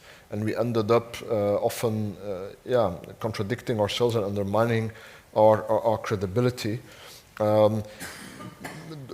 Remember Romano Prodi's Ring of Friends, right? And in a way we still need that. We need a ring of friends around Europe, but our friends need not necessarily be as democratic as we. I think that's, so many years later, that's the conclusion, and we must work pragmatically towards it. But that's not a short-term solution, obviously, and unfortunately Russia has been very adept at playing into the local conditions of coups and counter-coups and civil war and turning key players against us. So we'll have to really think about what offer can we make economically, but also security. And in a way I find it interesting, as my last word, it is part of our unique selling proposition that we can offer security and defense cooperation to our southern neighbors. I mean, if you're an African government and you want military aid, I mean, combat troops, not me giving a lecture, but a combat battalion, whom do you call? You probably don't call the US, actually. The US will send you 3 guys from the CIA, but not a brigade of Marines. You don't call China because they may sell you weapons, but they will also not deploy combat troops. You can call Moscow, or you can call Paris/Brussels. So it should be part of our unique selling proposition also to offer military aid. And I would say if a country is important for the global gateway, it should be important for CSDP maybe. A lot of thinking is required. Yeah, thank you very much. Major General Frank, please, your final remarks and also address some of the questions that have been directed, especially vis-a-vis 42.7 and Article 5. Yeah, 42.7. I think if we look into the history books, it's interesting that, to my knowledge, Article 5 of NATO has never been invoked. Once? It was? 9/11. Yeah, the 9/11. Okay, so with this further interpretation. Okay, then it's 1-to-1 because 42.7 of EU was also, after the terror attacks in Paris, invoked for the first time. And the interesting aspect from the EU side was that with regard to the procedure, this is a different procedure between NATO and EU, because within the European Union, the attacked country, in this case it was France, was negotiating on a bilateral basis with each of the member states what type of support they need in order to overcome this situation. And there was no official role of EU institutions in organizing and coordinating this support. So it was bilateral arrangements between, and by the way, Austria supported at that time France by providing transport capacities with air transport, I think under the guidance of General Segur at that time. So even Austria is a neutral country. It's legally possible to make our military assistance and support in case of 42.7 is invoked. I think that for the gentleman in the second row, there was the question with regard to one of the slides. It was was related to the leadership question. I had no time to explain it a little bit further. But of course, within the club of 27, in future even maybe more, there is always also the question of who takes then the political leadership, especially when it comes to missions and operations. And if we look at the capacities, we see much more than 80% of military capacities within the European Union are provided by 5 member states. So this is more or less this. I think you know it. This is France, of course. This is Germany. This is Italy. This is Spain. And then the fifth is of course with regard to the potential, it would be Poland. So, and of course, if you have especially a more robust and more risky operation, you need definitely to have a framework nation which is coordinating the military response, and this was the reference to the 5 on the slides. And by the way, the treaty foresees a possibility, Article 44 of the Lisbon Treaty, that the European Union can task a group of member states to act on their behalf. So I think, especially when it comes to more robust, more risky operation, invoking this Article 44 is another option which is available and which could be, with regard to practical aspects, very relevant. For example, when it comes to evacuation operation in very risky environment, which has to take place at short notice, I think either a national operation or Article 44 operation would be the most relevant. And then was from the lady one question with regard to the Western Balkans and Bosnia. I think that we are very satisfied that the mandate for EUFOR was renewed in the UN Security Council beginning of November. So that we have our legal basis to continue, and the European Union, of course, will remain committed on the Western Balkans, especially with regard to the security situation in Bosnia and Herzegovina, and there is no doubt that this will remain one of our strategic priorities in the future. Ladies and gentlemen, dear excellencies, I think based on the excellent remarks and comments and presentations from our three wonderful speakers and the engagement for the audience, I can say that I have kept my first promise that this will be an interesting and very relevant discussion on EU's security and defense policy. So join me in giving a big round of applause to our three speakers.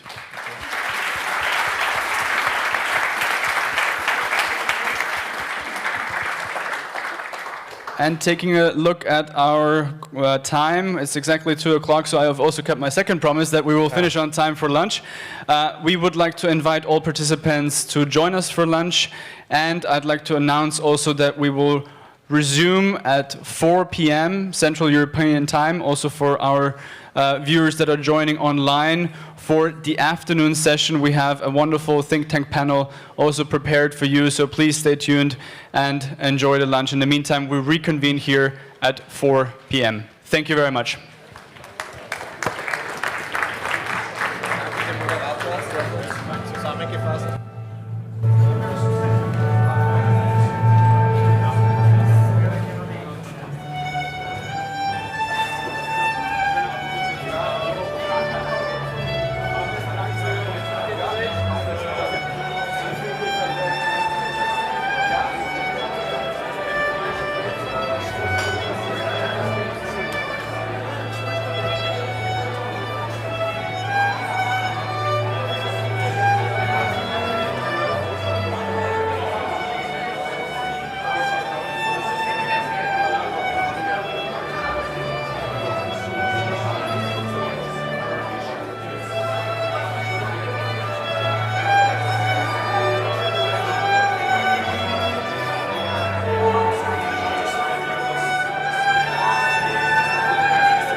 Political Science and Public Management University of Southern Denmark.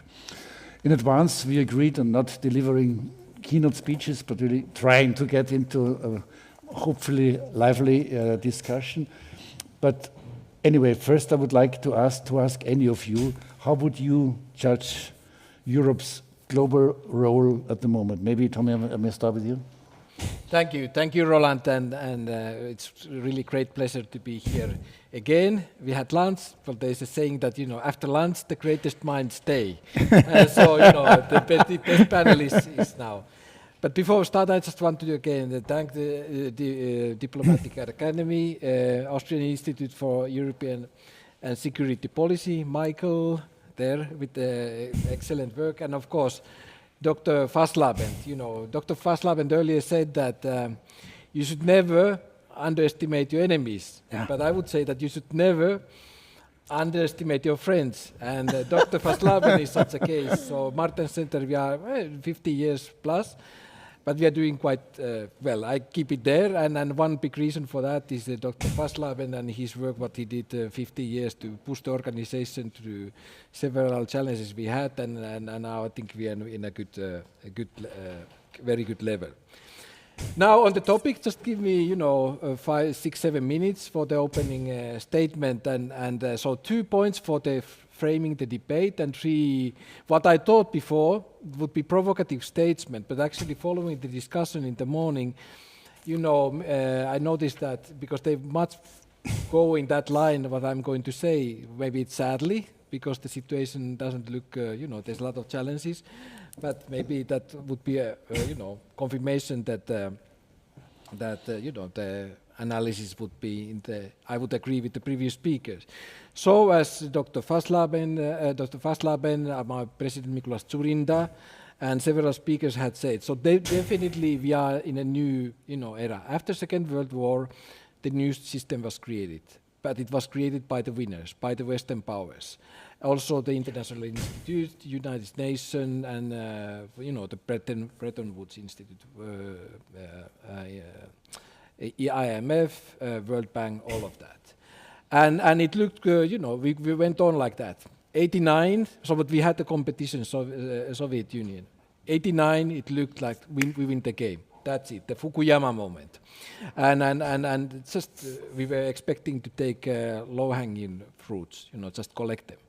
2001, I would claim 9/11, you know, there was a disruption, and actually now looking it from that on, it went to decline. Until the last year, February, when the war in Ukraine started. And from that moment, I would claim we entered of the situation of order to a situation of disorder, where we are living in the situation, and that's where Europe in that context is that the whole system is challenged. So what you see is all these institutions which I mentioned are now, there's a struggle inside there, what is the new balance of power? And so that's the first framing point. The second framing point is to say that many times we speak about West against the rest, but I would make an argument that you could say also West, the moral less, and the rest, meaning that you have 3 actors. Alexander Stubb, we were speaking before, uses the global West, global East, and global South definition, meaning you have the West, which we are with a certain setting, but they are challenged very directly by the global East. You could, you know, with different combination. China, of course, Russia, and we see Iran in that camp. But then you have the third players, the rest. Global South, which is not really a good term because they are very different actors. But they are there, they are, and very much the attitude there is that it's transactional. They know the challenges with the challengers or global East, but they don't fully trust global West. And it's very transactional. India is a good example. Maybe later in discussion we go to that country. It's a very interesting example. But my argument there would be that we are not able, you know, in order to defend our system, we have to do some mitigation. You know, the power balances are not as they were after Second World War, and so we have to mitigate with the rest of global south, etc., etc. Okay, so that's for the framing for debate. And now 3 points, if you allow me, and is that, and this very much follows what has been said before. We like to see, or you know, that if not multipolar world, but we have a tripolar world: United States, European Union, and China. But there's a problem, and I think it has been said directly or indirectly already, that in the Fukuyama world, you could make that argument because, yes, you know, power, you could simplify and say there's two verticals: economic and security and military. And in the Fukuyama world, we could play that game because the United States was taking care of the security aspects. So United States was the global police, and it was also de facto in many conflicts it was pushing our interest. And Europe just could be a side in multilateral organizations and play with economic power. But in this new world of disorder, which has been mentioned many times, the fact that you don't have the military component there, it's a big problem. You know, the big bank account, you know, it maybe helps, but it really doesn't resolve the problem.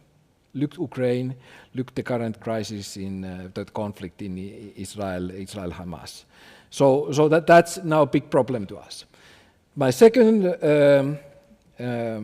thesis would be, and so then the question, are we really global power? And this is now a rhetoric question to you. Can one entity be global power if it's not a regional power? Are we regional power? You know, the Austrian commander, you did see the map. So we are pushed by this from south. We are pushed from the Middle East, and we are pushed by the east. We are not defining the terms. We are taking the hits, and we are reacting. So already there is a question. You know, so what I want to say that the security situation, and especially the war in Ukraine, it basically challenges the whole concept of EU being global power. And I think that statement directly and indirectly has been made many times. And my third thesis, and now I go a little bit more domestic, is to say what I'm a little bit concerned of, that take into account what has been said earlier today and the developments. The war in Ukraine is not going great, and what I am concerned that next year we have a situation when that it has been said, this, you know, there's the demand for negotiation and resolving the situation will start, and then we will. What I'm concerned today, we are very united. Vladimir Milov spelled out that word, but we will be in a situation where 2/3 of Europe, in fact, especially if there would be some kind of arrangement, would like to go to the more or less as a business as usual, you know, and not recognizing the certain, you know, challenges mentioned here. While the 1/3 of Europe, I would claim the Nordic states, Baltic states, Poland, and some others, would feel that the stressful situation is there, and then that can be a you know, dividing factor. And the final point, of course, is there, which you know, just to conclude my opening statement, is of course the U.S. situation, which has been mentioned. We just from the Martens Center, we had high-level delegation in New York the last week, and in New York it's very Democrat, as you know, and everybody there was saying that if there would be a U.S. election today, last week, Trump most likely would win. So what may most likely will happen, that realization, of course we don't know how it will play out, but that realization will come next year, and the panic will kick in here in Europe, and there will be a lot of discussion about how we will handle the situation. Many of the challenges already mentioned. So what is then the solution? And this is my concluding phrase is, of course, I predict, and as said by already previous speakers, that the security component is something that we have to really focus on. If we don't do it, we are in serious trouble. Thank you. Thank you very much, Mr. Bağci. Turkey's relation to Europe is a difficult one, we all know. For, I think, 18 years now, there are the talks going on, the EU talks going on, they hardly exist anymore. In the beginning, Turkey was trying to intermediate, and in the Russia-Ukraine war especially, and in Gaza, Israel as well. Now it changed its position. What is Turkey's part in this Europe's global role for the moment? Thank you very much. First of all, today for me is a very special day for two reasons. Turkish Republic is this year 100 years old. The second one today is the death of Mustafa Kemal Atatürk, our president. So that I'm speaking in this historical institution is a great honor. Ambassador Brix, Minister Fasslabend, and Michel. We have 100 years modern Turkish Republic, but we have 500 years diplomacy towards Europe. So it is also something we celebrate. From this perspective, I don't know whether Turkey has troubles with Europe or Europe with Turkey. So it all depends from which perspective you look. But the fact is, both sides need each other, and the future challenges, but also opportunities, will much more require cooperation. So this is the terminology what you use, transactional. It is not value-based relations anymore. It is more geostrategic and political-based values, more pragmatic, more realistic. It does not mean that if Turkey is not member of the European Union that we stop all the relations with the European countries. No, there are a lot of challenges and channels to talk, to cooperate, and I think the world is not anymore as 24th of February 2022, or not anymore 7th of October. What Turkey does is interesting. Turkey uses balance of power politics in case of Russian-Ukrainian conflict. Thanks God, Turkey is not member of the European Union. Otherwise, Turkey would apply the sanctions. As special envoy of the European Union, David O'Sullivan, just said in Helsinki Forum, my dear, in your country, he said, the sanctions do not function anymore. I mean, we did not achieve the result, what we have expected in case of Russia. The best example is India. India is buying cheap oil from Russia, refining it and selling it to Germany 3 times higher price. So the issue is here, Turkey was successful to negotiate between Russia and Ukraine, did bring the foreign ministers together in Istanbul and in Antalya. I was in Antalya when they were debating there. And grain deal, which is a very, very important, I would say, successful agreement. Therefore, Russia is now out. Why? Because Ukraine has an alternative way. Starting from Constanța, using the NATO territories, Romania and Bulgaria, and from there, it is going to Piraeus, to Cyprus, and from there to Hong Kong. Chinese are clever, so it is Chinese ship, by the way. What Turkey does is making a good business, of course. Turkey takes the grain, work it out, and sell it to other countries as macaroni, and Italians even buy it, and many others. So concerning the Middle East, I think what I tell you now is important, I think, from my perspective. Is Turkey a security provider, or is Turkey a security consumer? It all depends from which perspective you look. Is Turkey a stability provider? So far, yes. Turkey is the only country which has been not involved directly in any regional conflict, which starts from Black Sea, goes to Caucasia, and from there to the Middle East. That President Erdogan was speaking at the 28th of October that Hamas is not a terrorist organization. It helped to actually Netanyahu government very much, because Erdogan's speech took the steam off of the Turkish people, because it is very sensitive, as we can see. But in Turkey, there are not any destructive protest. It is controlled. Why? Because President said this. And this is the only, I would say, protest where a president of a country, I'm talking about the Muslim countries, where the president is taking part in this together with the other political parties. So it is still democracy in Turkey, my dear. So, which is not the case in other Arab countries. Now, what is interesting here, Turkey's suggestion to become a guarantee power or mediator between Hamas and Israel cannot be realized. The intention is good, but the result is not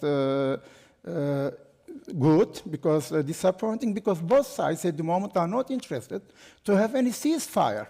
So you can bring any political suggestion, but if the two sides are not giving you enough trust, then you cannot do anything. Therefore, I would say three events. One, Islamic Conference Organization just met, where Iran and Turkey were talking. Raisi and Erdogan are talking, and don't think that Raisi and Erdogan like each other too much. No, it is not the case.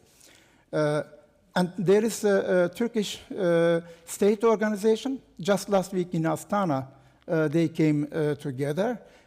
This Turkish state organization is a new organization. It is not anymore embryonic. It's starting to walk. Maybe in future it will be running, because there are a lot of cooperation now, from language to bar associations and many others. So it is something which you have to take into account when we look to Russia. Russia, Turkey, Iran are three regional powers.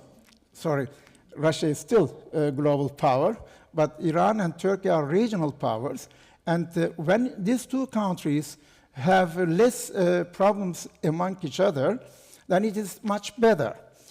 Somebody this morning said that Armenians somehow kicked out from Azerbaijan. It is not true.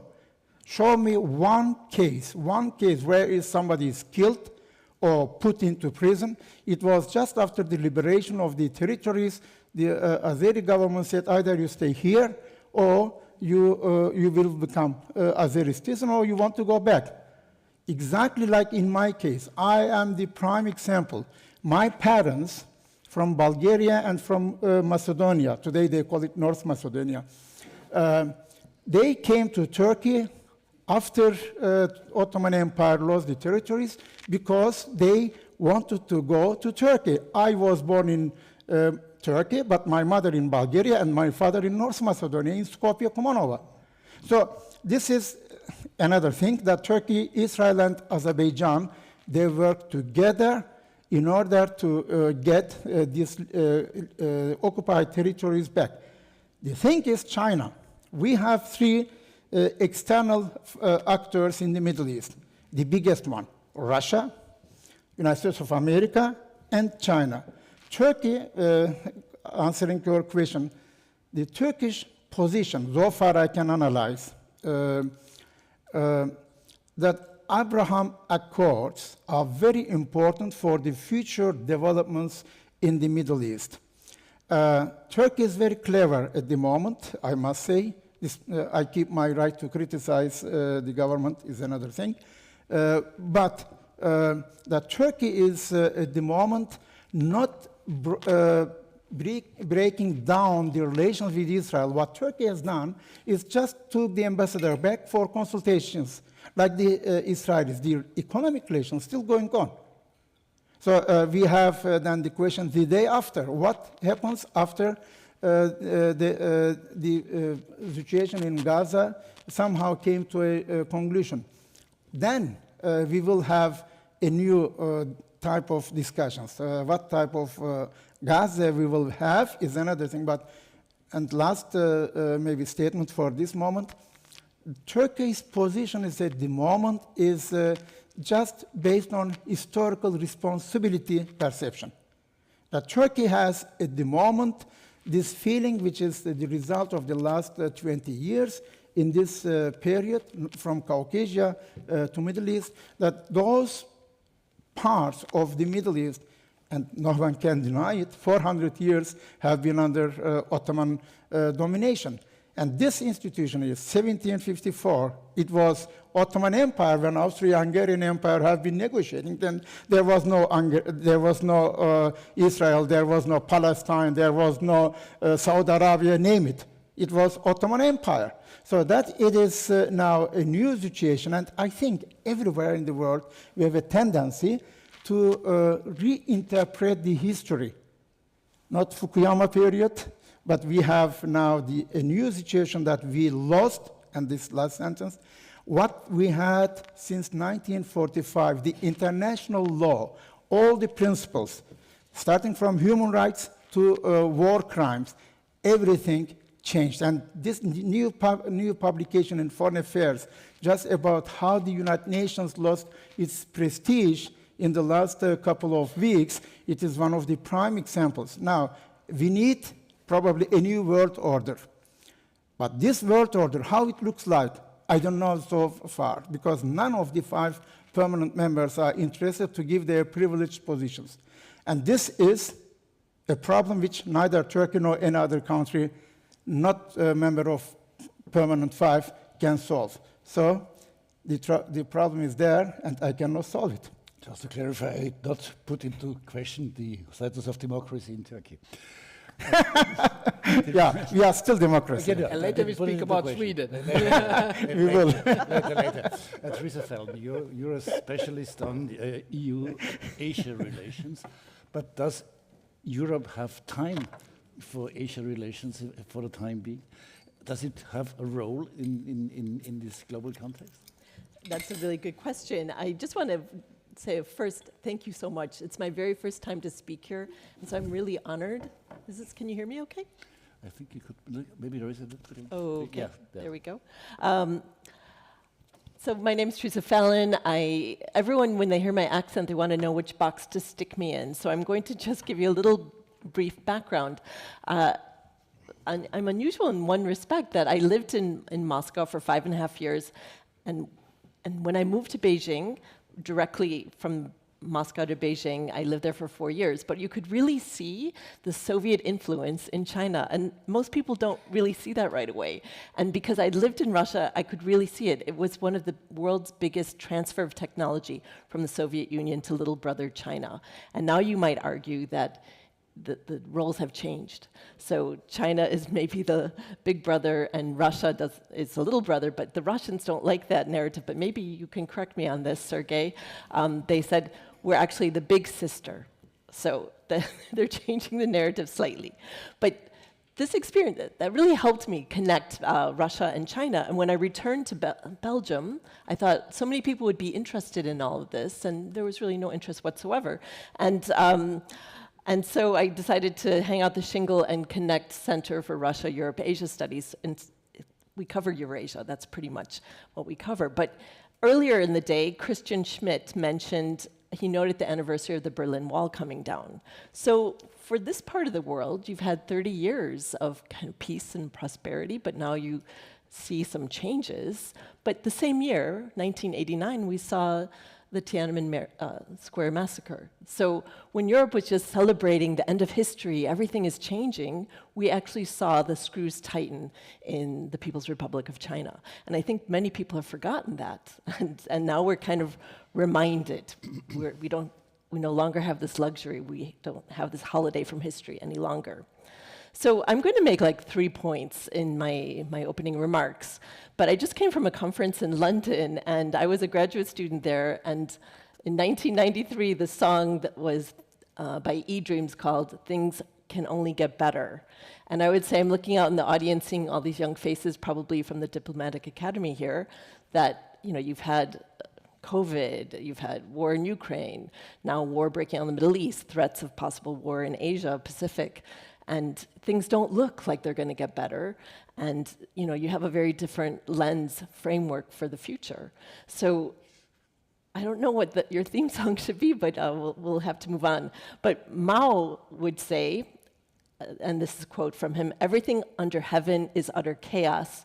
This situation is excellent." So this offers an opportunity for China. They're seeing kind of Pax Americana may be coming to an end. The US is kind of stretched very thin in Europe, in the Middle East, and we're seeing China constantly probing and pressing with increased assertiveness in the region, especially now with the Philippines. So could there be a possibility of three fronts? Now that would be really a nightmare for any strategist, as was developed earlier in the conference. After the Obama administration, the US is not organized to fight a two-front war. So your question about Europe, I've been asked to speak about the Indo-Pacific. Europe is surrounded by a ring of fire, not a ring of friends. Do they actually have the bandwidth to think about what's going on in the Asia or the Indo-Pacific? And I would argue, yes, they don't have the luxury of not thinking about it. It's the #1 trade partner of Germany, the largest economy in Europe.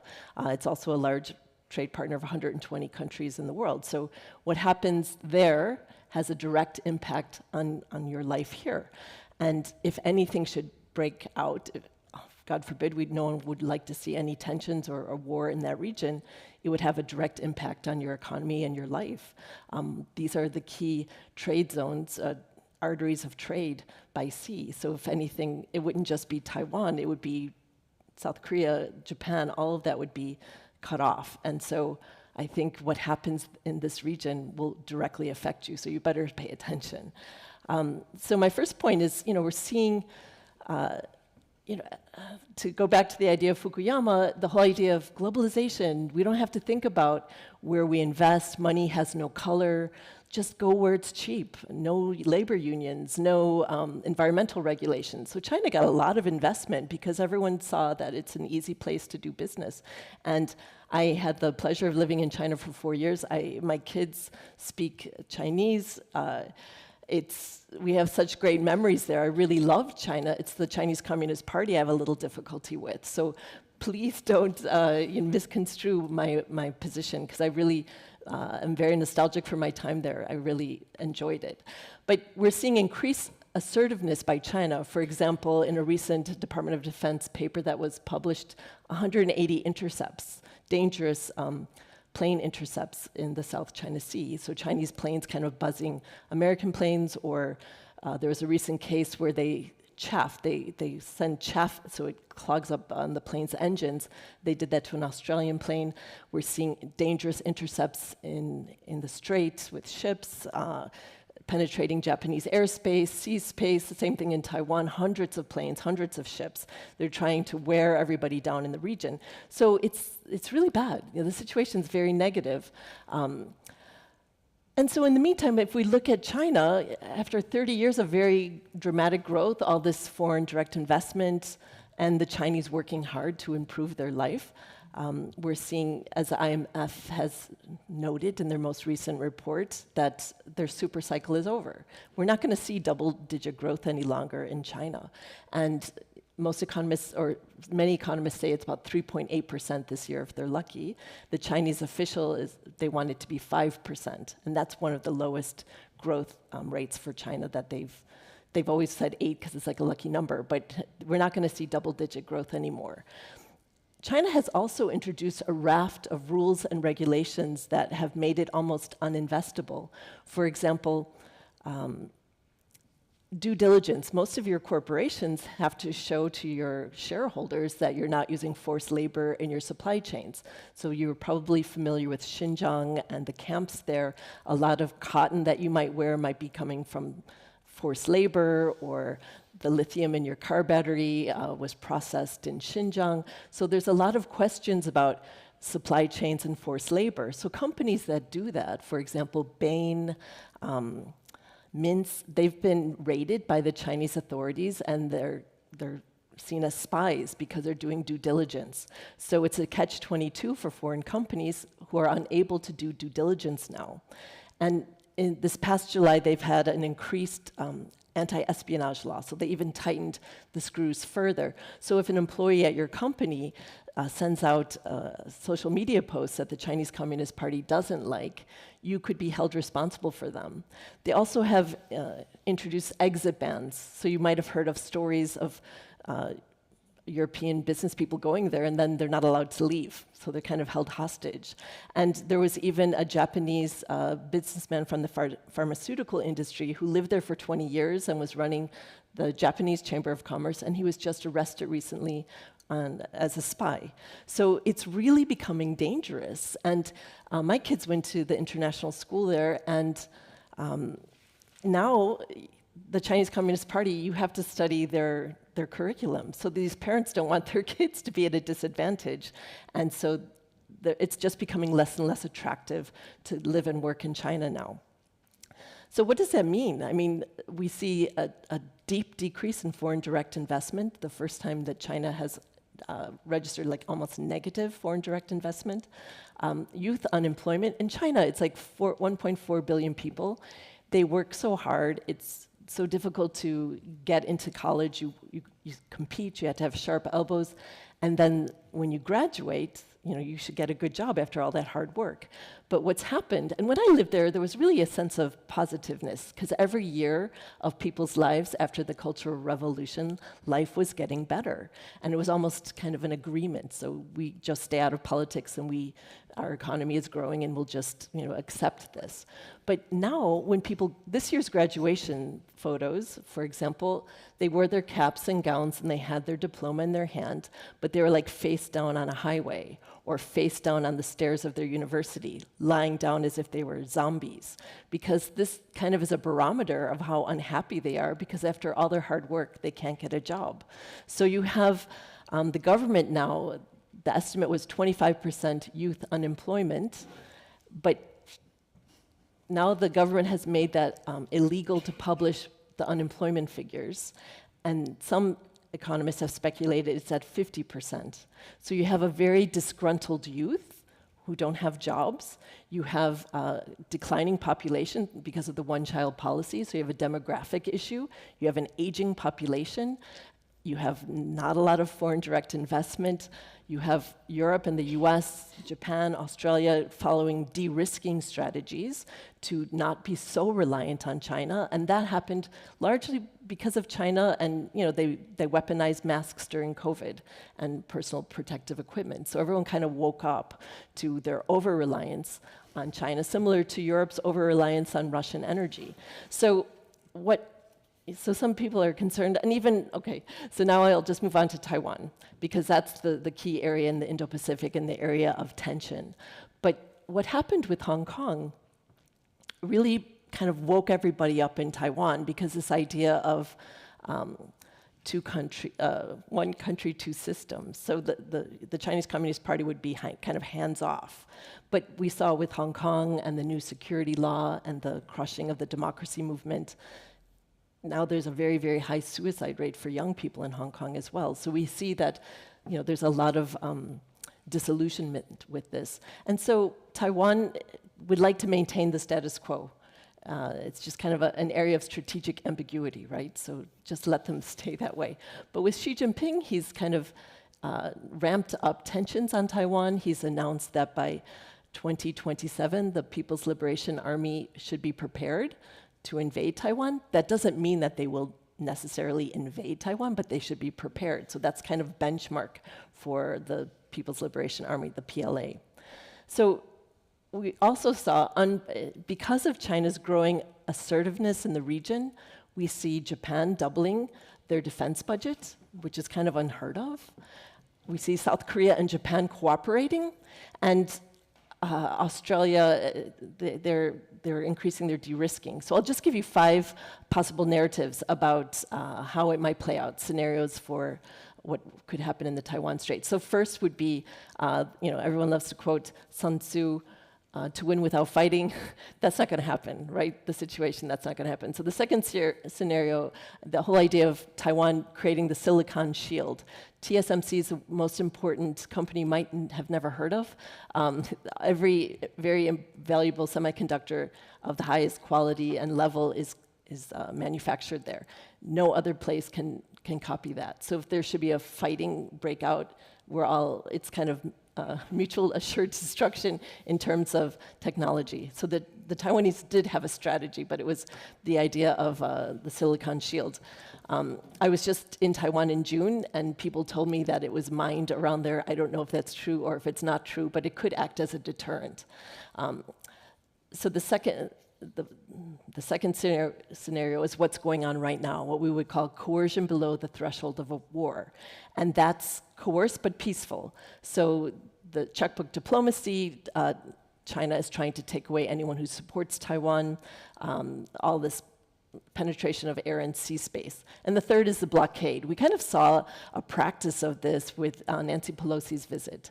And China surrounded Taiwan, and it was, kind of a signal like, this is what could happen to you. China also has the world's largest ground-based missile force, so it would not necessarily need to be an amphibious attack. The fourth would be island seizure. When you think of Taiwan, it's a group of islands, and two very small islands are near, or closer to mainland China than to Taiwan. And these two islands, Kinmen and Matsu, in the 1950s, Mao was like sending missiles at it, trying to terrify the Taiwanese. So in one strategy, they could try to just take those. They're so small, they're very hard to defend, and it would come into question, would the US really go to war over these tiny, tiny islands? And the last number 5 scenario would be a nightmare scenario, like full-out war. I don't know how it could happen by accident, a plane accident, or by design. So what we've seen now is China's learning from Putin's war in Ukraine, and she is watching very closely. All the strategists in China are watching how the West is performing, and I would say maybe 18 months is the sell-by date, because we've seen great solidarity in Europe, but as the Maloney call with the Russian pranksters, she talked about the fatigue in Europe, but I think the Ukrainians probably deserve our support. All right, my second point is EU-China relations. I'll keep this short. That was the longest bit. There's a summit next month. We've seen Europe trails the US, I say, about by 4 years. They move a bit slower, but they're 27 countries. It takes longer for them to come to these conclusions, but there's been a clear change of movement. So I would emphasize deterrence, deterrence, deterrence. The war in Ukraine was a failure of deterrence. So we know that China, by what they've been telling us, that they are preparing for war with Taiwan. Europe needs to prepare a sanctions package in advance to deter China from doing that, and a believable sanctions package. And it's going to be painful. Sanctions aren't just for fun and cocktail parties. It's going to be painful, but it's better than full-out war. And there's what I would call the green tech paradox, because when you finally get 27 EU member states to agree to something, it's difficult to change course. But by pushing the green transition, they're actually more reliant on China. And China has put sanctions on germanium, graphite, and gallium. They've also done soft sanctions on 3 components of solar panels. So Europe, even if they wanted to make expensive solar panels, they would be missing these key components. So this is kind of a problem for them, a paradox. And then it's been discussed about export controls, and they need to restrict sensitive technology. Now let's face it, Europe has been sending a lot of key technology to the People's Liberation Army. For example, the South China Sea Islands were built originally with Belgian and German dredgers, and the Chinese leased these until they learned how to operate them themselves and copy the technology. So literally, European dredgers were remaking the strategic landscape in the South China Sea. So one of the first lessons for Europe should be do no harm. Try to think twice. For example, MTU, a German company, sold 26 silent diesel submarine engines. Now, I'm sorry, but I don't really believe that's for tourism. So I think the loud engines might have been scaring away the fish. So I think that we're seeing a lot of circumvention of sanctions. And there was a leaked tape. The Russians leaked a tape when the Chinese official came to speak at the Duma and said on camera, "We will help you undermine sanctions." And so the Russians leaked that to show that the Chinese were supporting them. So I get this impression that all this uncomfortable news is buried Europeans don't want to hear it, because it's becoming more and more clear that Russia and China are cooperating. And I think the Chinese have a saying for this: you can't wake up a person who pretends to be asleep. So, okay, and my final point, on a positive note, Europe is a signatory to the United Nations Convention on the Law of the Sea. UNCLOS is kind of the constitution for global governance of the oceans. And China is a signatory, but they really don't follow it. And the US is not a signatory, but they do follow it. But what's key is to be at the table and negotiate it. So Europe is a signatory for all 27 member states. It's a signatory. They represent European interests. So they need to be there, and they need to be active and help, because it's loose. It's a UN rule, so it's being interpreted in different ways. So Europe really needs, and they have an important role to play in the interpretation of UNCLOS. So looking ahead, there's a meeting in San Francisco next week. The Chinese haven't confirmed, but I even know that the National Committee of US-China Relations, which I'm a member of, they're hosting a dinner. So it looks like it's going to happen, but there are really weird optics because they just pulled all the pandas out of the US. So pandemonium, I don't know what's going to happen. So to wrap up, to put it into a little package, all these separate threads, I have an acronym, because I'm based in Brussels. We always live with pronounceable acronyms, so BROS. And I'm sorry for the ladies in the audience, but it's just an acronym, so BROS. So B is for black swans, and we don't have any control over those, right? But what we do have control over are the rhinos, R for rhino, the gray rhinos that are running at us. And we know that this is going to be a problem, folks. We know China is going to be a big threat. And so we have to start thinking right now, have strategic foresight, and come up with some good strategies on how to deal with that. And then O is for ostrich, the ostrich effect, putting your head in the sand, pretending that globalization is still happening and that we have everything's happy and nothing to worry about, because things are getting very, very tense. You might not feel it, but you should be paying closer attention. And then lastly, sharks. You know, the German version of this was Wandel durch Handel, but you know, we fed a baby shark, and now it's grown into a killer shark, and we hope that by trading with it, it would turn into a dolphin, but it hasn't turned out that way. So I think we have to use a BRO system and come up with a strategy, and we need strength in numbers. So I think transatlantic relations is maybe one way around this. So the stakes are very high, and I know one other acronym, WITWA, what if Trump wins again? So I know that's on everyone's mind. So we need to create strong guardrails to prevent whoever comes into office next, to make sure that these coordination will continue. Thanks. Thanks, Theresa Fallon. Alinat Kutsko of Globsec in Bratislava, Belarus born, a specialist on European and transatlantic relations. Maybe now the last transatlantic American president is in power, Joe Biden. Nobody knows what will be after him. How would you see, for the time being, the European transatlantic relations? Did we use the time window we had since he was elected? Thank you so much for the invitation to be here. Since I'm placed between China and Russia, and I was born in Belarus, I'll quote Marx for warm up. Marx once wrote that men can write their own history, but never under the circumstances of their own choosing. Why I'm saying that is that Europe has a lot of potential to write its history, but we need to think about what the circumstances are and how much control of them we have. Before I answer the question, I'll make one little step back to follow up on what Tommy was talking in terms of what has changed in the world and in which world European Union and Europe writ large has to operate right now. First important point is that we still do not know whether we're heading in the direction of polarization or fragmentation and a multipolar world. It's important because if we only have polarization, it means you basically have two choices and you have to go either or, and there is not much space in between.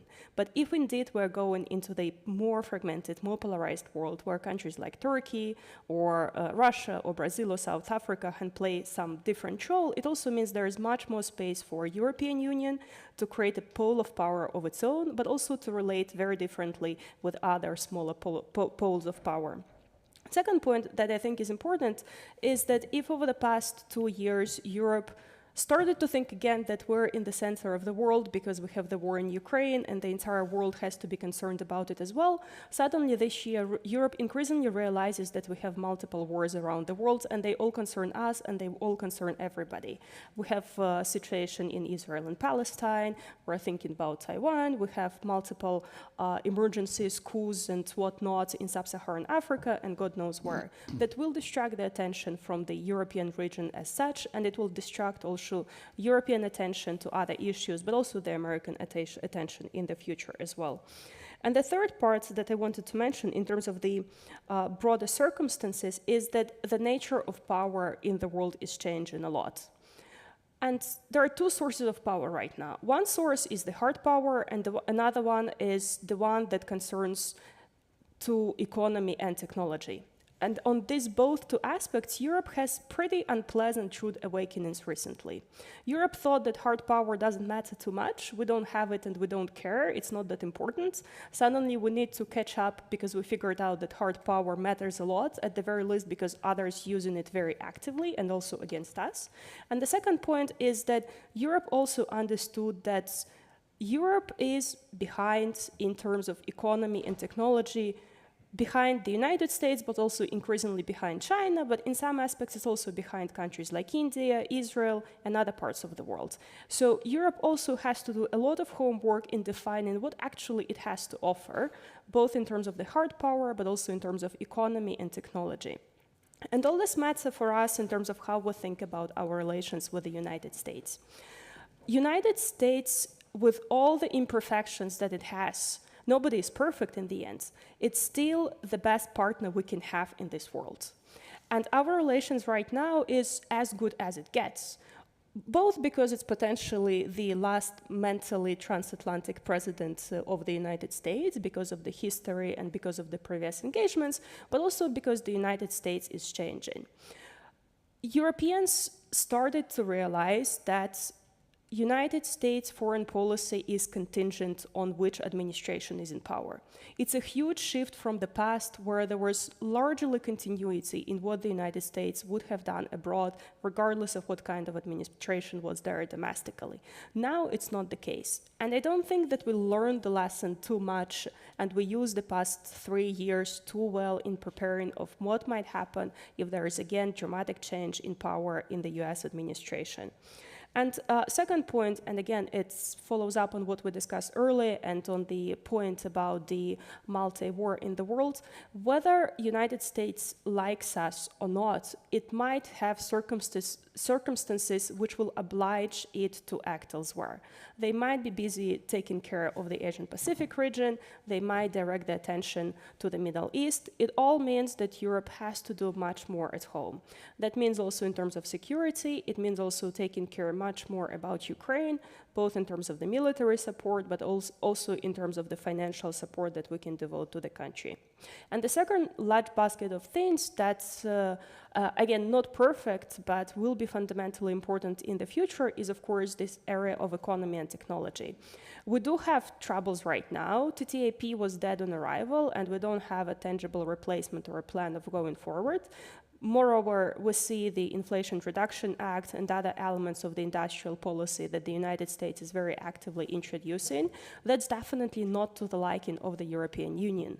And of course, the EU can try as much as possible to negotiate with the US and try to convince US to change its policy. I don't think it's feasible. So the only option the European Union has right now is to make sure that they can create viable alternative at home, both in terms of supporting industries here, but also in terms of developing technology here. And I'll finish on two optimistic points why I think we're still going to move in the right direction. The first point is that with all the disagreements that we have right now, or contradictory interests, there is realization that Europe and the United States closer to each other than to any other country in the world. And in a way, none of the countries or none of the continents can go it alone. We will need to find some ways to cooperate, at least at certain level, on critical issues like security or critical raw materials or tech rules and so on going forward, and there is pressure on both sides to find as much cooperation with Europe as possible. And the second point, and that's a little bit a funnier one, why I think there is more potential for US-EU cooperation is that since Russia invaded Ukraine in 2022, Americans suddenly understood the beauty and value of the European Commission. Before that, even the most enlightened Americans who could understand very sophisticated matters could never comprehend what the European Commission is about and how EU actually functions. What happened after the invasion is that it's the EU Commission who became indispensable partner because of the EU's role on sanctions coordination and another restrictive measures on introduced against Russia. So now there is much more synergy, much more understanding of the mechanisms, how the EU actually works, what are the channels of instruments in the EU, and how Americans can also better utilize European structures also for what they see as in their own benefit. Done. You were the briefest one so far. Segutin, you spoke openly against, in Russia, where you were still in Russia, you openly spoke against the Russian invasion in Ukraine. What is your perspective? Will the door between Europe and Russia be closed for decades, forever, for a month? For how long? What's the future of the relation of Europe and Russia?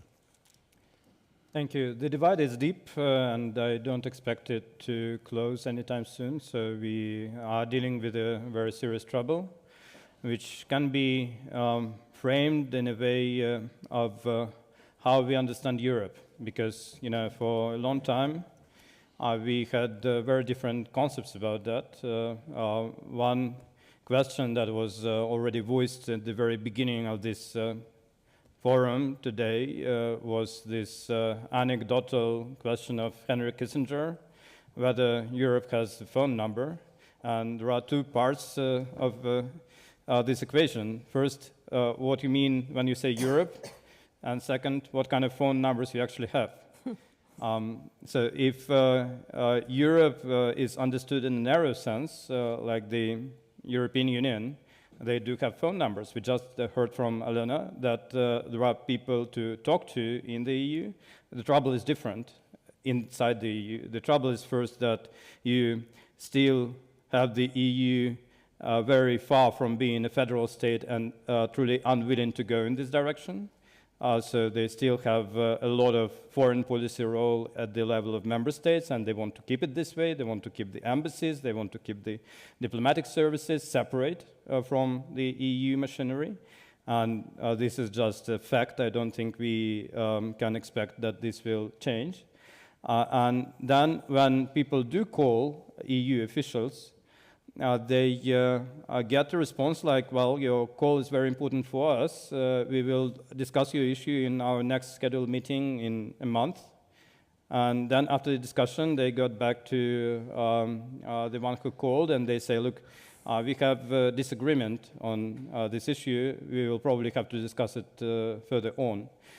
So this is the difficulty with the EU as the global player, and in this sense, you know, I think speaking of what conditions play a role here and what the EU could be able to do, I think to a large extent the EU is master of its own fate, but the problem is, like with people, it is sometimes very hard to define what do you actually want in life.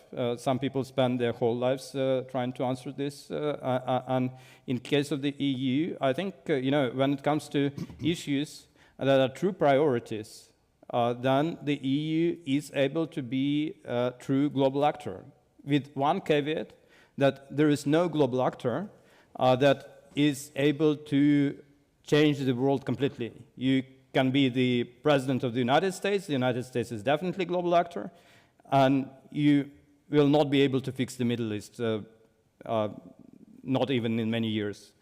So it's not like you are able to change the whole world just by being super powerful.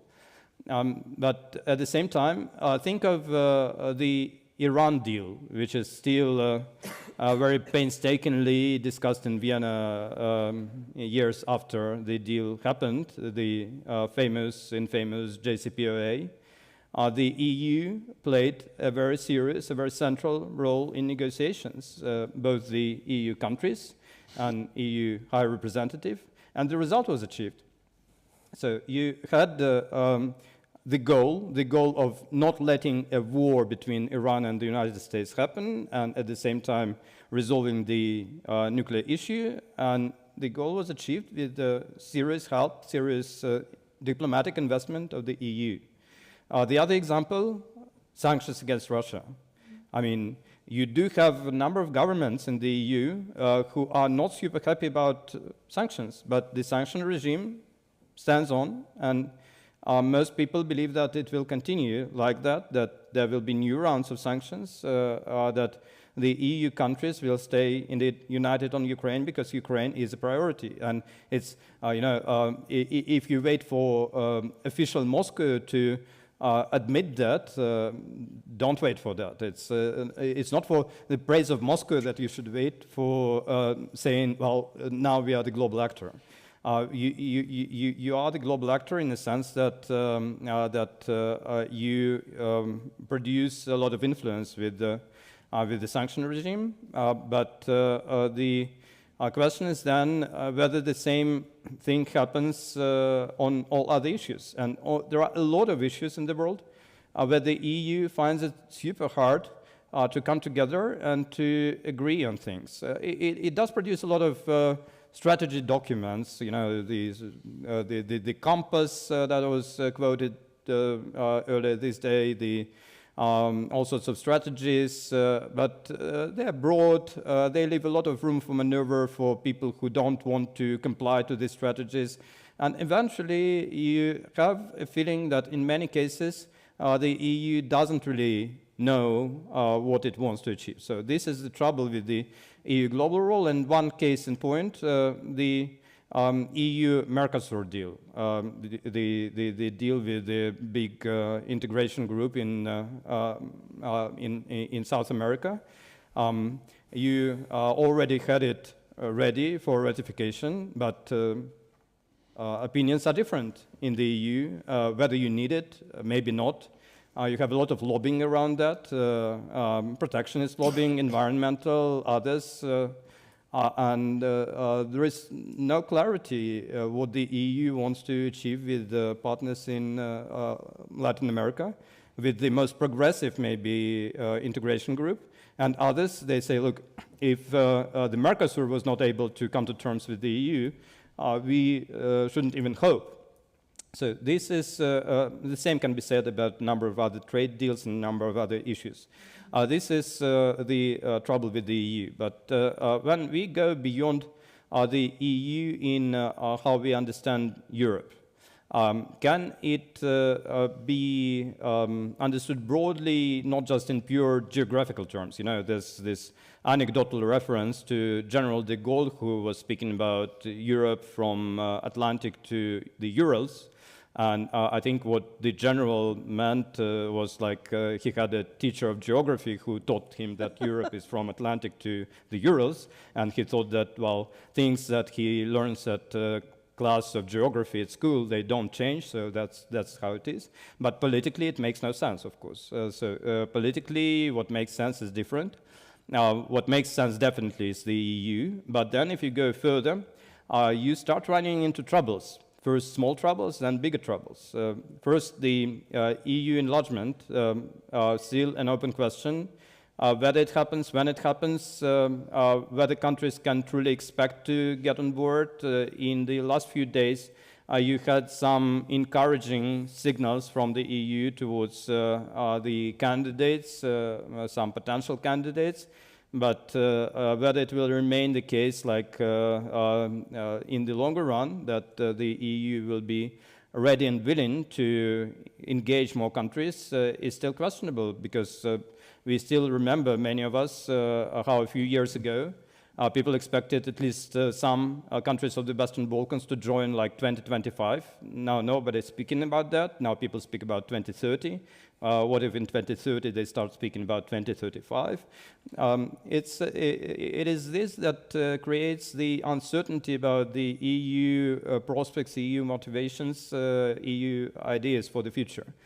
The way the EU sort of tried to address this issue of bigger Europe that is there and that cannot be on board immediately is through this idea of the European political community of Emmanuel Macron, the French president. And indeed, they brought together almost all countries of this bigger political Europe. But the question that I ask myself is, if you deal with a group which is basically the same group as members of the Council of Europe, why don't you use the Council of Europe machinery? And I mean, the Council of Europe is a well-established organization. People say it is not dealing with security. Well, you are now at the moment when Russia is out from the Council of Europe, when you can do anything with it. You can discuss security there, and this is actually happens in the Parliamentary Assembly of the Council of Europe. So you could use the machinery of the Council of Europe to immediately, almost immediately, institutionalize this idea of the European political community. Why this is not happening? Because people are kind of not ready for that. They say, well, we prefer to be flexible, not to use the word vague. And this is where political Europe as such basically ends, because if you go beyond that, if you go to Russia, to Belarus, clearly they are on the other side of the geopolitical divide. So yeah, you do have them. You do have them connected to Europe through culture, history. In the same way, the U.S. or Canada are connected to Europe through culture and history. But we do not speak of the U.S. or Canada if we speak of Europe these days. In the same way, if we speak about political Europe these days, nobody will mean Russia. It's a factor that influences European security, European politics, but it is not on board, and it is not really willing to get on board anytime soon. And I'm afraid this will remain to be the case for quite some time at least, or it can even become the norm for the rest of our lifetimes, because in Moscow, the feeling is indeed that Russia has very little, if anything, to gain from trying to get on board of this European project. If you take the economic considerations, well, you just had like half of the Russian trade turnover made of trade with the EU, and now it's less and less so, and the government in Moscow says, well, that's not even bad, because this makes us more independent. What they don't speak about is that this makes them more dependent on China, but that's the other story. They accept it as a trade-off for the sake of the geopolitical projects, for the sake of ideas they want to develop. The ideological divide is just as great by now, I think, as it was at the years of the Soviet Union and the Cold War. You have completely different narratives in the EU and in Russia on almost all sorts of things. So one connection that still remains in a way is connection on a societal level. You do have a lot of people, I think, all across the EU and also in Russia, who deplore this state of affairs, but they are unable to fix anything. And unfortunately, I don't see a sign that this will change anytime soon. So you do have people who basically live through their personal tragedies because of this divide, but the divide doesn't get covered by these personal tragedies and by people frustrated and expressing their sorrow about that. So I think in the years to come, the big trouble for the EU will be not just to stop at the point of just sanctioning Russia, but figuring out how to live with Russia being definitely outside of this political Europe and outside of the security architecture? How can you live with Russia definitely being framed as a threat? At this point, the answer on the EU side is that, well, we will develop renewable energy, we will develop advanced technologies that will make us independent of Russian raw materials, that will make us independent of Russia politically. Well, this is a bet, but this is a serious bet that requires testing. So there's a test to stand for Europe in terms of demonstrating that the resilience is there, that it is indeed able to function on the premises of this model of advanced technologies, renewables, and all that is stated very solemnly politically, but nobody knows whether it will work in practice just the same way. This is a great challenge, but I think there are very few ways to avoid it, because on the Moscow side, I would not expect any U-turns from the kind of disastrous policies that you see these days. Thank you very much. This stage was longer than I thought, but still was very interesting. Before I invite you to ask questions, maybe we could discuss here on the panel to each other. What are the conclusions of all of this we heard now? When Segutkin says Europe doesn't know what it wants to achieve. You said in your beginning remarks, defense. Yeah? For instance, your country, Finland, was neutral, and now it joined NATO. Is this one of the answers of the demands to the global role of Europe?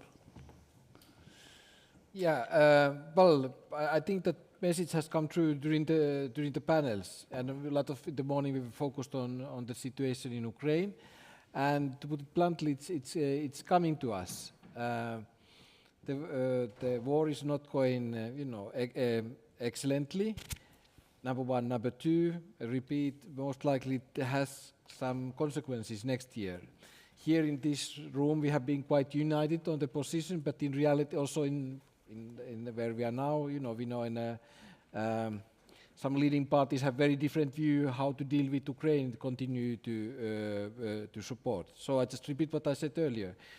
One big part of the Europe, there is not only among the political leaders, but actually more among ordinary people, this view that it's question, is it our war or their war? And I think that's the defining factor. And as the colonel today this morning said, it is we need to invest. But okay. Without babbling on, I just you mentioned Finland and Sweden, so I just have 2-3 minutes. So Finland and Austria, if I may, as we are here in Vienna, have very similar position for decades, and somehow also the public view. I'm speaking, for example, now the issue of NATO, and so. We had, long story short, we had this feeling in Finland after the Second World War. First of all, in that war we were alone, and so number two, we had to deal with that situation, and how we decided to manage it is we had this kind of tacit deal with Russia. Okay, we can play with our friends in West, while we don't create any problems to you for Russia. And it was called Finlandization, the term which the Finnish didn't much like. But it's basically, sometimes in the household, with your partner, you try to predict the conflict before it comes so it doesn't explode to your faces. So that's what we did. And where the problem started is that in 2021 in December, 2 years ago, Russia started to have much more aggressive language, and it's basically, already started to hint that if you join to NATO, you will have, it will be a big problem. And so our reaction was to that, well, if you say no, you have to say yes. And but now I come to my main point, which is, and I think I draw the parallels to Austria. War started in Ukraine 2022, end of February. In March, in the first weeks, our Prime Minister, Sanna Marin, you maybe have seen the video, said in a public discussion that we are not going to discuss about NATO, and because such a discussion doesn't exist in Finland. 2 months later, less than 2 months later, we were applying, we were there in the NATO's door, knocking the door with our documents, and could we sign these things? And so what I want to say is that also, so whatever Austria does is up to you to decide. But 2 points there. Just opinions, your preferences can change very, very quickly as the situation changes. That's our lessons from Finland and also Sweden. Sweden had even longer tradition. And as a consequence is keep your options open. As it comes to the NATO, to compatibility, have those options. Keep those options open, keep yourself, to put it very bluntly and maybe a little bit dramatically, if you would know today that maybe in and I refer what the colonel said before, to be honest, when he spoke about his children and going to military. So, act as you would know that maybe in 2-3 years you will be in a war. You will today think that it will never happen, but it might. What are the conclusions? NATO or not? How much you invest to military? It's up to you. But that was the lessons learned from North. I just don't want to open an Austrian neutrality discussion. Theresa Fallon. Oh, okay. I'll be short and sharp.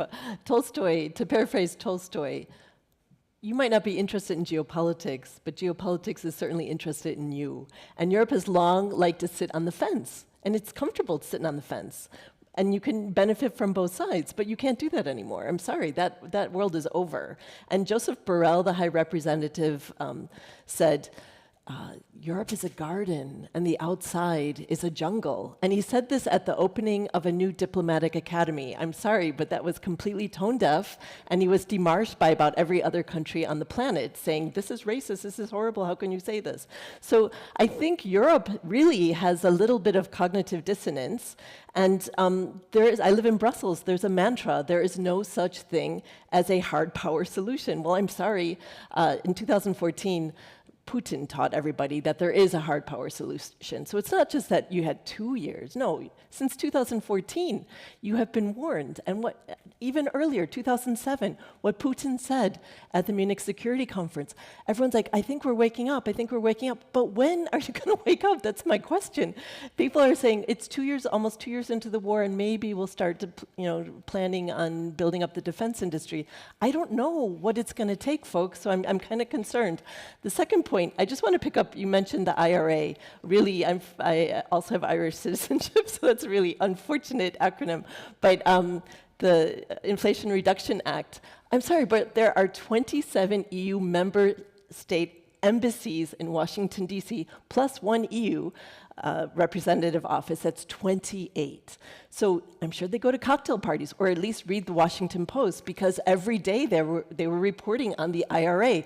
Why didn't they say, hey, why don't you include us? Because Canada did, Mexico did, and after the legislation and all the horse trading that was going on, then they're like, what? Why didn't you tell us about this? And I can't believe, what is going on? Because I did interviews on the Hill, and they said now they want us to change the legislation, but Canada and Mexico were lobbying and taking care of their interests. And Europe, I mean, one, it's good for the climate. Two, European companies like Siemens are getting IRA money, so they're not complaining. So I sense it's almost an anti-American narrative, like, what are you doing with the IRA? But I think it's Europeans who just weren't doing their job. I think Americans weren't thinking about that, but it was their job to follow this legislation.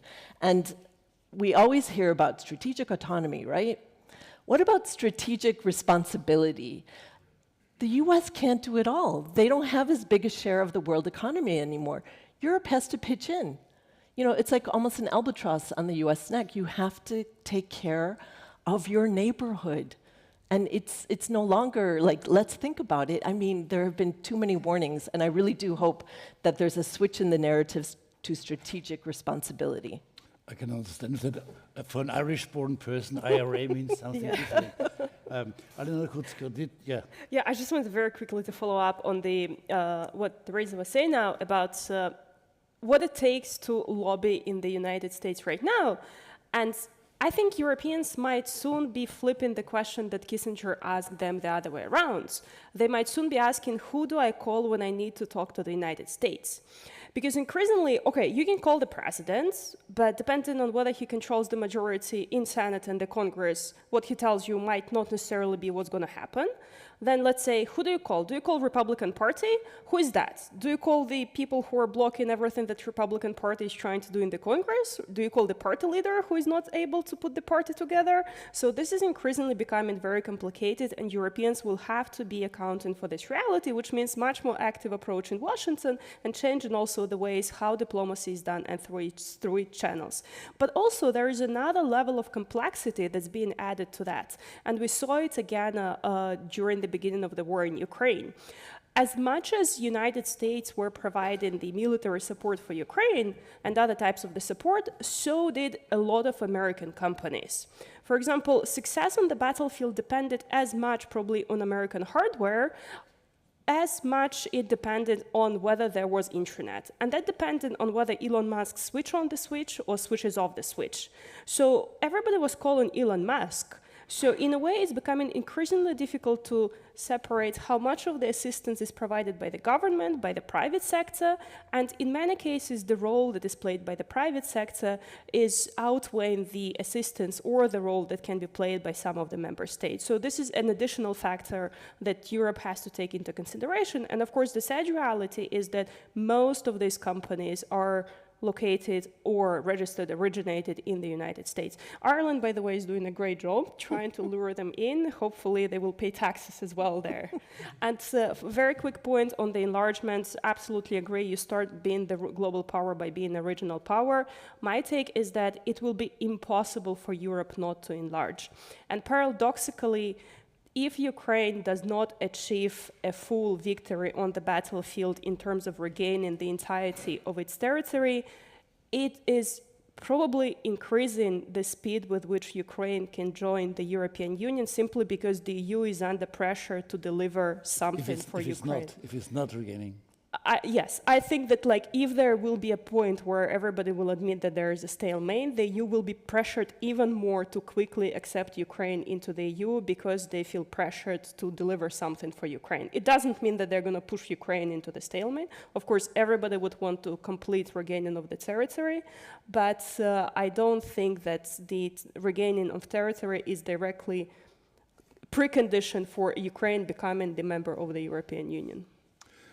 Talking about the nightmare, really, Donald Trump became president again. What would it mean for the EU transatlantic relations?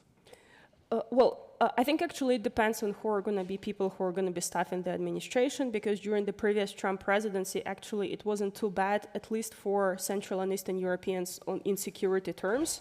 Trump authorized huge defense investments on the eastern flank of NATO. There was a lot of pressure to increase defense budget. It was extremely uncomfortable, but some of the steps were done in the right direction. So it's really difficult to say right now until we know what is going to be the composition, what kind of people are going to be close to him and the advisors. Of course, most likely it would mean a very different approach to Ukraine. And again, not because of the Trump himself, but because the winds also in the Republican Party are changing. There are more and more voices who are saying, on the one hand, that America has to be more isolationist in general, but there is also a group of people who are saying, as we absolutely need to make sure that Ukraine wins, but we need to take care of other parts of the world, and we cannot afford being dispersed on the two fronts, and Asia-Pacific might be a priority. How does the Turkey see Europe? Now, is Europe still something you'd like to be accompanied, or does it reject Europe now? In 2 weeks' time, I will speak in Berlin at the Chatham House conference about the role of Turkey in Europe. Can you please speak up? Sorry. In 2 weeks' time, I will speak in Berlin at the 27th of November about the role of Turkey in Europe. Now, I make here appearance. What is it? First of all, thank you that with your speech, actually you created the importance of Turkey for European strategic autonomy. No strategic autonomy in Europe in defense without Turkey. There are 4 countries at the moment which are somehow responsible for the European security. United States of America, Great Britain, Turkey, and Russia. European Union is not a military power. It is an economic power. But even this morning, we have been talking about the European Union's operations, possible developments until 2027, $30 billion should be invested. But at the end of the day, Turkey is a security provider for this region, the Balkans, the Mediterranean, the Black Sea, Caucasia, and of course, Central Asia. So whatever perspective you take, Turkey is there. You cannot escape Turkey because the geopolitical location is just there. It's like a colossus on the street. It is there. How can you neglect Turkey without taking Turkey's even not only economic problems on the one hand, but militarily speaking, this is the most experienced army at the moment, beside the Americans, despite the Americans lost always, but doesn't matter. Turkey is making at the moment a situation that none of the great powers, United States of America, China, and Russia, can oversee the Turkish capabilities and capacities. Turkey is not a powerhouse, but Turkey is a modified middle power, which is not comparable. Show me any one country, any, except comparable to Turkey's geopolitical, geostrategic, geopolitical importance. Just, I need one. Now I turn to my friend on the right side. Okay, show me. Sweden and Finland. Sweden and Finland. Last year, when I was asked in Helsinki whether these 2 countries would join European Union or NATO or not, whether Turkey will say yes, I said yes, they will. This year, just 3 weeks ago in Istanbul, when Turkish president was giving his signature to the parliament that the Swedish membership should be taken into parliament, Jakob Olgren, my dear friend from Sweden, said, Hüseyin, last year you said that Turkey and Finland and Sweden will join NATO, but we are not. I said, at least 50% I'm right. So Finland is in, it's 50%. For the next 50%, we have to wait. Now, it is a big problem for Sweden that the 7th of October events started. It would have been much easier to talk about it without this situation now in Gaza. Now, but still, I'm confident that it will be the case, because we are already talking about the Nordic countries, from Iceland to Finland, Sweden, Norway, Denmark, that they will have a new cooperation among each other. And the Russians and the Hungarians, very interesting. Turkey is not alone in this respect, but Turkey will not stop the NATO's enlargement because it is a grand strategy. Sven Biscop, who left unfortunately, Sven wrote a book about the grand strategy, 10 points of grand strategy. This book is perfect, very interesting. Our grand strategy foresees that NATO should be expanded, that the problems at the moment with Sweden domestically, it is temporary one. Turkey cannot and will not become the biggest obstacle for the NATO enlargement. It cannot be. It is technically not possible because the Turkish state mind foresees that the security of Europe is at the same time security of Turkey. Now, the Russian-Turkish relations in this respect gain very important. Black Sea is one of the most important regions. Many countries want to bring their warships there, including the United States of America, but Turkey does not allow this. Why? Because Montreux Treaty from 1936 gives Turkey the right to declare which ships may not enter into Black Sea. This is the Turkish sovereignty, and Putin is aware of it, that Turkey cannot and will not play the Russian music, which is balalaika, which is not the case. Turkey is keeping with Russia the relations very pragmatically. It is purely geostrategic locations. It is not value-based relations. Turkey is not value-based partner of Russia. It is not. We are the most important in this case. We have been fighting 13 times against Russians. There is not another country which had so many exercises with Russians. And we never fought against Ukraine. You know why? Because there was no state called Ukraine. It was always Russia. Take it Crimea, take it 1774, Küçük Treaty, name it. Now, your question, any European plan which would neglect Turkey from the European security architecture is doomed to fail. So Europe has a problem. Damned if it does, damned if it doesn't. We are there. We will not change our geopolitical location, but Europe needs Turkey, and this is my last sentence, more than ever. Turkey is now like oil and LNG. Everybody needs it. The winter is coming, and we, the Turks, will provide the warmth for the European security.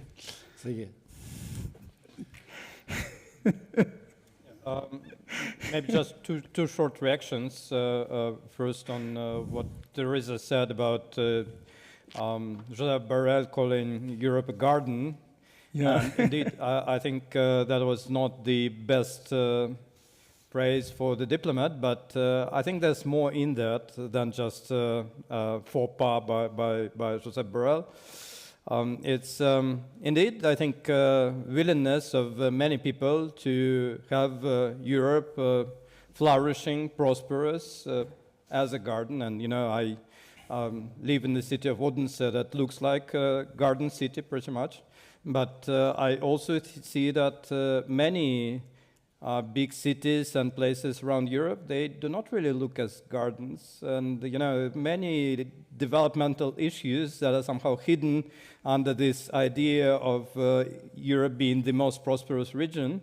But a lot of things with the public transportation, with infrastructure, with all sorts of unregulated migration issues, they're there, they're real, and they make people sort of less sure about the EU being exactly the model to follow. And I think this is sort of not yet a gigantic, but a growing trouble with this idea of Europe or the EU as a normative power. So the EU was on many occasions framed as the normative power that could set standards for others, and others would follow because they know these standards are the best. And now people who come to Europe, they say, look, we are not sure that your model is actually working. So to make sure that more people who come to Europe, they say, look, we actually like what you have here, is the challenge for the years to come. And just short remark on the Turkish factor. You know, I understand that there are a lot of considerations related to that, and you can probably expect some logical behavior from Russia. Well, by now I think the music is no more the balalaika. There are new tunes, not necessarily better ones, unfortunately. And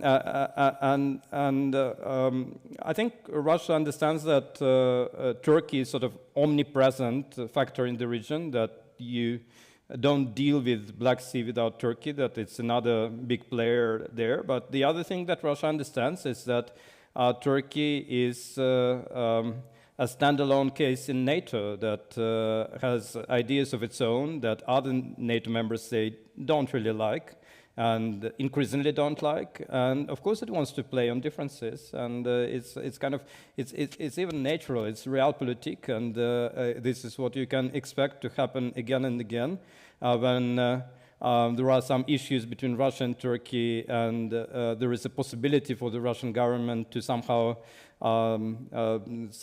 get them under the carpet and forget about them, they will often do that, unlike in other cases, because they are interested in keeping this special relationship and to make sure that NATO is somewhat less united than they actually want to be.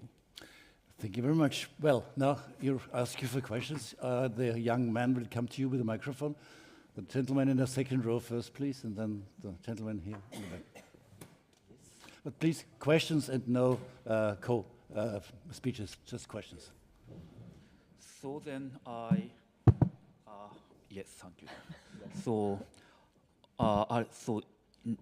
then I give up my comments and I ask only one question.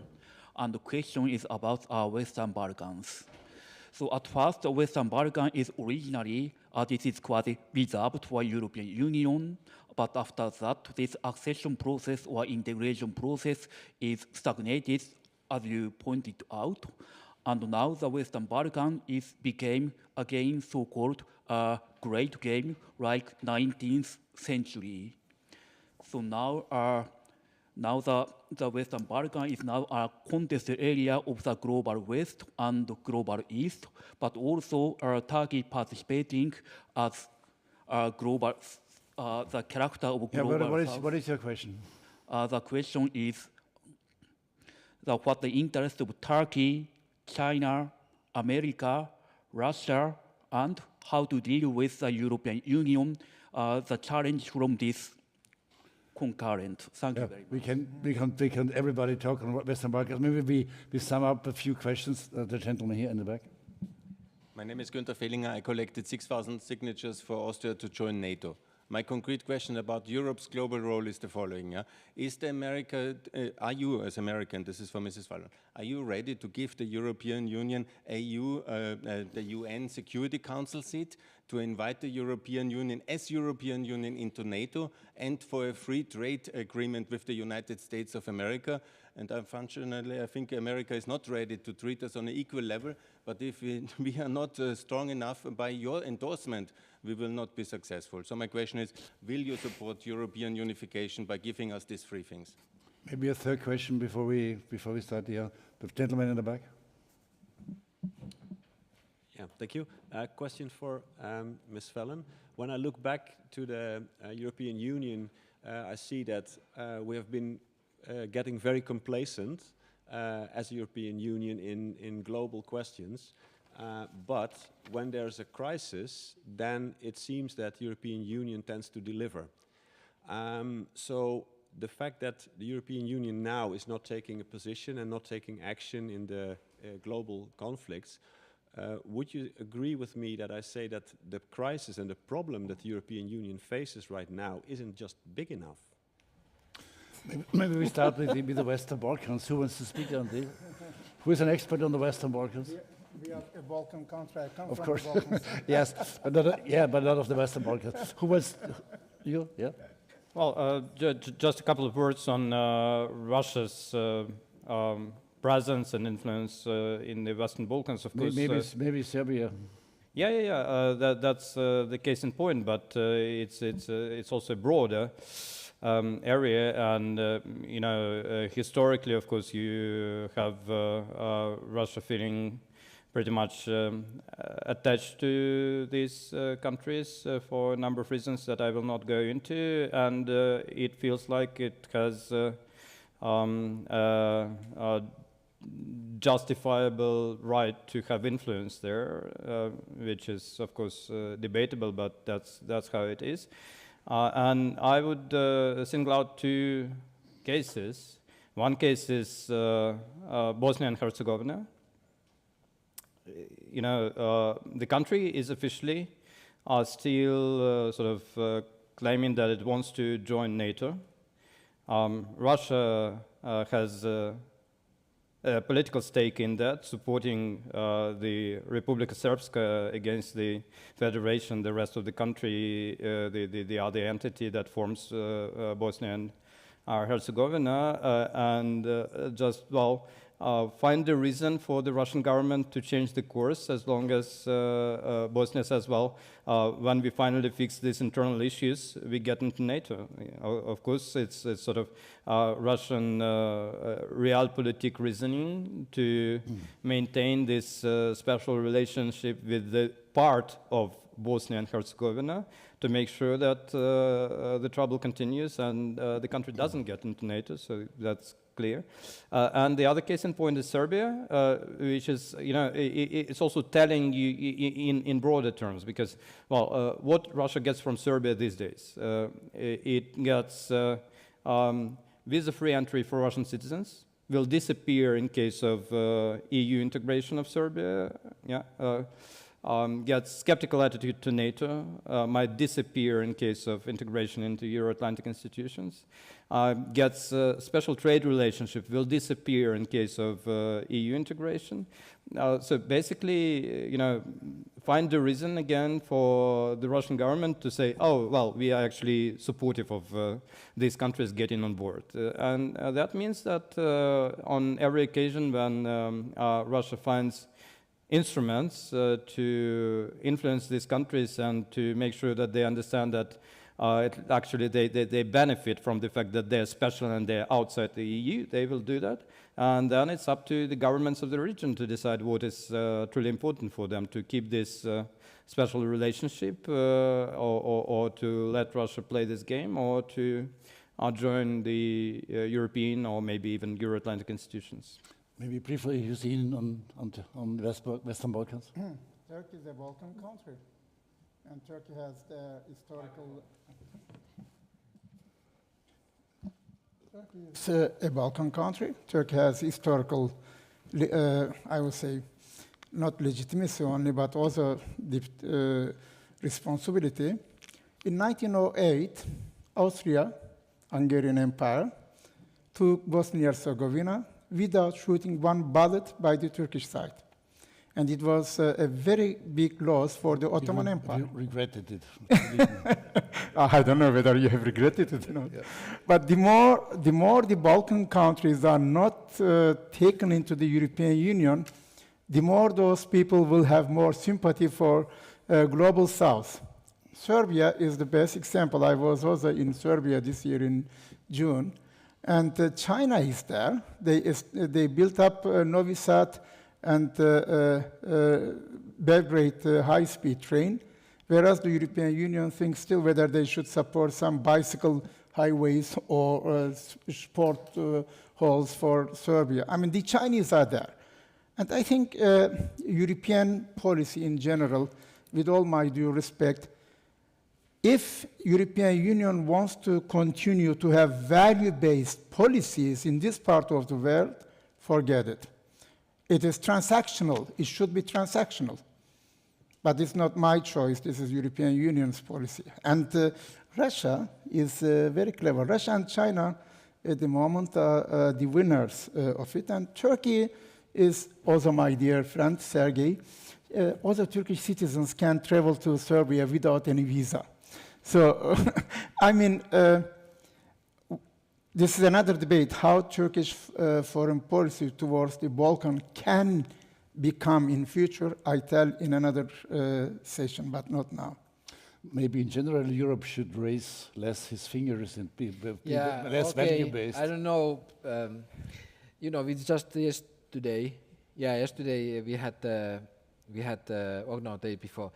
We had a decision on the opening of the negotiations. The temptation, and I think that call was made today, is this kind of political solution. So how I read it would be then to say, well, we have this situation, China and Russia pushing, we need to take them in. We have to be a little bit more flexible on that. I think especially now in a run-up of European elections and starting those negotiations with Ukraine, I think the justification, the only justification what you can have for the many member states and also the public that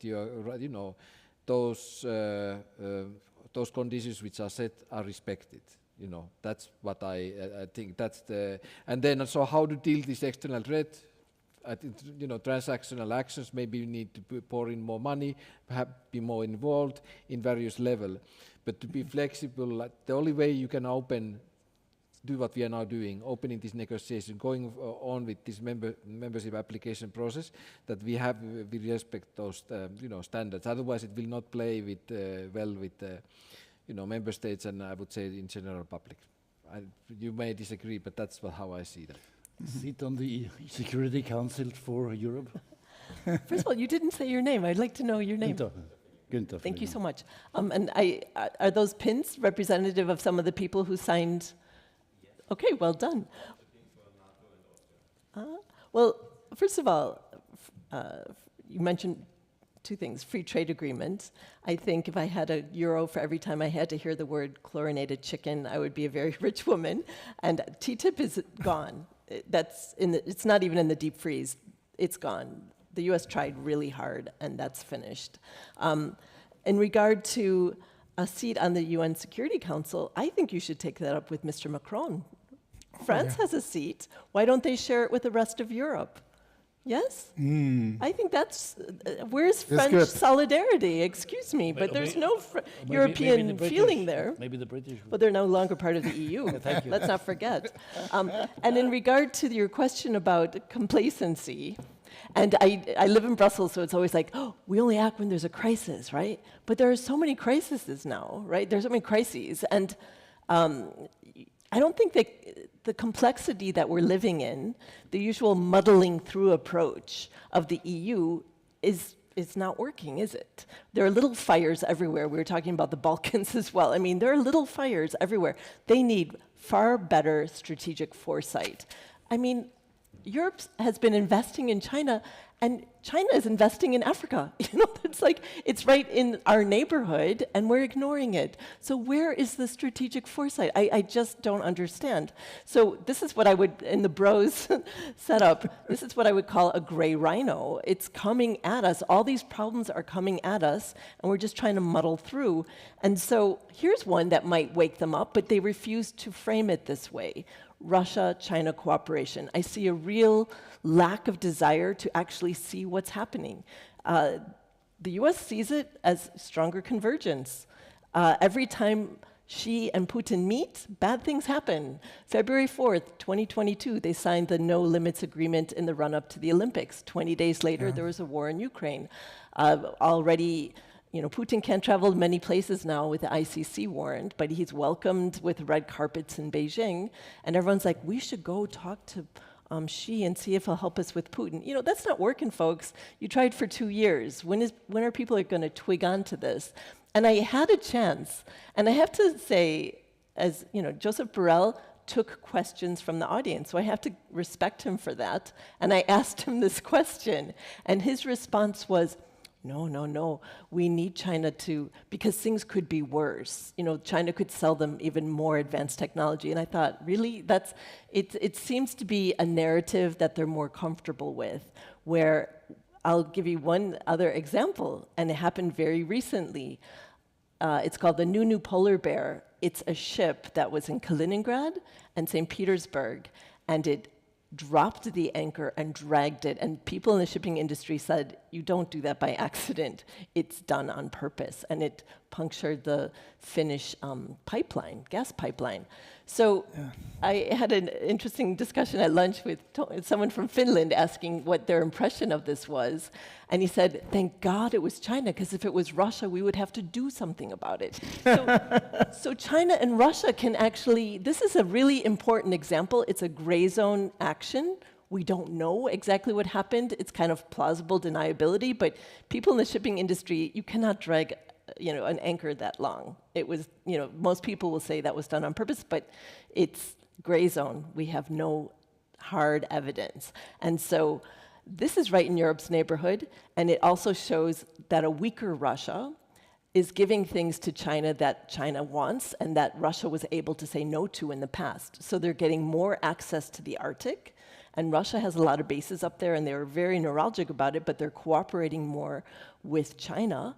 And the other issue is more advanced technology in regard to submarines, advanced propulsion systems that the Soviets, with modern technology added on, they're very, very good at that. And China wants that technology as well as advanced nuclear missile technology systems. So, this is right in our neighborhood. I don't know, it will be too late, if one day they wake up and are like, oh my gosh, it will be far too late. So I think, on some days, I like to think I'm a half glass full optimist, but some days I wake up, I'm like, is it too late? Have we been too complacent? So we need strong leadership in Europe, and that's what I'm worried about, the lack of leadership.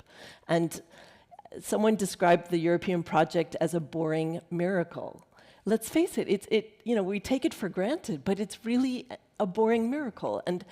But you're going to have to fight for it because it needs work. I like the boring miracle. Elena, is Europe only reacting when it's really necessary? Is it complacency? Does it only crossing the bridge when she comes there?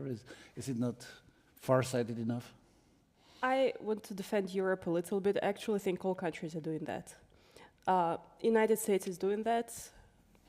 We can assess it differently, but the same criticism applies to the US government, who even themselves say we jump from crisis to crisis and don't have too much time to lay the foundation of the foresight or some forward-looking strategy. So in a way, there's never going to be enough leadership, never going to be enough foresight and enough ability to forecast the future. Of course, criticism should be taken for Europe, but I actually don't think Europe has done badly on Ukraine. I think Europe has done way better than everybody could have expected from Europe to do in terms of the speed, in terms of the how quickly they could agree on the sanctions, in terms of all the decisions that were passed on financing the military support and military instruments. So I would give Europe some credit so that we're not entirely optimistic. But I also want to take the credit away from our Finnish friends with the story of the ship, because the ship, if I'm not mistaken, after it dragged the anchor, it went to St. Petersburg and changed the flag to Russian.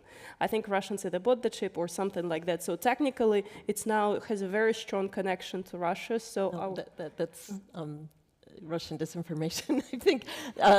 I mean, it's owned by Chinese in Hainan.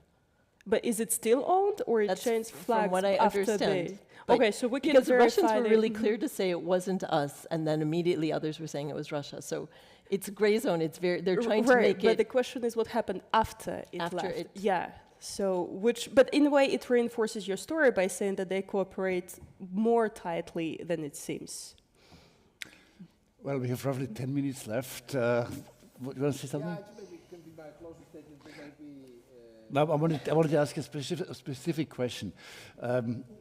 Obviously, maybe to each of you. Putin obviously tried to weaken Europe and to divide Europe. It hasn't worked, at least short term. It maybe has strengthened Europe for a time being. Will it last? We've seen already elections in Slovakia, maybe following elections, maybe Austria, maybe France, maybe governments will follow which are less committed to Ukraine. What will be, in your opinion, the future of the whole thing? Great question, because I can now preach to my point. Which is so basically, as you know, if the cliché shows, Russia, Putin respects only power, number one. And number two, when we are speaking, a professor mentioned that, is Turkey part of some European defense concept or not? The current state in Europe, so there's, the fact is, some European countries at the moment don't have functional military army. That's the reality. And so it's like me worrying about how do I get to Bratislava when I don't have a car. And so there's a train. But okay. Alternative. Paid by the US. So the point is that we don't, that discussion actually for later. There's, military industry, the logistics from east to west, all that. And so that's necessary in order to have that credibility to respond to Putin. That's my point. Okay. Hüseyin. Very short.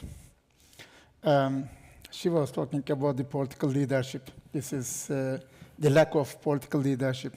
Yes, it was Elena. She was defending Europe. We are all defending Europe. I mean, Turkey is the most important, one of the most important defenders of Europe. Not now, in the whole history. Since 1952, we defend Europe. With Norway in the north, we are in the south, and all this enlargement processes so far, Turkey was always part of the European security. The Turkish state mind is European mind concerning this security. European security is our security is the European security. So you cannot divide it. It is indivisible. So if it is a lack of political leadership, fine. But we had in the past important political leadership. Just read the book of Henry Kissinger, Strategic Leadership. Konrad Adenauer, De Gaulle, Margaret Thatcher, name it, Kekkonen, name it. I mean, from Turkish perspective, what I can say, who is writing about the security issues, we have at the moment the period, the most uncertain security period. It is Zeitenwende, not only for Germany, but for all of us. And there is a strong connection between security and economy. You cannot have economic relations if there is no security. So this is Paul Kennedy's statement, the interaction between security and economy. So I insist Turkey is a security provider, not a security consumer. When you look to the Turkish experience, we always provide security, unless that Turkey is receiving a similar approach. Putin is very clever in this sense. I must say this. He is at the moment talking to Turkey because he cannot go to the West, and Russia has now Ostpolitik, like Germany had. Why? Because Russia is now looking to more Caucasia, Central Asia, and Turkey is there on the Black Sea, on Caucasia, Central Asia, whatever corridor you take, middle corridor, one road, one belt, whatever you take, we are just there. It's Turkish, last sentence, Turkish geostrategic location is like kebab house on the corner. Whether you come from the south, from the east, north, doesn't matter. At the end of the street, there is the kebab house. This is Turkey. Everybody is getting hungry. What is your perspective? Will Europe remain stronger, or will it weaken? Well, one way described Europe as from Venus and the US from Mars. Yeah, and I think Europe is going to have to start building a rocket to get to Mars, because there are little fires everywhere, and the US is really stretched. And we really need to see activity from Europe. And I'm looking at this younger generation out there. We really do need leadership, and decisions are hard. And I think the only country in the world right now that has and has been having a long strategy is China. Yeah. And we are just now reacting to it. So China's had a very long-term strategy. Their best strategy was to convince the Europeans that they had no strategy. Yeah. So I think that we really have to move on from reactive phase and oh my gosh, we have a crisis, let's act. There's no time for that any longer. So we really had to cultivate strategic foresight and develop these skills. Elena. I do not know how long Europe can, for example, stay united on the issues of importance right now. I do suspect that at some point there will be more and more fatigue with maintaining the current course, but I also do think that there is going to be, the same way as we struggled with collective action maybe at some points in the beginning, there might be also a collective decision to do less. And that might be a critical point also sometime throughout next year, also when we know the outcomes of the US elections, because a lot of Europeans will be watching. But I wouldn't be too pessimistic about it either. I do think that European Union will actually stay committed to Ukraine one way or another, maybe not in the same volumes in terms of the military support as it is right now, but some commitment will be there for sure. And I do actually think that Europe will stay committed to the Western Balkans. Definitely the EU will not do less than before. The question is whether what the EU has been doing is enough. We clearly see that it's not enough. So in a way, Europe needs to step up its game, and I'm not sure how realistic or how quickly Europe can do that. Sigi. Yeah, I once had an event in Brussels. I was speaking to people from European institutions, and I used an analogy that they found shocking, but I will use it here also. I said, look, in the late Soviet Union, people did not really believe in communism. But everybody was saying, well, communism is our ideal, this is what we work for, and all that. And they didn't believe it and not. And there is a risk that similar things will happen with the idea of democracy. People say democracy, human rights is what's important for us, but if they do nothing for that, and if this is not really the guiding line in what they try to achieve, this becomes the empty construction. So this is a risk. It's not necessarily the way that it will take. And if you are aware of the risk, you have to do something against that. And when I see that people get irritated by elections results, on the one hand, in some cases it's very understandable and even human. On the other, we have to remember that elections, that is democracy, and if you want to rather introduce a system where you will install some most clever people and they will run the whole shop and that will be better than elections, no, it will not be better than elections, and we have examples of that. And then you have to take some conclusions from people you don't like winning elections. If they do, and these are free and fair elections, probably this is a message to receive and to do something about that. Because sometimes when the discussion goes about all sorts of far-right, far-left groups in the EU, you have a feeling like the problem is that part of the voters is stupid, and the other part of the problem is Russian influence, and that's it.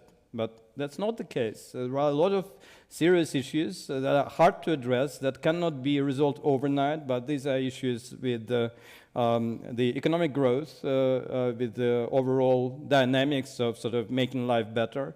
There's issues with unregulated migration, and they are real. They are not imagined by those parties on the margin. And when you go through territories close to railway stations in some big cities, you see it very clearly that it's not like some fantasy of right-wing groups.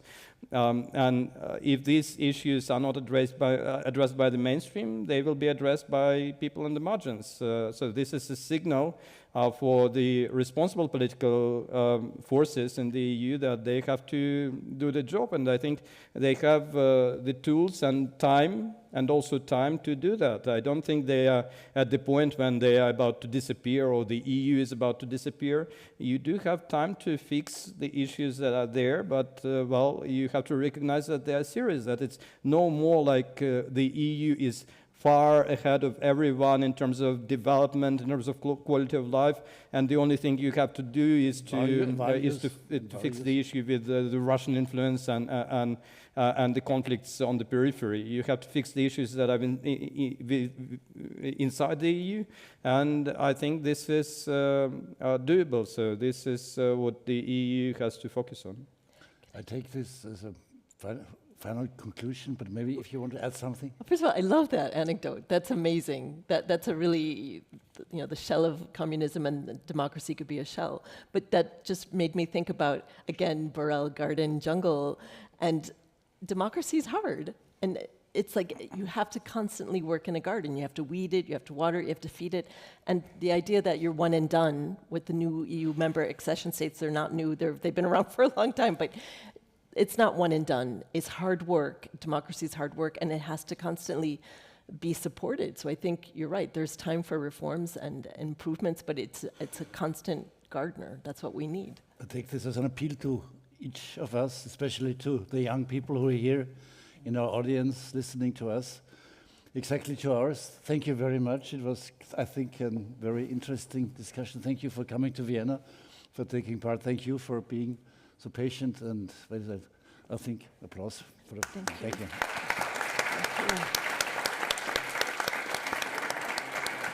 Well, Werner, do you want to add something? Otherwise, I just say thank you. Have a safe trip home and have a nice weekend, Werner. Maybe. To conclude, I just want also to thank. I want to thank not only the panel, but also our moderator, who is cooperating with us very closely. Thank you very much. And I also want to thank the public, the auditory, because this was a long day, but I think it was an interesting day. And just one reason that I take the micro, maybe there was a little impression at the end.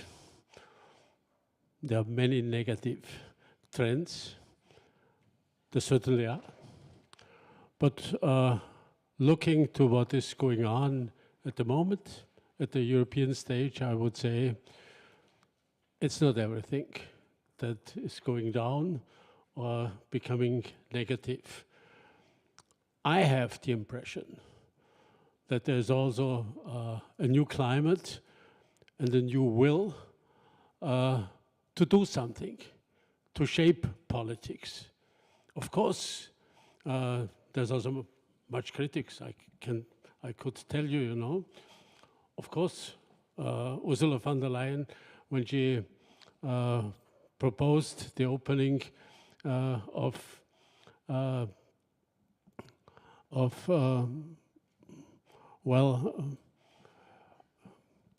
a deal or maybe accession for Ukraine.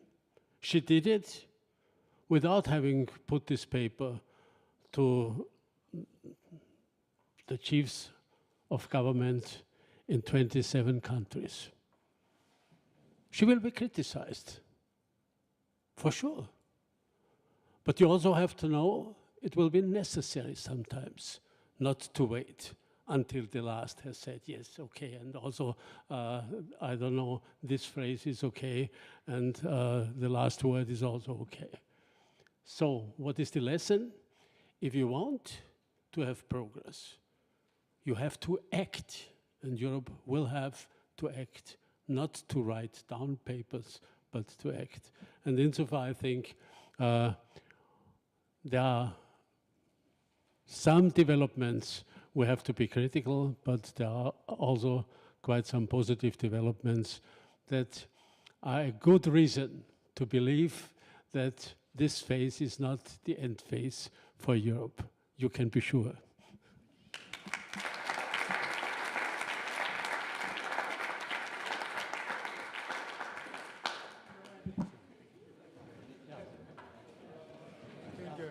Thank you so much. Ich nehme das wieder ab. Super. Ich nehme das wieder ab. Well done. Well done, sir. Well done.